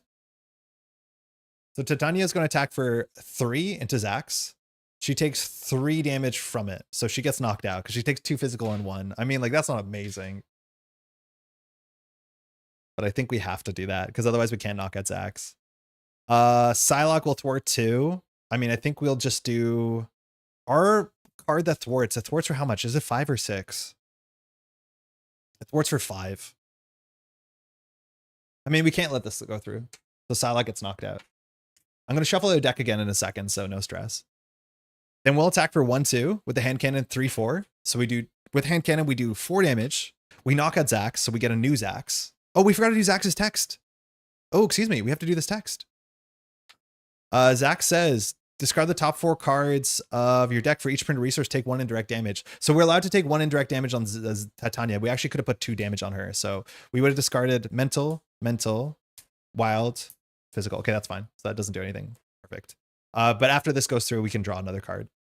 Anyways, we attack for 4. We defeat Zax. 1 damage goes to Loki because of the overkill. When Zax is defeated, we get our own Zax, which has a chance of giving us some sort of benefit here. And Zax is really good at thwarting. So we might actually crawl this back. This is our Zax. When it enters play, we can look at the top 5 for something with an energy resource. We don't have a lot of them, but maybe. Energy, physical, mental, physical. We'll take the energy resource. These get shuffled back. We also now can play the card that we needed to play a while ago, which will ready us, which is really quite good. So we still have to jump down and recover, which is going to be a problem, but we have a really powerful turn here because we still have this in our hand. We can now play Chase Them Down, which is going to be so good. So after your hero attacks and defeats an enemy, remove 2 threats so we can finally clear Puppet Master. When we clear Puppet Master, we ready ourselves and we can fire Web Bracelet to draw a card because we played an Interrupt. Aggressive Conditioning. Okay, so now we want to dump this hand. So things that we want to play, Aggressive Conditioning seems so important because we need to get our health up. So that's 3. And then we can just dump 3 into the Ticket to Multiverse and then just do this again. There's also an option where we don't do the Ticket to the Multiverse, but it's pretty good. It means we can thwart for 1, which matters a bit because then we can actually draw one of our cards that thwarts for 5 and break these. So I think we will do that. So we'll spend 1, 2, 3 for Aggressive Conditioning. I can't believe we're coming back from this. The issue is like we're still on 2 health, so we have really low margins. Luckily now we're on 5 health, 3 attack. Cool. We'll then spend 1, 2, 3 on Ticket to the Multiverse, which we're probably going to fire right now, but after we activate. Okay, so we can attack for 3, which like knocking out Loki doesn't matter. So we'll thwart for 1 off of this. Zax can thwart for 3, but we have no reason to do that right away. And so we're just going to do this. We'll remove it from the game. We shuffle this back into our deck. We ready all of our Ghost Spider cards, including our Web Bracelet and ourselves, which would be impressive if Web Bracelet fires again this turn, but it is possible. The best case scenario is we draw the one that thwarts 5, because then we can thwart 1, clear 5, ready, draw a card. It'd be sick if we draw it. And we're back up with 5 health. We definitely want some allies here. Yeah, we're doing it. We're believing. Yeah. Okay, nice. Yeah, we can do this. We wasted no resources too on that ticket, which is perfect. Okay, so we'll draw 5. Web Binding, that's not the one we want. Strength, I mean, fine. No, stop it. No. Shit. I mean, this is fine. We can Angela for a thing, and then we can defeat the thing with Skilled Strike, attacking for 5. I mean, not what I wanted. We'll play Angela. So Angela's here. Look at the top 10 again. Man, it sucks when you draw these cards. 2 doubles and a Skilled Strike is like the worst. We'll draw 1 more card here, but Angela looks at top 10. So this is a really cool card. We need to find a minion. 3, 4, 5, 6. Okay, that's an option. 7, 8, Grendel. 9, 10. Okay, so at least we have 4 options, which is good. We'll shuffle this in a second. So let's look at all of them. We have Laufey. Again, the most amount of damage we can do is 1, 2, 3, 4, 5, 6, 7. So we should be able to knock out most enemies here. Ideally, I think we want to go for Whirlwind because Whirlwind has really cool text with a lot of minions. Okay, so that's not this Laufey. We want this Laufey. So they don't do when revealed, but after a character attacks Laufey, discard the top card of the counter deck. If the card is a treachery, stun the attacker. I mean, that's bad, but it's after, so that's okay. When defeated, place 3 shadow counters on Avatar Loki. We place 1 synergy counter on Unified Front. I think that's a resource one. Yeah, generate 2 WAD resources, not the most important. We have Grendel. Guard, 6 health. When Grendel attacks, discard the top 3 cards in counter deck. Place 3 shadow counters on Loki. Whatever, that's fine. Whirlwind's probably the best one because when we knock out Whirlwind, okay, not you, but that's always fun to see. When we knock out Whirlwind, it like removes threat from multiple things. The problem is I think we need attack with Whirlwind. So Whirlwind has Quick Strike, which will fire, so that's bad. And after Whirlwind attacks, you take 1 indirect damage for each side scheme in play. So we probably can't grab Whirlwind because Quick Strike does happen. It does beat put into play. Then we have Draugr Buddy, which is the smallest one, which I don't think we want to go for it. It probably just has Guard. When defeated, the defeating player discards the top card in the counter deck. If the card is a treachery, deal Draugr Buddy to the player's face down counter card. Okay, so I think we're either going for Laufey or Grendel. Laufey stuns you. Grendel seems totally doable. I mean, this is 3 shatter counters. Laufey has more of an upside. Sorry, Laufey's upside is after a character attacks Laufey. I think if you kill Laufey, that text doesn't go through. Does anybody know if that's the case? But I think if you kill Laufey, that text does not go through. Because after a character attacks, I think damage is first, and then after attack happens. So if it defeats, it doesn't go. Streaming every day is hurting my voice and slowing down me getting better. Also, Andre. I mean, I'm stuck at home. I'm in a prison, Lucy. I do feel better every day. I'm on like very much runny nose time, which like means we're getting there. We have Laufey here, 7 health. Okay, so we're gonna knock this out to draw a card. That's fine. We can't play Web Binding here. An enemy would activate, so we can use that against Loki, which is fine. We don't have any mentals, which is funny. But we'll start by attacking with Angela for 2. After you attack Loki, we have to discard the top card. If it's a treachery, it's not. It's Fenris Wolf. Okay, so we don't stun Angela, which is good. Then we will attack for 3, and we'll do a skilled strike, which will knock this character out. We do 5 damage to Laufey. Laufey is knocked. This was on 6, I'm pretty sure. When Laufey is knocked, place 3 shatter counters. We're up at 8. Okay, that's it. Place 1 synergy counter on Unified Front. So we're just going to grab Unified Front. It can never have more than 1 counter, but we have access to Unified Front, which just says as an action or as a resource, generate 2 wild. So that's perfect to use it during the villain phase. And then this is discarded. We have readied ourselves, which is nice. And we can draw a card with Web Bracelet. We want this to be a very good card. It's not, it's a genius. Oh God, this deck. What? Okay, what I'm learning, play Lockjaw. Because we're having so many hands like this, and the way to solve this is play Lockjaw. But I cannot believe that's our hand. Straight up unplayable. Now, the best case scenario is we can hold on to Genius Web Binding and play it, which is like fine. But like, oh my God, how is this happening? Like, I have never drawn 3 resources in a single hand in any other deck in such a long time. Like, this is not a Ghost Spider issue. How many cards would have been good to draw there? Like, there's a bunch that would be bad. Phantom Flip would be playable and good. All the allies would be playable and good. All the upgrades would have been playable and good. Yeah, so the bad draws would have been best defense, chase them down. So it's like probably 50%. It's just like the resources are the worst into the worst. Man, this is real sloppy and weird. Gwen says, saw the hands Hulk normally draws. It says, hold my web. I know. And like Hulk has to discard this and she's not going to do any different with it. All right, I think Zax needs to thwart a couple times here. So Zax will not use, not you, but kind of you. So Zax will just thwart for 3 against the bigger one.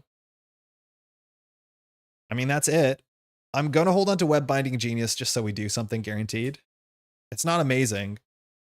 We actually don't have to hold on to the Genius because of Unified Front, but canceling the activation is worth a fair bit, I think, because we're at low health, so we'll pass. Oh, actually, we will thwart for 1 because I don't want to attack Loki. We'll thwart for 1 off of this. So if we draw the thing that removes 5 threat, we can remove 5 threat. We'll pass.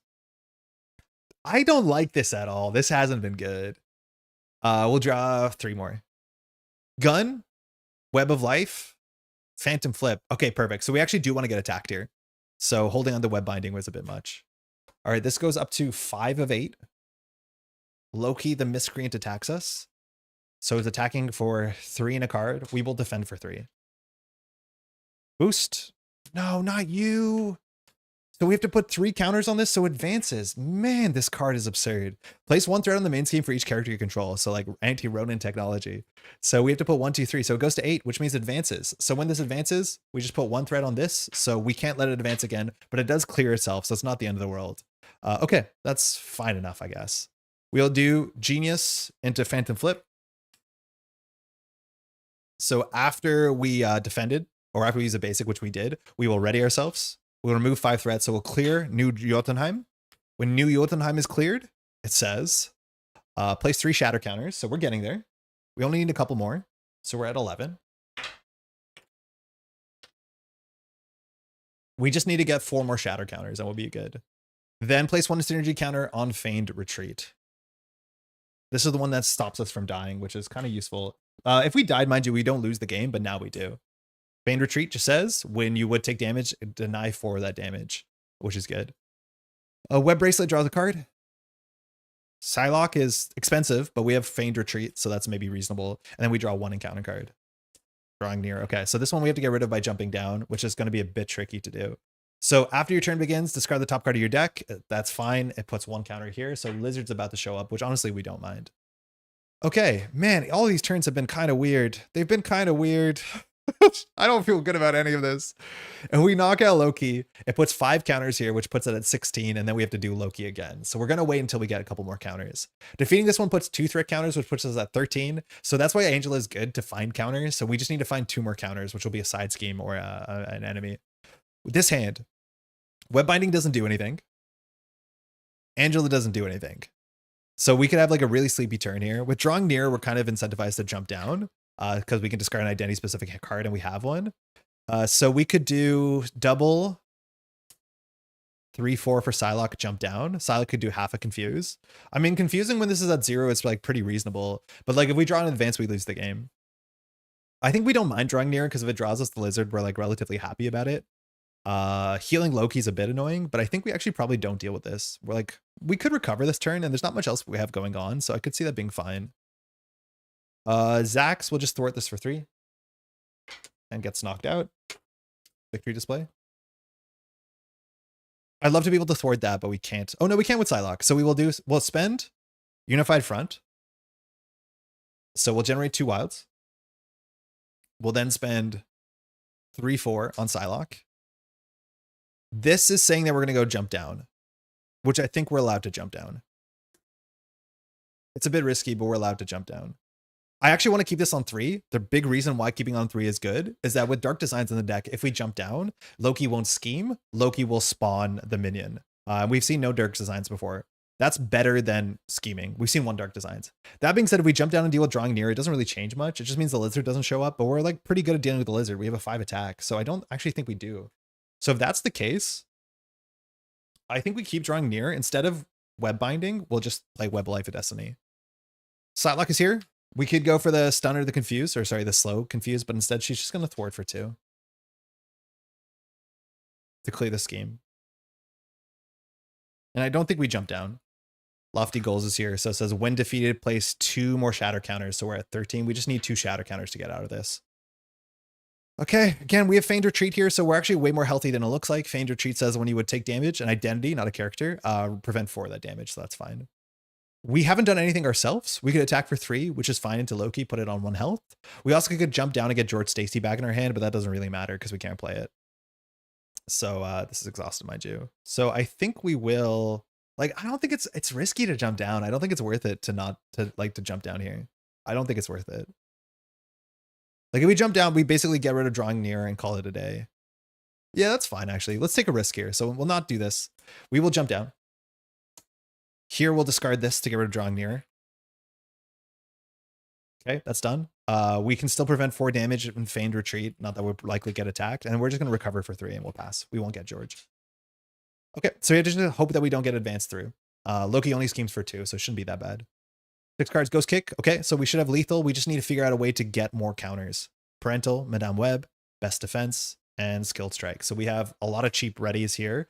Technically with Web Bracelet, we can draw 2 cards. Like we can just attack with 2 Skilled Strike. So we just really need to grab a minion that has shatter counters on it. All right, this goes to 1. Loki, the Miscreant, schemes for 2 in a card. I just want to take a little check at Intense Focus here. Yeah, that's it. Doesn't have any other text. Cool. So Loki scheming for 1, 2. If I mean, we're in danger. So that goes to 1, 2, 3, 4, 5. It goes to 6 of 8. So 6 of 8 is bad. If we reveal an encounter card here with Surge, we might just lose the game. Because Loki the Miscreant says that when you reveal an encounter card, you plus 1 threat here. Okay, so we're at 7 of 8. Now, we don't lose. We'd have to place 1 pursuit counter here, which means we go grab the Lizard anyways. We don't have to discard 1 of our cards. So the Lizard's showing up. Oh my God, it does not end. At least we're adding cards that are not that bad. That being said, like In terms of the cards from the deck that we can deal with, the Mangog has 10 health, adds shatter counters. How many cards have shatter counters in here? Grendel has shatter counters. Between Worlds has shatter counters. There's not a lot of cards that give us shatter counters. If we don't draw them, we actually have to defeat Loki twice. I don't know if we're at the point that we can like set up to defeat Loki twice quickly. I think when Loki gets down to less than 10 health, we have to flip Intense Focus and it becomes he gets like +2/+2. I'm also surprised we haven't swapped out Loki, but there's a whole bunch of cards that say like Loki becomes a different Loki, and we just haven't drawn those either. Oh, the lizard we have to grab too, but I can still shuffle this. All right. Shouldn't be that big of an issue. All right, so we have the lizard, just has 5 health. Its text is not super relevant. We drew it early when we forced it out. And then we draw our Nemesis side scheme, which just says at the beginning of the round, all enemies heal 1, which is fine. Technically, we can do a bit more damage to Loki to always put him in range.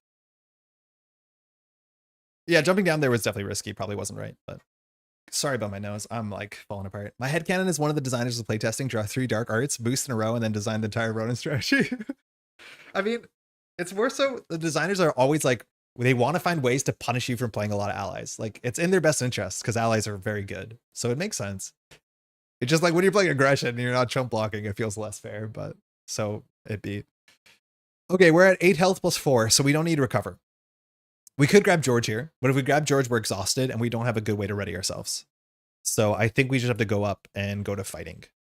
We can do a bit of damage with Gwen. We probably are just going to play 2 skilled strikes into the lizard, and we can do 3, 4, 5, 6, 7. That just translates it to another card, which is probably fine. We could also like knock out Loki, but again, I don't think we're incentivized to. I think we want to wait for a couple more turns and track how many cards could give us more counters. Because again, as long as we have 2 more counters, we can win by defeating Loki once, which is a weird kind of wrinkle of this thing. All right, we'll flip up. We'll attack lizard for 3. We'll make it 4, 5, 6, 7. We won't use the hand cannon. So each of these skill strikes are different. So we knock at the lizard, which we played an event, so we can ready ourselves and we can draw a card. Because each of these web bracelets is targeting a different card, which is kind of cute. I've never done that before on the same attack. Draw a Moment of Triumph. Ooh, we can play that. Chase them down. Ooh, what a treat. We'll play both of them. I haven't even considered the rest of the hand. We'll just play them. So after your hero defeats an enemy, remove 2 threat. Cool. Moment of Triumph, which we over defeated by 2, which actually now is worth something. We're on 10 health. I mean, that was a sick draw. That's kind of cool. All right, the rest of this hand, I think we just dump it to Madame Web. So we'll play Madame Web here. Good thing about Madame Web is like, maybe that was a reason that we should have kept Pursued by the Past or kept the thing in play and instead played Web of Life, because it means that we'll be able to see 3 cards instead of just the 2 Web Warriors we have. Why is looking at cards good? Because we need to find a card and force a card that has shatter counters on it. So we got to look at 2 from the top of the deck. We're not going to deck out. So Master Plan doesn't really matter here because it adds threat to regenerative research. We don't care. And In Cold Blood is a 1 boost. So we could discard these to see deeper, but if we see deeper, it's just like a 50-50 whether we draw the card or discard the card. So I think we'll just take consistency on this turn because we don't care about clearing this at all. Okay, Madame Web, we'll thwart for 2. The issue is we use Psylocke to attack. That's the only way we can get the confuse. Like, sorry, if we thwart, we'll never be able to get a real attacks, real confuse. So she will attack, and we will use the counter. So Psylocke is going to do 2 to the villain. The villain will kill, and we'll get half a confuse. We haven't seen Stalwart just yet. I wonder if when Loki flips, it gets Stalwart. Angela has no reason to knock out Loki, so we won't. We'll thwart for 1 off of this. And we'll pass. Okay. All right, we're just really hoping to draw something, but we know this next turn is going to be sleepy. Ghost Kick. Spider-Man. I mean, with the Ghost Kick, we might just try and knock out Loki twice. I just don't know what happens when you advance. The Best Defense, which we can play. Web Binding, which we can cancel the activation, but we don't want to. This goes to 3, but very importantly, with our Nemesis side scheme, regenerative, Loki does recover 1, so it goes up to 3 health. That's totally fine.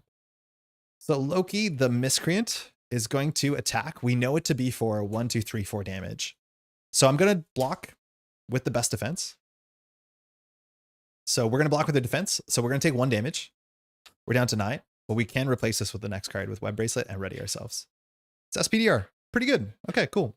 That's it. We draw a Master Plan, which will put 1 threat here because it is a treachery, excuse me, and we place 4 threat on the side scheme. So every side scheme, luckily regenerative is the only one. Honestly, if we clear regenerative, it might have been better because I think we have to discard for a side scheme. And I think 2 out of the 3 side schemes left in the deck do give shatter counters. So we might have misplayed that. It might have been better to thwart on this, but it's not like we can thwart for 5 super easily. Okay, luckily here, Loki can get confused from Psylocke, which is probably how we lose the game. So Psylocke will just go in. She'll do all her techs too. Notably, her text is an interrupt, so she doesn't have to survive it. So she'll do 2 damage to Loki and get the confuse. Loki will just kind of we'll keep him healing. We'll keep him trapped in a perpetual near-death state. It's pretty messed up. Don't worry about it too much. Cool. We don't have an interrupt to play here.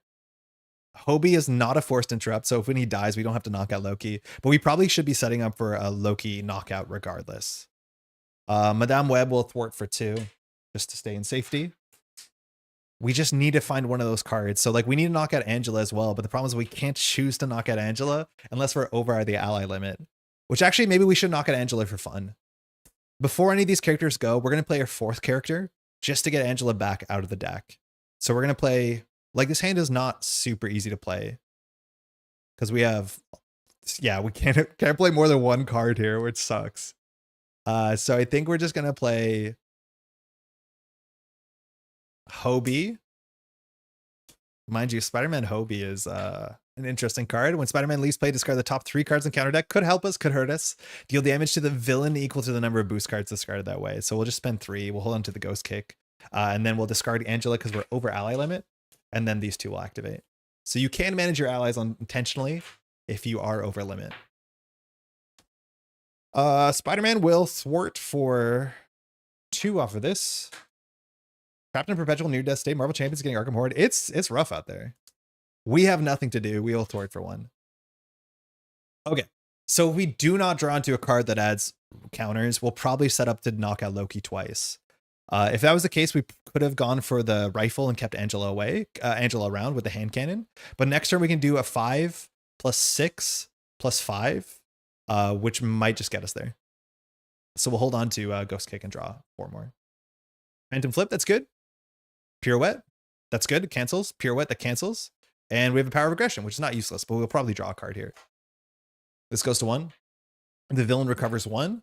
Loki, the Miscreant, is going to activate against us for 3 and a card. We don't actually have to do anything here. We don't have an obvious recover or exhaust. We could exhaust here to like minimize damage and then just do Pirouette and punch. But this will knock out Loki, which I'm not sure we want to do. There's a chance that knocking out Loki is good. I just don't want to do it now and then draw a card that adds like a shatter counter. But like the design of the scenario is so frustrating where it's like, if I wait for 1 more shatter counter, I save having to do like 19 more damage. And that's really annoying because we're so close. Like if you knock him out before 5, that's worth it. But now that he gets past 5, there's no good reason to do this. So we're just on like this really ugly holding pattern. I think we'll just take it and probably fire Feigned Retreat. So Loki's attacking for 3. Or 5, that hurts. This is one of the cards that had shatter counters on it, so there's not many things left in the deck that will do this. So that's 5. We'll just use Feigned Retreat here and take 1 damage. So we prevented 4. 1 encounter card. In Cold Blood. Okay, this is not good because we had 1 here, 1 here. Because it's a Treachery, because Loki the Miscreant. I don't think this is once per phase, yeah. So this has Surge, mind you. In Cold Blood just says the lizard attacks have not Surge. Whirlwind. Yay. Not you. Yay, attacks for 6. Quick Strike. Sorry, has 6 health, attacks for 1. After Whirlwind attacks, you take 1 indirect damage for each side scheme. So we're going to be attacked for 1 into 1. We'll just take them both. That's us. Chat, we have to just defeat Loki twice, right? This is going to take us forever. So how many cards have counters on them? Mangog. This places only 1 counter, which is not good enough. Door Between Worlds. There's only 2 cards in the deck, so we have to just knock out Loki twice. I mean, color me unexcited. But we have to do it. So let's, I guess. We're committing to the annoying line. Okay, so at least we'll see what the cards do. We'll attack for 3 into Loki, defeating Loki. The villain takes 3. So Loki the Miscreant says, when this villain would be defeated, place 5 shatter counters. This is so annoying. So he plays 5 shatter counters there. And then flip this card instead. Oh, the problem is we have to wait a whole turn, I think. I don't think it immediately happens. Oh, that's also annoying. Shatter the Illusion. So we have to see the card. We'll pull it up in a second. Choose a group in your pod, then place synergy counters on their mounting resistance environment equal to the number of players. Okay, so we get that, I guess. Mounting resistance, what does it do? So thwart removes 4 additional thwart. That's not bad. Okay, so sorry, we have to do B2. So then this one says shatter the illusion. So we have to do that. Okay, so When a Fading Figment is revealed, which this is, follow the steps. Remove each shatter counter from Fading Figment, then deal damage to Loki God Allies equal to the number of shatter counters removed this way. So we did 18 damage to the second villain, which is just short. It's on 2 health, which is really annoying. Now, when Loki God Allies has less than 10 health, we have to flip it over, and so things are going to get worse for us for sure. So Loki God Allies the second side. When revealed, each group in standard mode attaches their set-aside intense focus. Each group in extra mode flips intense focus to its total focus. If this gives stalwart, I'm going to be pretty upset. Okay, so now we're on total focus. So Avatar gets +3 hit points and steady. Okay. When revealed, discard the top 2 cards in the counter deck and the top 5 cards of each player deck. Find Dark Scepter and reveal it. That's going to give him Stalwart. If Dark Scepter did not enter play, give Avatar of Loki villain stuff, guys. Okay, discard the top 2 cards in the counter deck. Sure, whatever. Lofty Goals. Dark Designs, that's good for us, I guess. This top 5 cards of our deck. Is that going to deck us out? Oh, it is going to deck us out. That's annoying. That's fine. So we have to get an encounter card. We have to shuffle. Find the Dark Scepter and reveal it. That might give him Stalwart. I'd be surprised if it doesn't, which sucks because they're confused. If the Dark Scepter did not enter play this way, give the Avatar of Loki a tough stats card. Okay, so that's all we have to do. And then we have to keep going back onto the other thing, but we're not done yet. As the one playing this encounter has been annoying AF, but as a watcher, this is some good content. So many ups and downs. It's been exciting, but it is genuinely annoying that like we were 2 damage away from defeating Loki, and we just have to like do now again 18 more damage. I don't like that. It's like so cheesy. I think we should have either committed to defeating it when we had 4 counters or just waited. Unfortunately, just like sit here and wait, which is not very exciting for an encounter. When you play multiplayer, there's much more pressure for you to like progress the game because every time you do this, you get counters to another player. So there is an upside, right? But the thing is like the upsides are not super important in solo. Seemingly. Okay. So we have to keep doing the Shatter the Illusion because we've done all of this. Oh, we have to get the staff, which I think is still in here. Yeah, the Dark Scepter is here. Yep. The bad thing happened. We spent so much time on this confused and the Dark Scepter gets rid of it. So another reason why I didn't want to advance. Dark Scepter means now he has +1 attack. Treacheries cannot be canceled, which we do have cards to say, I don't think they say cancel. Maybe they do say cancel. This is the deck. Okay, Villain against Stalwart. After you resolve a treachery, spend 2 resources of the same type to discard this card. Okay. Annoying. We did all this because we were impatient and because we got unlucky. Okay, great. Okay, Shatter the Illusion, we're now on step 2. Swap the Fading Figment in play with a random set-aside villain. Okay, at least we can defeat the villain immediately. Then set the hit points dial of the Avatar to its printed hit points. Okay, so we have to grab one of the 3 other Lokis that are still around. It's Knave, Rascal, or Wretch. We'll do 1-2 on left, 5-6 on right. Deal each player face down a counter card. I mean, I don't like that we have 2 encounter cards. All right, we have Loki the Rascal. I think that's the one we had the first time around, right? Okay, that's that. So at least we did all of that. We just have to knock out Loki one more time. The amount of shatter counters no longer matters. So Loki the Rascal has 15 health +3. This Fading Figment, I think, goes back into the pool, but I might be wrong about that. Actually, no. What do you do with this thing? I think it's out of the game? That can't make sense because then you can run out of Lokis. I'm not sure what you meant to do with it. I'm just going to put it aside. Well, Loki the Rascal. So villain set health, it's 15 +3 because of total focus. Mind you, Loki the Rascal is going to attack us for 3. And Loki the Rascal's text says, after you resolve a boost card during Loki the Rascal, if it's a treachery, yeah, spend a resource. Yeah, I think it goes back into the pool, but I'm not sure where the text says that. Okay, that's everything we did. All we have to do is 18 damage to Loki the Rascal and we can advance. That was a basic attack of Ghost Spider. Cool. So now we can spend 1, 2 for Ghost Kick. And we just need to do the math here. Because we could Ghost Kick Loki the Rascal, putting Loki the Rascal down at 12. We could attack for 4 with the hand cannon. So that drops him down to 8. Spider-Man could attack for 7. And if we just reveal all the boosts in the world, we win on the spot. We're going to draw one more card too here. So we draw another Ghost Kick. I think we all have like mega lethal. But we have a chance of just like knocking out 18 damage to the Miscreant. Or sorry, it's now the Rascal, but I'm not going to change the name. It's just a bit too much work and it messes things up. I have to fix that. But here we could just go, instead of dealing with Whirlwind, we could go to the face. I mean, that's exciting, but I don't want to spend so long in the scenario and then just like kind of go for it and miss it. But in theory, if we draw like a bit more damage or Spider-Man is lucky, we can win. The thing is, like, if we don't, it's really bad to go into the next encounter without like a villain phase without a blocker because of the bad things, let alone Whirlwind. So I think we won't. So if that's the case, we're going to Ghost Kick Whirlwind, knocking Whirlwind out.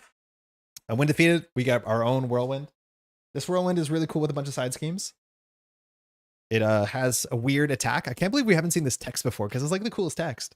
3 health, thwarts for 1, attacks for 0. But when Whirlwind attacks, remove 1 threat from every scheme in play. For each threat removed this way, Whirlwind gets +1 attack. So it's attacking for 2, which is not bad. Okay. We played Interrupt, so we can Web Bracelets, ready ourselves, draw. We didn't draw into more damage, so we're good. Could use Loki and not Loki in the names of the future. Yeah, I think it would be Loki and then like Figment or whatever. But I just need to do a way that changes the title of the villain without trying to go into the back end and attaching a bunch of cards to it. Because that's what happens. It'll like say, it'll mess up because Miscreant is not my database. Shouldn't just fix that. All right, we're just going to do damage. I mean, what else do we do? Whirlwind is going to attack for 2. So sorry, not you, but you. When Whirlwind attacks, remove 1 threat from each scheme in play. So 1, 2, and Miscreant takes 2 damage. Okay, we could keep Hobie, but we could also send it. Our hand has not a lot more damage. We can just play SPDR for 1 and have a blocker, or we could Phantom Flip to just like draw a card, which is not super useful. So I think we're just gonna play SPDR. All right, so SPDR is also gonna attack for 1. That's usually what you want to do with her on the first time around. Villain takes 1. Don't know why I reached for an orange die. I guess it was right there. We can attack with Hobie, but I don't think we really need to just yet. Because at the end of the day, Hobie works when he blocks anyways. So after he leaves play, which is fine. We'll just go ahead and attack for 3 into the villain. There's no big reason to use the hand cannon now. We might just need it for overkill in the future, and then we'll pass. That's it. 1, 1, 1, 1, draw. So again, we just need to do 13 more damage because we will heal in a second. Combat training, I mean, oops. Web binding. So when an enemy would activate, cancel that activation, maybe playable. Ghost kick means we should have enough damage. We have to survive. Skill strike means we definitely have enough damage. And Angela is also just 2 damage if we don't draw a guard. All right, this goes to 2. Now, notably, our side scheme is still in play, so Loki will recover 1, so up to 13, but that's fine. And now Loki the Rascal is attacking us. So Loki the Rascal is attacking for 3 in a card. Excuse me. Treacheries cannot be canceled, has Stalwart, that's it. And after you do a boost card, if the card's a treachery, either deal it to yourself. Now, we could defend for 3 here, and then go ahead and do a kick. I don't think we do. I think we just block with Hobie. I think that's just good enough, so... 1, 2, 3, 4. Hobie's knocked out. It was not a treachery, so we don't have to worry about the text. And we're going to do Hobie's text because it's good fun. When it leaves play, discard the top 3 cards of the counter deck. Deal damage to the villain equal to the number of boost icons. 3 boost on Mangog. 2 boost on Stories and Lies. 3 boosts. If we defended, we would have had lethal. We could have web. I mean, then he wouldn't have been defeated, but like that's pretty good. I mean, that's pretty good. If we get attacked here, I think Loki dies. Keep that in mind, Loki. Don't attack us. First encounter card, dirty trick. I mean, that sounds good.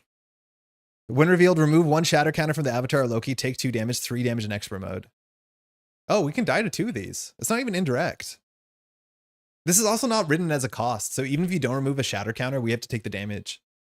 Take 3 damage as an encounter card is kind of weird. Okay, we can't cancel those. Technically, we could do the Dark Scepter text, but we're not gonna. If there's another dark trick, we just die.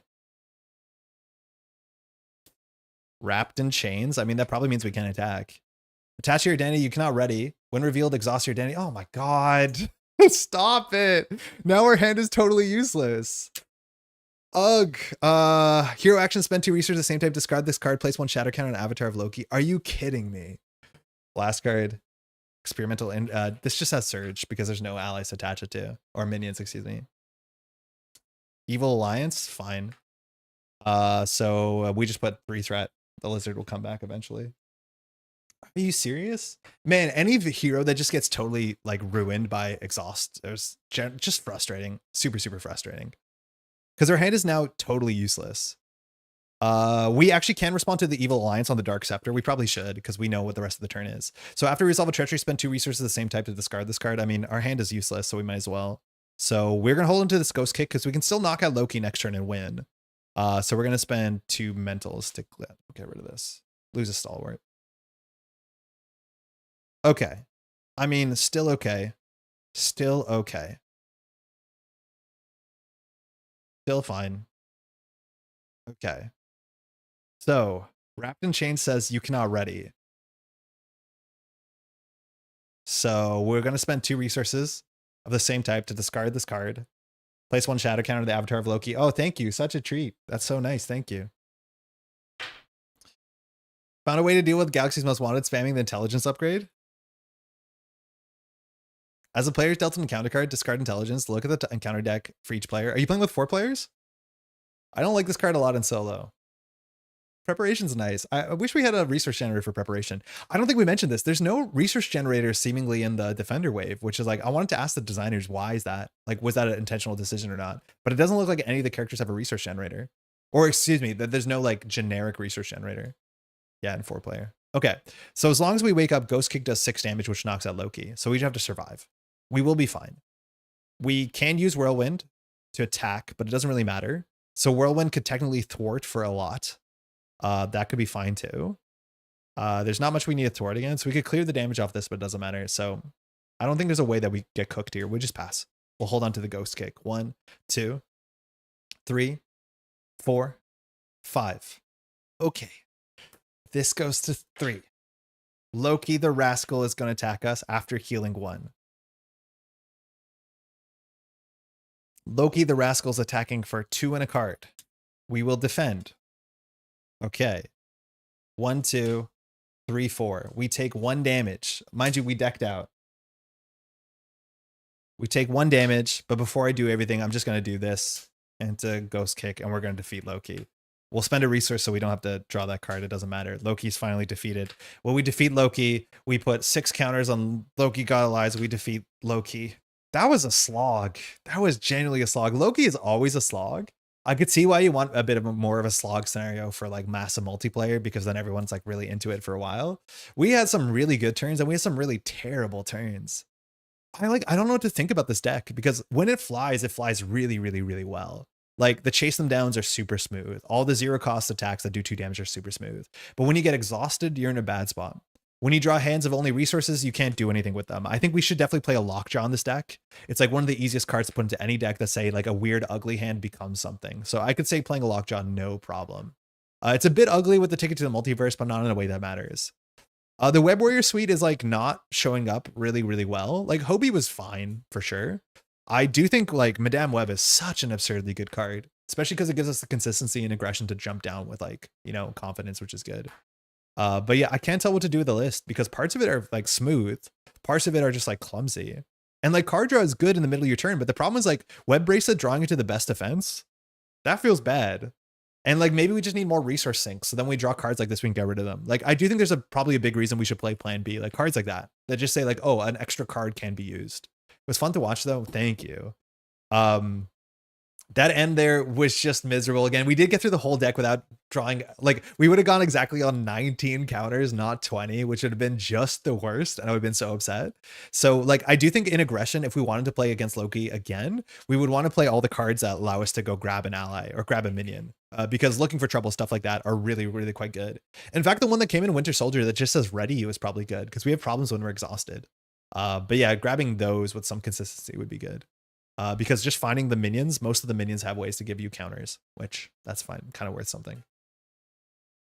I don't know. I don't know how I feel about this. I think protection is like so much more smooth, because this has so many cards that have board states that fail.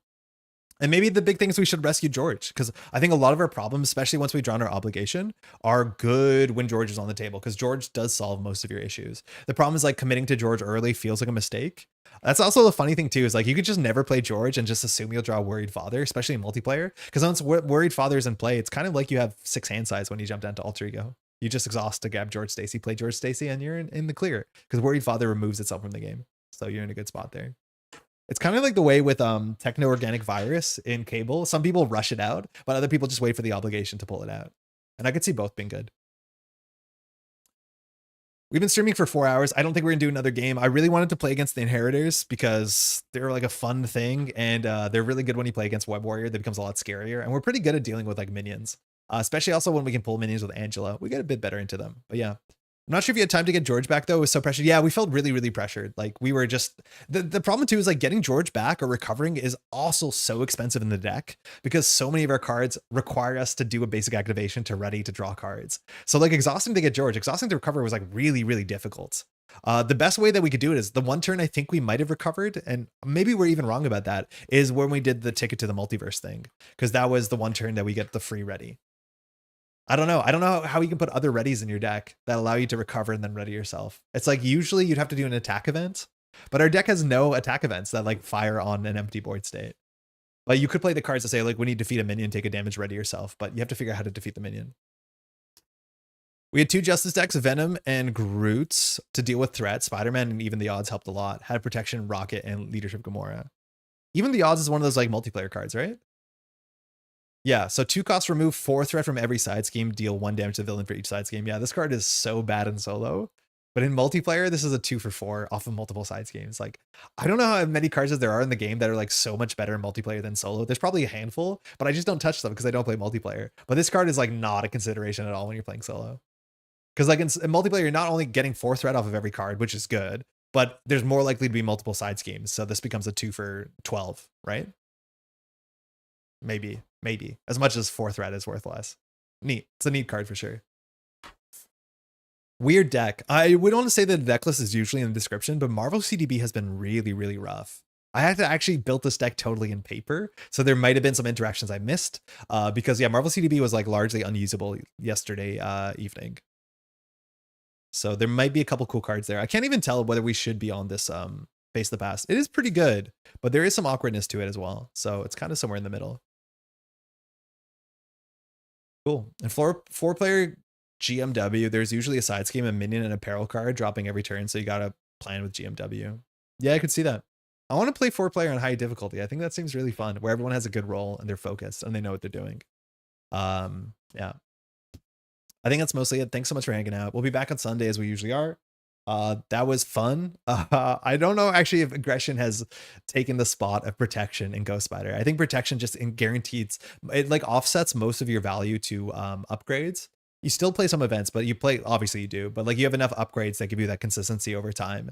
And when it comes to aggression, like you have a couple upgrades, but the consistency over time, you had to draw well. And that doesn't always sit with me well in solo. I have no doubt this would be really cool when you play multiplayer, where there's more things to make sure you can attack and thwart. And so your cards are more likely to be good.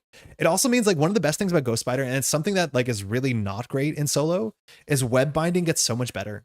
Because the problem with web binding is it's really ugly when you play solo. Because when an enemy would activate, if you play this, the big reason why this card is worth playing is because it readies you. But the problem with doing this is you're probably not exhausted yet because the villain's attacking you in solo when this is firing. So it's way better that you defend and then they attack your teammate and then you play web binding to ready yourself. And that is just like not something that happens at all in solo, not consistently. So like there's a bunch of cards that we played in her kit that we actually did not play. So yeah. Play with you sometime. Be sure to pass the wrong mode bro card when you play a hero action alter ego. Yeah, I need to get some webcam games in on the Discord sooner than later. All right, that's mostly it. Thanks so much for hanging out. We'll be back on Sunday. I'm not sure with what, but we have a couple days to figure it out. If you like content like this, if you want to take a second to leave the like on the video, that's incredibly appreciated. It's a nice way to help the channel grow and just to say thanks. Again, shout out to the algorithm. If you want to leave a comment, I read all the comments and respond to just about all the comments that make sense. And otherwise, if you want to subscribe to the channel, you'll know when we go live. As much as we've been settling into a schedule, which is like Friday afternoons and then Sunday mornings, East Coast, North America.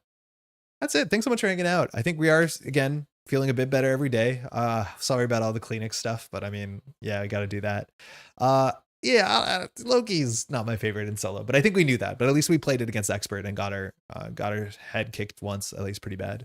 Stream shared to Facebook. Cheers, Andre and Chad. Have a good weekend, folks. Flip some cards. Yeah, thanks so much, Metapher. Everyone enjoy your weekend. Hopefully we'll see you on a Sunday, but if not, hopefully you're doing well. Catch you in the next one.